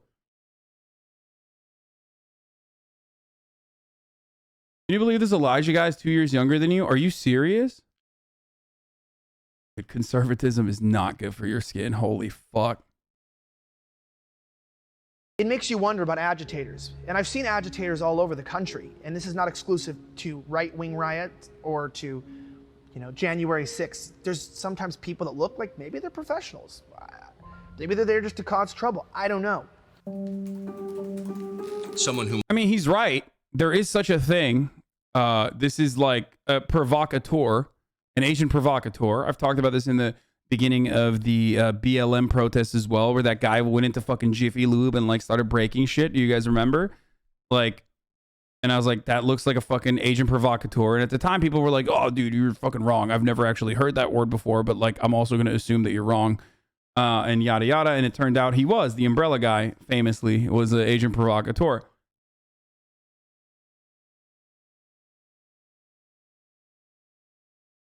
The difference there, though, is that, like, those guys were all fucking, it wasn't like a singular incident.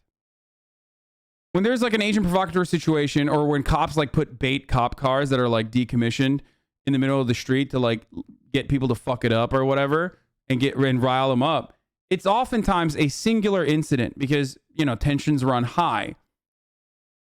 Okay, tensions run high in a situation like that, but ultimately it's still a decentralized protest where there are people coming from all walks of life and all different kinds of fucking attitudes and opinions on how to protest, what they're fucking protesting for, that are getting together and doing this shit.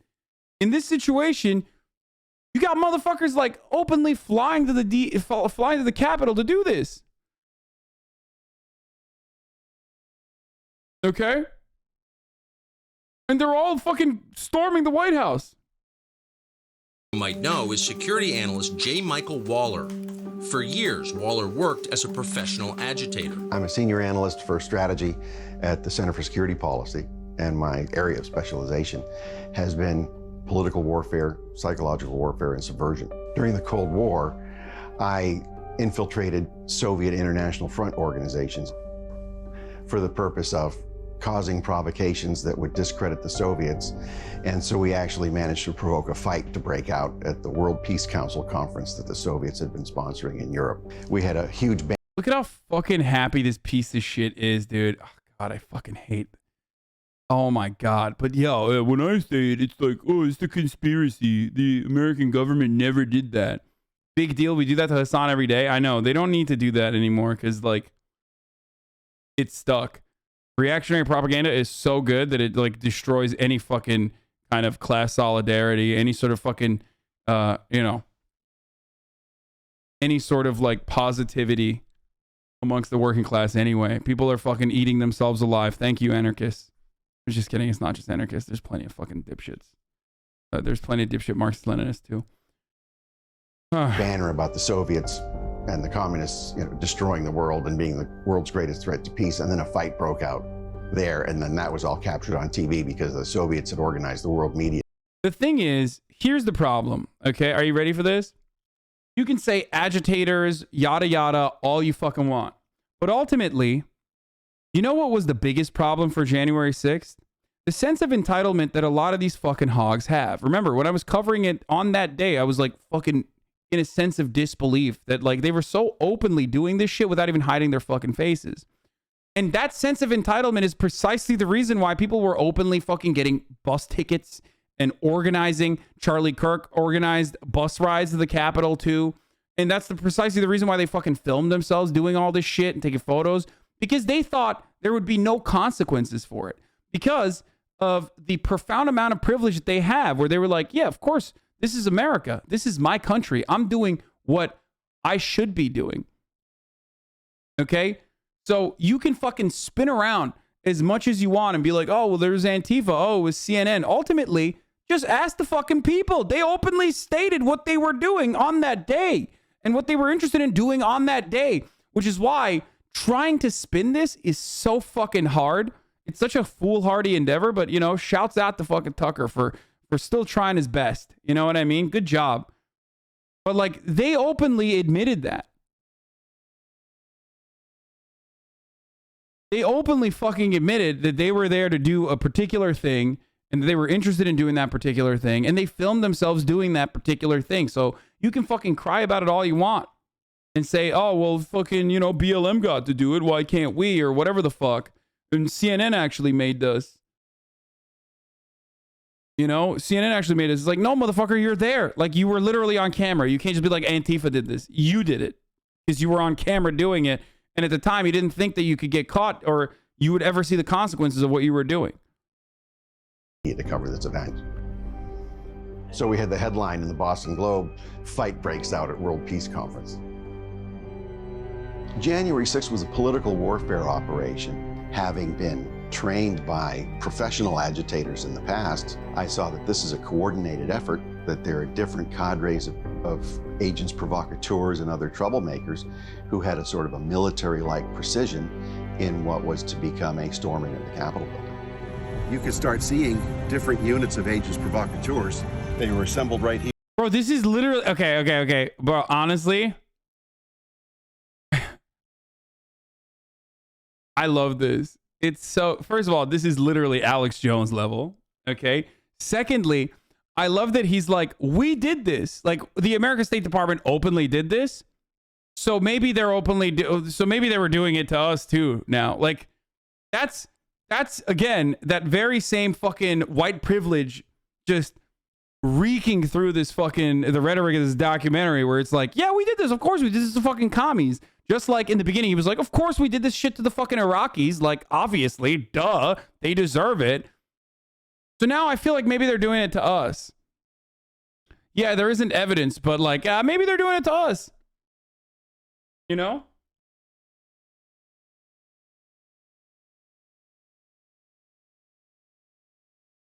Awesome.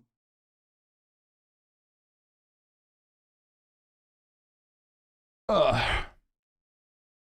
This is spinning out into the January 6th cinematic universe. Here on the Statue of Peace, and they were assembled in various places on this walkway, goading members of the crowd trying to cause trouble. It's time for revolution. One of those agitators was a full-time left-wing activist called John Sullivan. John Sullivan, I mean, what he does best is agitate. He causes problems, and that's what he's known for on the left and the right. I mean, he is the person that organizes all of these events and riots in Utah with his group Insurgents USA. Journalist Taylor Hanson was also at the Capitol on January 6th. While living in Utah, he was attacked by members of John Sullivan's group. And it was, you know, right shortly after George Floyd died. I was riding my motor.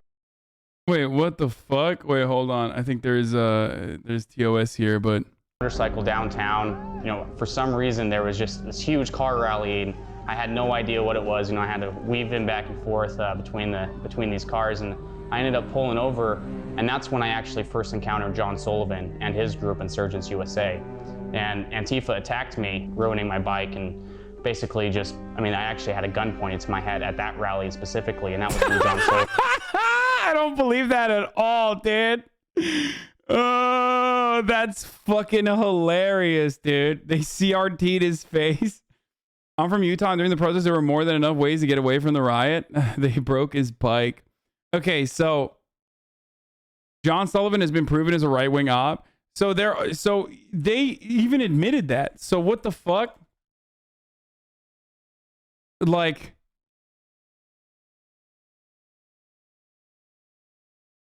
activist John.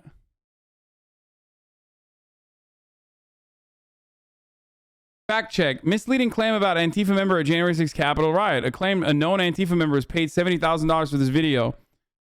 Okay. Cue a widely shared meme on Facebook. The office is Jim Halpert. This is a known Antifa member who was paid $70,000 for his Capitol riot video. Reads text in the photo, which shows Halpert, played by actor John Krasinski, pointing to a whiteboard. The FBI says they have no proof of Antifa members dressed as some Trump supporters.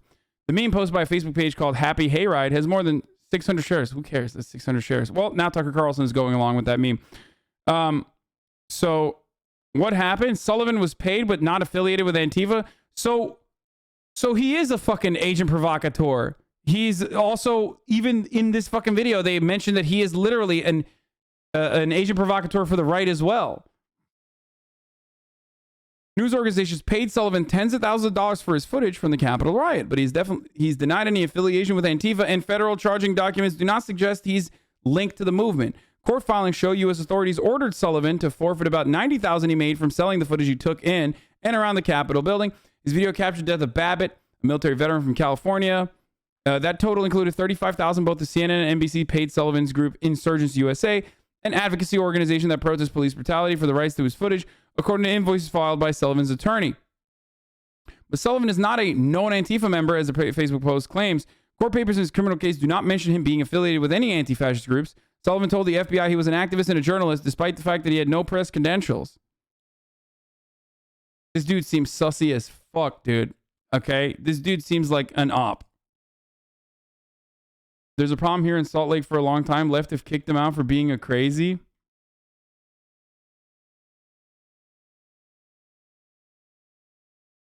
Based on our research. So yeah, he's like one of those like Andy No type of fucking dudes, but on the left, I guess, functionally.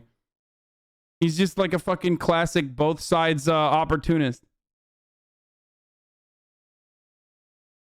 There's so many of these motherfuckers now. It's so annoying.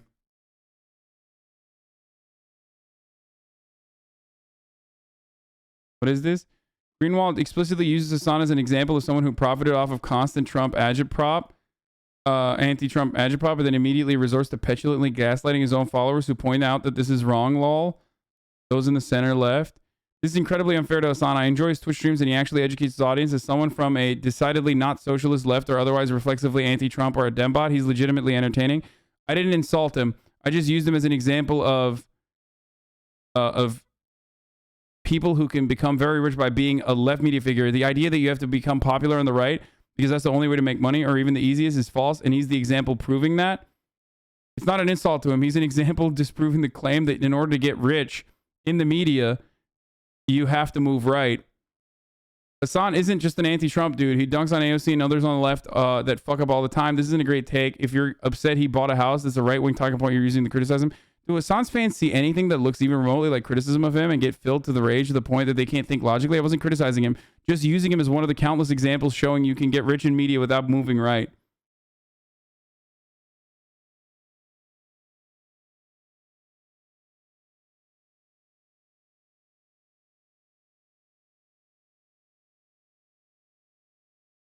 I mean, even then I'm like kind of the exception that proves the rule. I mean, that doesn't prove the rule, obviously. The New York Times investigation basically debunks this entire thing. Yeah, we watched this before the Day of Rage, I think, when it first came out. I mean, he said I was a charlatan, didn't he? Didn't he literally say I was like a... It saved Chris Hayes' job and made him millions. It turned tons of unknown charlatans into rich social media stars. Like, I feel like maybe he wasn't calling me an unknown charlatan.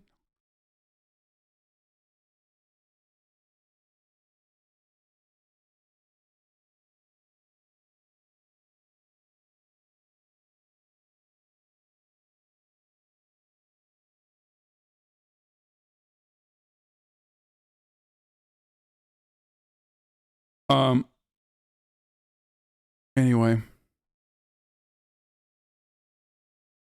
You're the last, and I mean, I guess, yeah. They're trying to define lines that don't exist. Anyway, it doesn't matter. Getting back to this, so they're pointing to like some fucking random like grifter dude who tries to make money off of like these sorts of protests and shit like that, and saying he's like a known Antifa guy. But remember, that dude wasn't the only known Antifa guy that was there. They literally even went as far as to claim that the fucking QAnon shaman was an Antifa guy. Sullivan's Insurgents USA group. He knows his stuff, and he knows how to, you know, start something in a crowd, or, you know, to almost talk somebody into initiating violence for him on his behalf. The FBI affidavit. Okay, once again, if a random guy who is supposedly Antifa, if a random fucking dude like this is able to whip people up in a frenzy, then don't you think countless hours dedicated to this sort of coverage by Fox News and Donald Trump himself would also whip people up into a fucking frenzy? Who brought those people together? If they are, again, so malleable, so open to coercion, so open to persuasion like this, then don't you think that, like, I don't know, Trump was fucking doing that too? A lot more than fucking what one random grifter was doing? David says he's on video egging on protesters at the Capitol. He said things like, "We're about to burn this down and we ain't waiting until the next election." I saw multiple agitators changing clothes. You know, they had huge backpacks. They'd have someone guarding the corner as they'd go and change clothes. In the initial phase, it was changing from black bloc into Trump gear. Get the fuck, this is insanity, dude. What the fuck? There are literal oath keepers and Proud Boys who are like, yeah, brother, like communicating with one another to be like, we're storming, right? Oh, that's awesome. That's awesome. You know, your dad is invested in this, okay? I'm sorry to say this, but your fucking grandfather and your parents are going to watch this shit and be like, that's right. I knew it all along. It was Antifa. It was Black Bloc. They're just making shit up. That's insanity.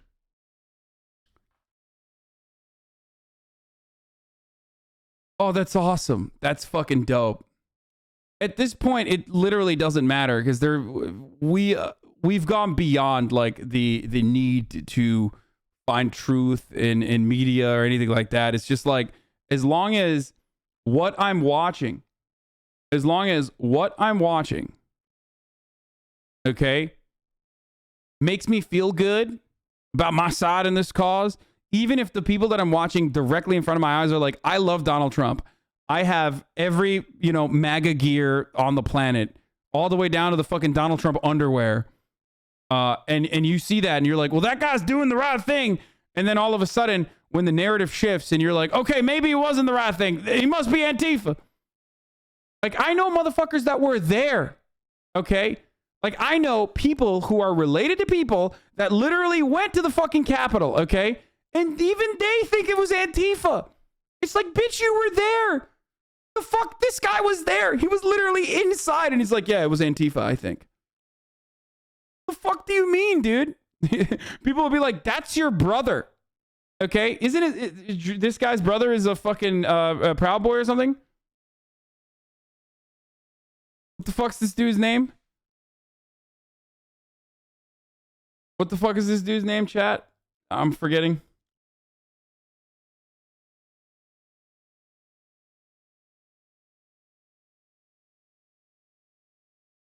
I can't wait to hear my dad casually slip his bullshit in the conversation.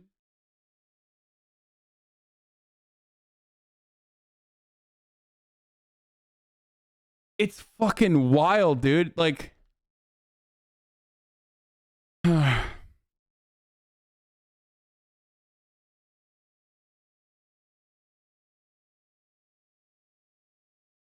Taylor Hanson.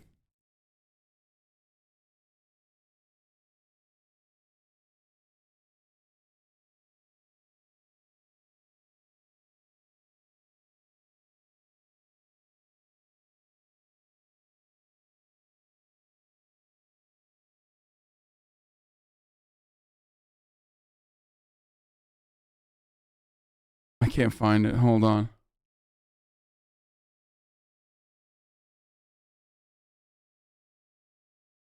It's going to be a fun topic to discuss on Thanksgiving. Yeah, I know. If the right hates Antifa, does that make him pro-fa? Yes. He's not the Freedom Phone dude. No. No, this is a different guy.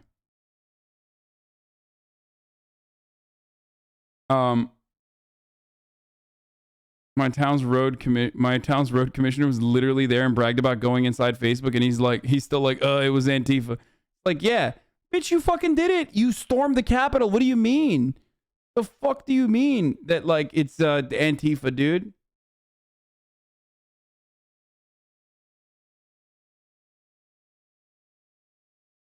Started attacking the police. The police were completely overrun.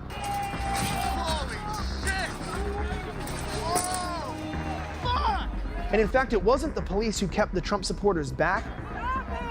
It was Trump supporters keeping other people that were allegedly a part of their group back. We are not that type of people! That is not us! And that's when it just got weird.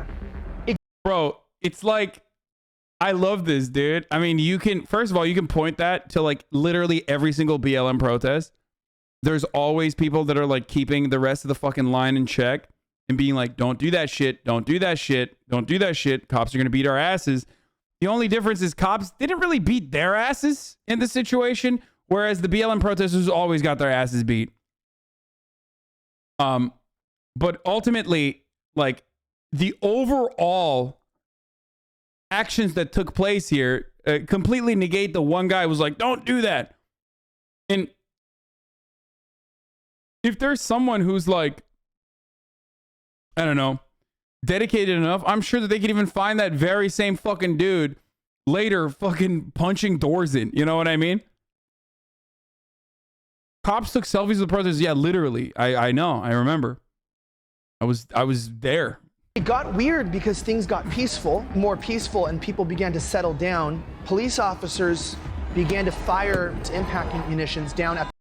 Wait a minute. What? Are you saying that cops have a tendency to escalate?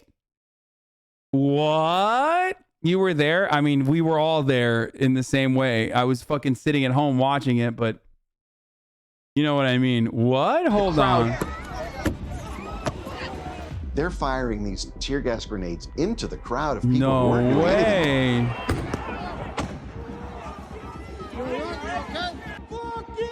And it riled up the crowd, and then they started fighting and pushing forward, and I'm going, wait a minute. What? Wait a minute. No, they're not. No way.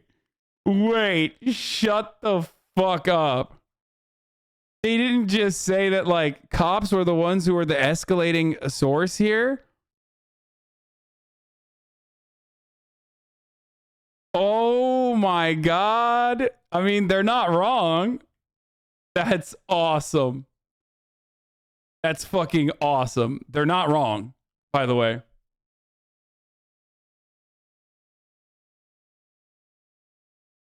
No way, dude. A situation that just got de-escalated, why would you want to escalate? Okay, that's bullshit, by the way. Like, the situation just got de-escalated. At this stage, they've already broken through, and they're literally climbing the fucking walls and the scaffolding.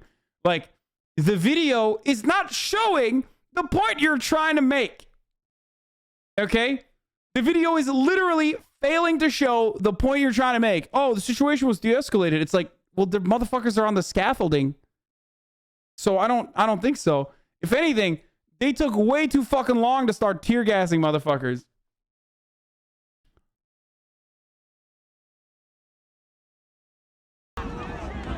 They're gonna kill somebody. And that's when another Capitol Police officer, a bike patrol cop, came over and actually pushed a man off a wall, which I also witnessed. A cop in blue and black pushed him both hands on the back. They're right there with it. It made the crowd angry enough to actually push up the stairs. I mean, I walked right into the building. Both windows on the left and the right, they were already broken. And I just kind of walked right in through the front door. Hey! Fucking hey, man. Saying that the January 6th There's a cop literally following him, dude. The cops were really violent towards us. They hurt our feelings. Meanwhile, this guy's like walking into the fucking Senate floor or whatever, and he's like, it's just a cop following him behind. The Capitol was worse than the 9/11 attack to kill thousands of people. Is just really irresponsible talk. Any chance I could get you guys to leave the Senate wing? We will. I've been making sure they ain't disrespecting the place. Okay, just want to let you guys know this is like the sacredest place. This was the case of God, dude, dude, come on. Can you imagine?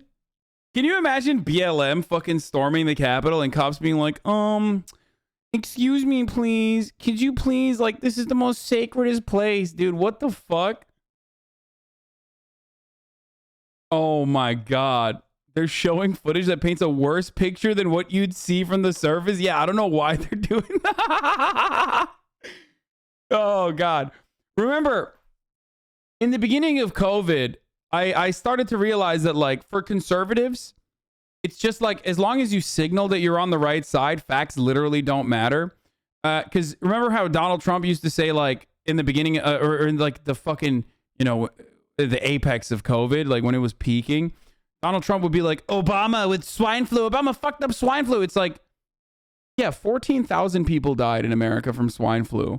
At that stage, it was literally like 100,000 people had died from COVID. So, like, we're supposed to bring that up, and then you're supposed to say, well, that's actually a false equivalence because swine flu is not as, like, bad as COVID. But he was, you know, using the false equivalence to his favor. You know what I mean? Like, because at a certain point, facts don't matter as long as you're, facts don't matter as long as you are, you know, on board with the cause, right? And that's what this is as well. They're just like showing all this like really horrible shit while simultaneously being like, it wasn't that horrible or whatever, because it's their side. So they're only trained to hear what the fuck's coming out of their mouth, and they don't see this as like a bad thing. Of a legal protest. They are trying to burn down our Capitol, and I did not come here for that shit. Hijacked at the very tip of it. Bro, he's literally tacticaled out the wazoo. Like, our Capitol. Like, what do you mean? Isn't he wearing a fucking plate carrier and shit? Like, he's got Ziploc ties in front of his fucking plate carrier. Like, whoa. What? Thank you, anonymous user, for gifting, what, 10 tier 1 gift subs? Or not Ziploc ties, fucking zip ties. I said Ziploc ties. And I did not come here for that shit. Hijacked at the very tip of it by some certain organized groups, several organized groups, and from various political ideologies. In the first war on terror, many of the groups that were the supposed terrorists were groups with which U.S. government had a very long and storied cooperative relationship. Basically, we created the Mujahideen in Afghanistan, certainly supported them, you know, as recently as basically the United States' cooperative relationship with ISIS, which it used for its geopolitical agenda countering Mujahideen. Wait, okay, go on. I'm listening. I'm hearing a lot of things that he's saying. They stole your whole flow? Yeah, fucking word for word, dude. Those are my bars, bitch. You can't just be spitting that. That's wild, okay? You can't just do that, okay? You can't just steal my whole flow and be like, this is mine, I did this, okay? Fucked up, dude. the Assad regime and Iran and so forth. The elements that were designated responsible for terror were precisely the elements that the United States has a long history of instrumentalizing for its own purposes. Not only has the government Wait, hold up. This is blowing my mind. First of all, I got too caught up in like the truths that this motherfucker was spitting to realize that are you saying that like the American conservative militia movement is literally the same as like the Mujahideen in the same sense that they're like Christian fundamentalists that are ready to be agitated and fight back against the American government? Because yeah, I mean, it's true.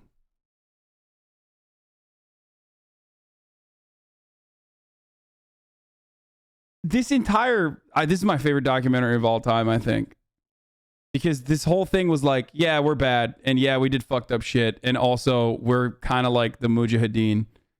And we got agitated into doing an insurrection. And it's actually the Democrats' fault. But like, we kind of did it. But then there was Antifa, I think. Sponsored, funded, and armed terror groups fighting our foreign adversaries. Federal agencies have a long history of ensnaring American citizens in manufactured plots. It may sound like a conspiracy theory until you learn the undisputed details. The FBI is responsible for more terrorism plots in the United States than any other organization. I'm gonna fucking cry. Tucker Carlson thinks this is awesome, though. I mean, he's not wrong. He's not wrong. He's right. God damn it, dude.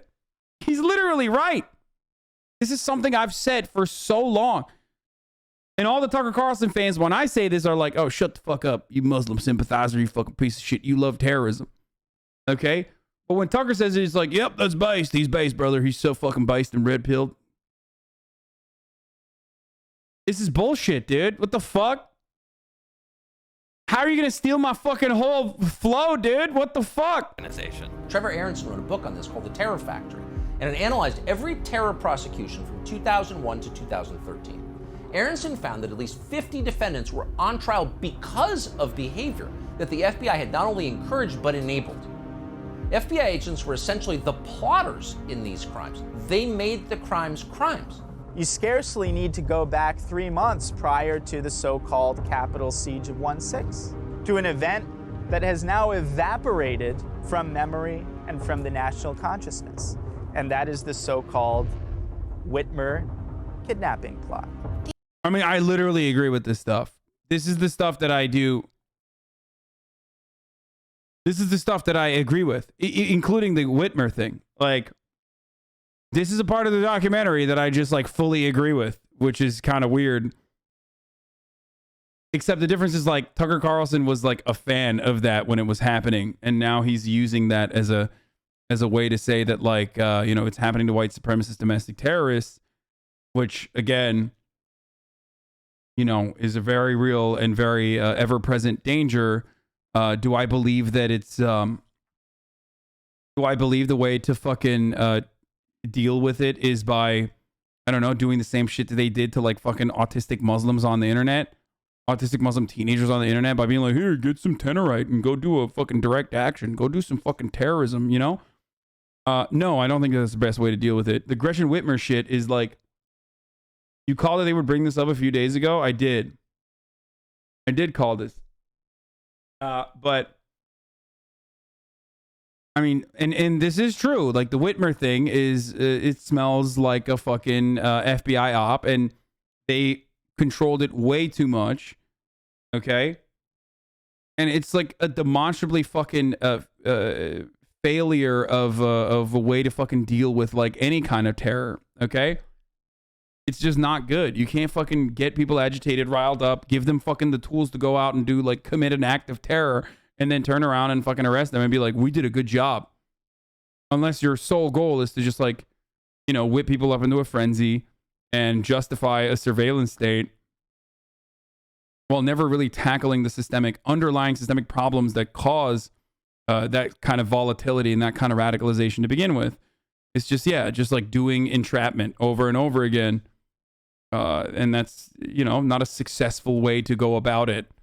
Unless you're, like I said, sole purpose as an organization is to justify your budget. The alleged plan was to kidnap the governor and put her on trial for treason, all because of Michigan's COVID lockdown. The federal government thwarted an alleged plot to kidnap the governor of Michigan in a manner that included, shockingly enough, storming the state capitol.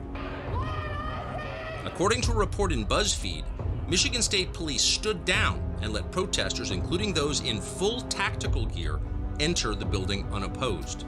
Why haven't you called for backup? Where is your backup? This is our damn Capitol building, and y'all are letting it get destroyed on your watch! Interesting parallel. Well, it gets even better.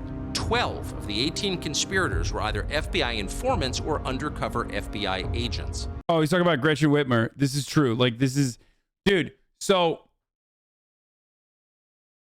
The only part... And I've talked about this with Spencer Ackerman as well, who actually wrote... he's a brilliant NatSec reporter. If you guys remember, we literally talked about this, like the future of the FBI and how it's becoming like a liberal agency, right? To do a little bit of rebranding. And basically, like, all of the findings so far in the court proceedings that have come out with respect to the Gretchen Whitmer kidnapping and, like, you know, thwarted assassination and kidnapping attempt show that, like, the FBI had literally their fucking finger on the scale the entire time, from top to bottom, start to finish, you know, offering, like, material help, whether it be, like, where to get the guns and shit like that, and like, agitation in the fucking group chats and whatnot. So, like, it's exactly the same as the way that they like thwarted Muslim fundamentalist terror attacks that they themselves created, right? The difference is, though, that white supremacy is a significantly larger problem, unless you literally don't have an issue with white supremacy.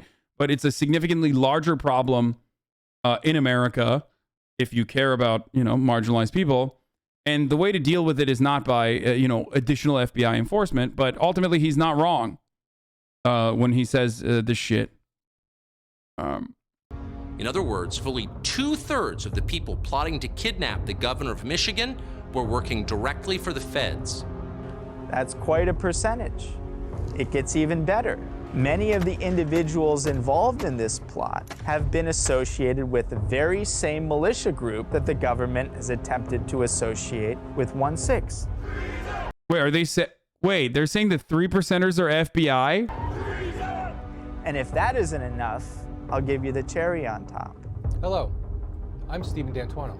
The head of the Detroit field office of the FBI, who presumably oversaw all of those agents who would have been actively involved in inciting the Michigan kidnapping plot.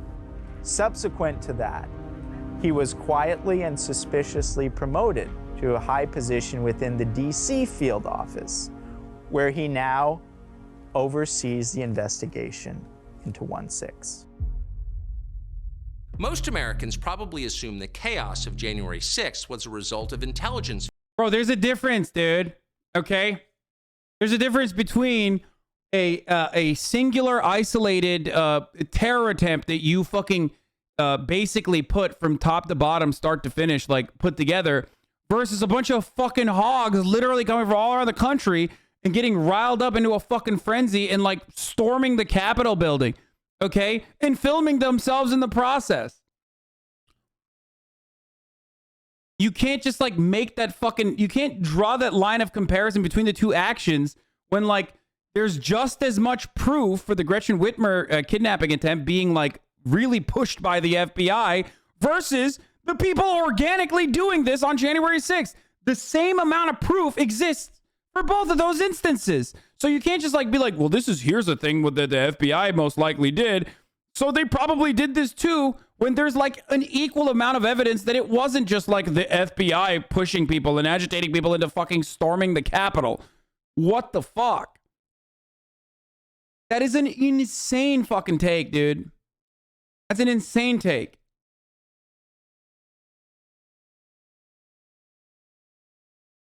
It was Trump's FBI, so Trump did January 6th? No, it's just, you're just advocating for overreach? Wait, me?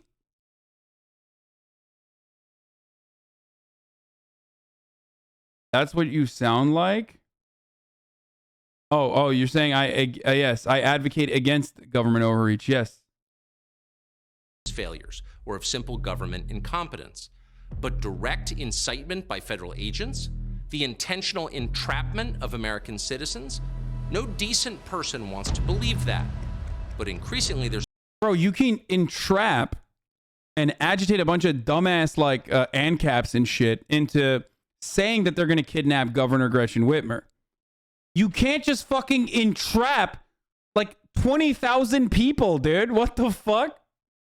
That's okay. That's insane. All right. Like, oh yeah, 20,000 fucking Americans, up to 50,000 flew in to the Capitol and filmed themselves doing these things because they were fucking proud of it. But actually, it was just like, you know, they were reluctant to do so.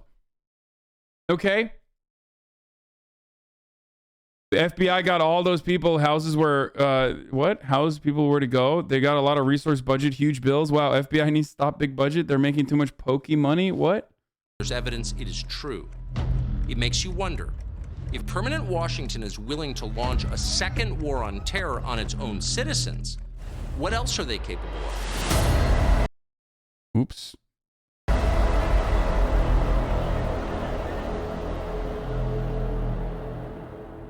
Oh, this ends. It ended with like showing Ashley Babbitt dying. That was part 1. I can't wait for more of this. That was incredible. Wait, weren't they interviewing organizers a few minutes ago? Why are they now saying the FBI? It doesn't need to make sense, dude. What do you mean?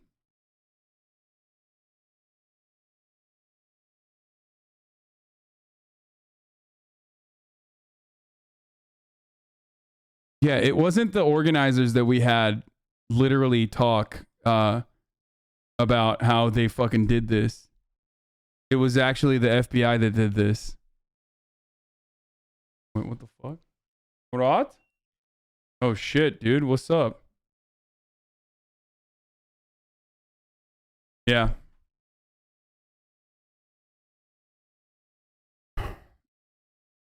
Hasan did not do it 5-head. Just throw a bunch of shit on the wall, see what sticks. I mean, yeah, it's... Bro, this is like almost admirable, dude. Because it's like such an obvious instance where... I mean, it's so obviously fucked up. I don't know how else to describe it. Like, it is very clear that like January 6th was a logical conclusion to how frustrated people were and all this shit. And you know, how they got whipped up into a fucking frenzy. Like, no wonder this was going to happen. It's a totally understandable thing that happened, okay?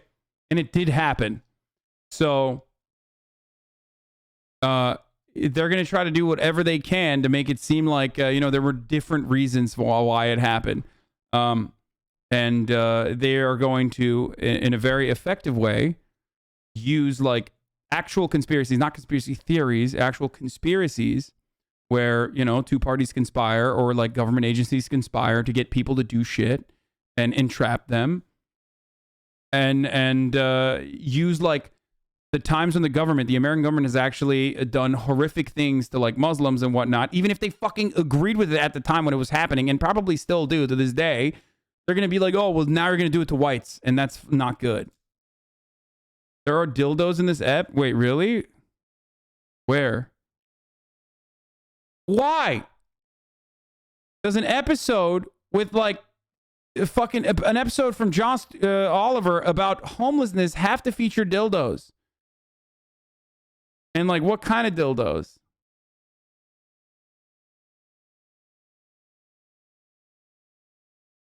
Like, are they actual dildos or are they like not TOS violation dildos? And what time slot are they happening? I have to scan this real quick. Sorry. But yeah. Our top story tonight is the top of the hour every hour, where a 60-second ad break comes. And if you'd like to no longer see the ads, all you need to do is subscribe. You can do that for $5, or you can do that for free with a Twitch Prime. That's right. Moving on to the top of the hour ad break. Twitch Prime is, of course, free. That's right, Jeff Bezos, you hunk of man, you. You harlot, you bold harlot. Tickle me pink. Tickle my insides pink with your muscular arms, you hairless harlot.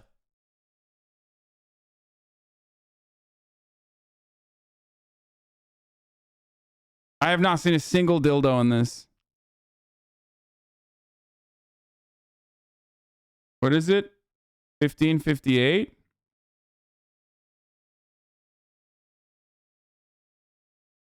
That's a lie, whoever said that.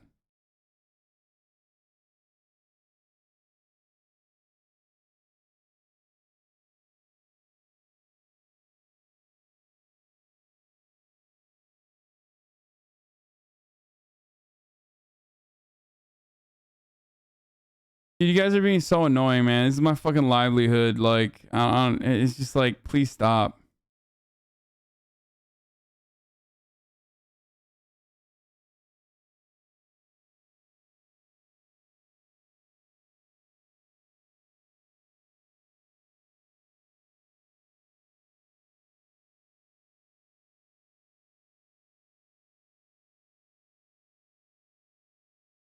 It's 1855. Oh, dude, that's nothing. That's like, yeah, no, I thought it was like serious. First of all, it's an artistic rendition. It's not a real photo. That's nothing. Okay. I thought there was like a real fucking cock. You know what I mean? All right, let's get started. Moving on. Okay. First of all, our top story of tonight, like I said, is 1 minute ad break. Here it is.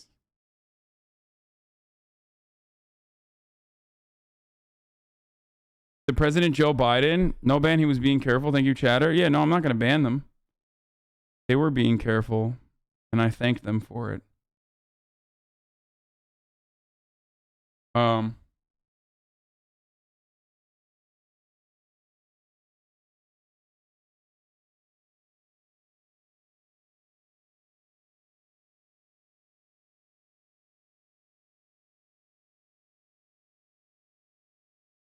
Did you see the new problem with Jon Stewart episode? No.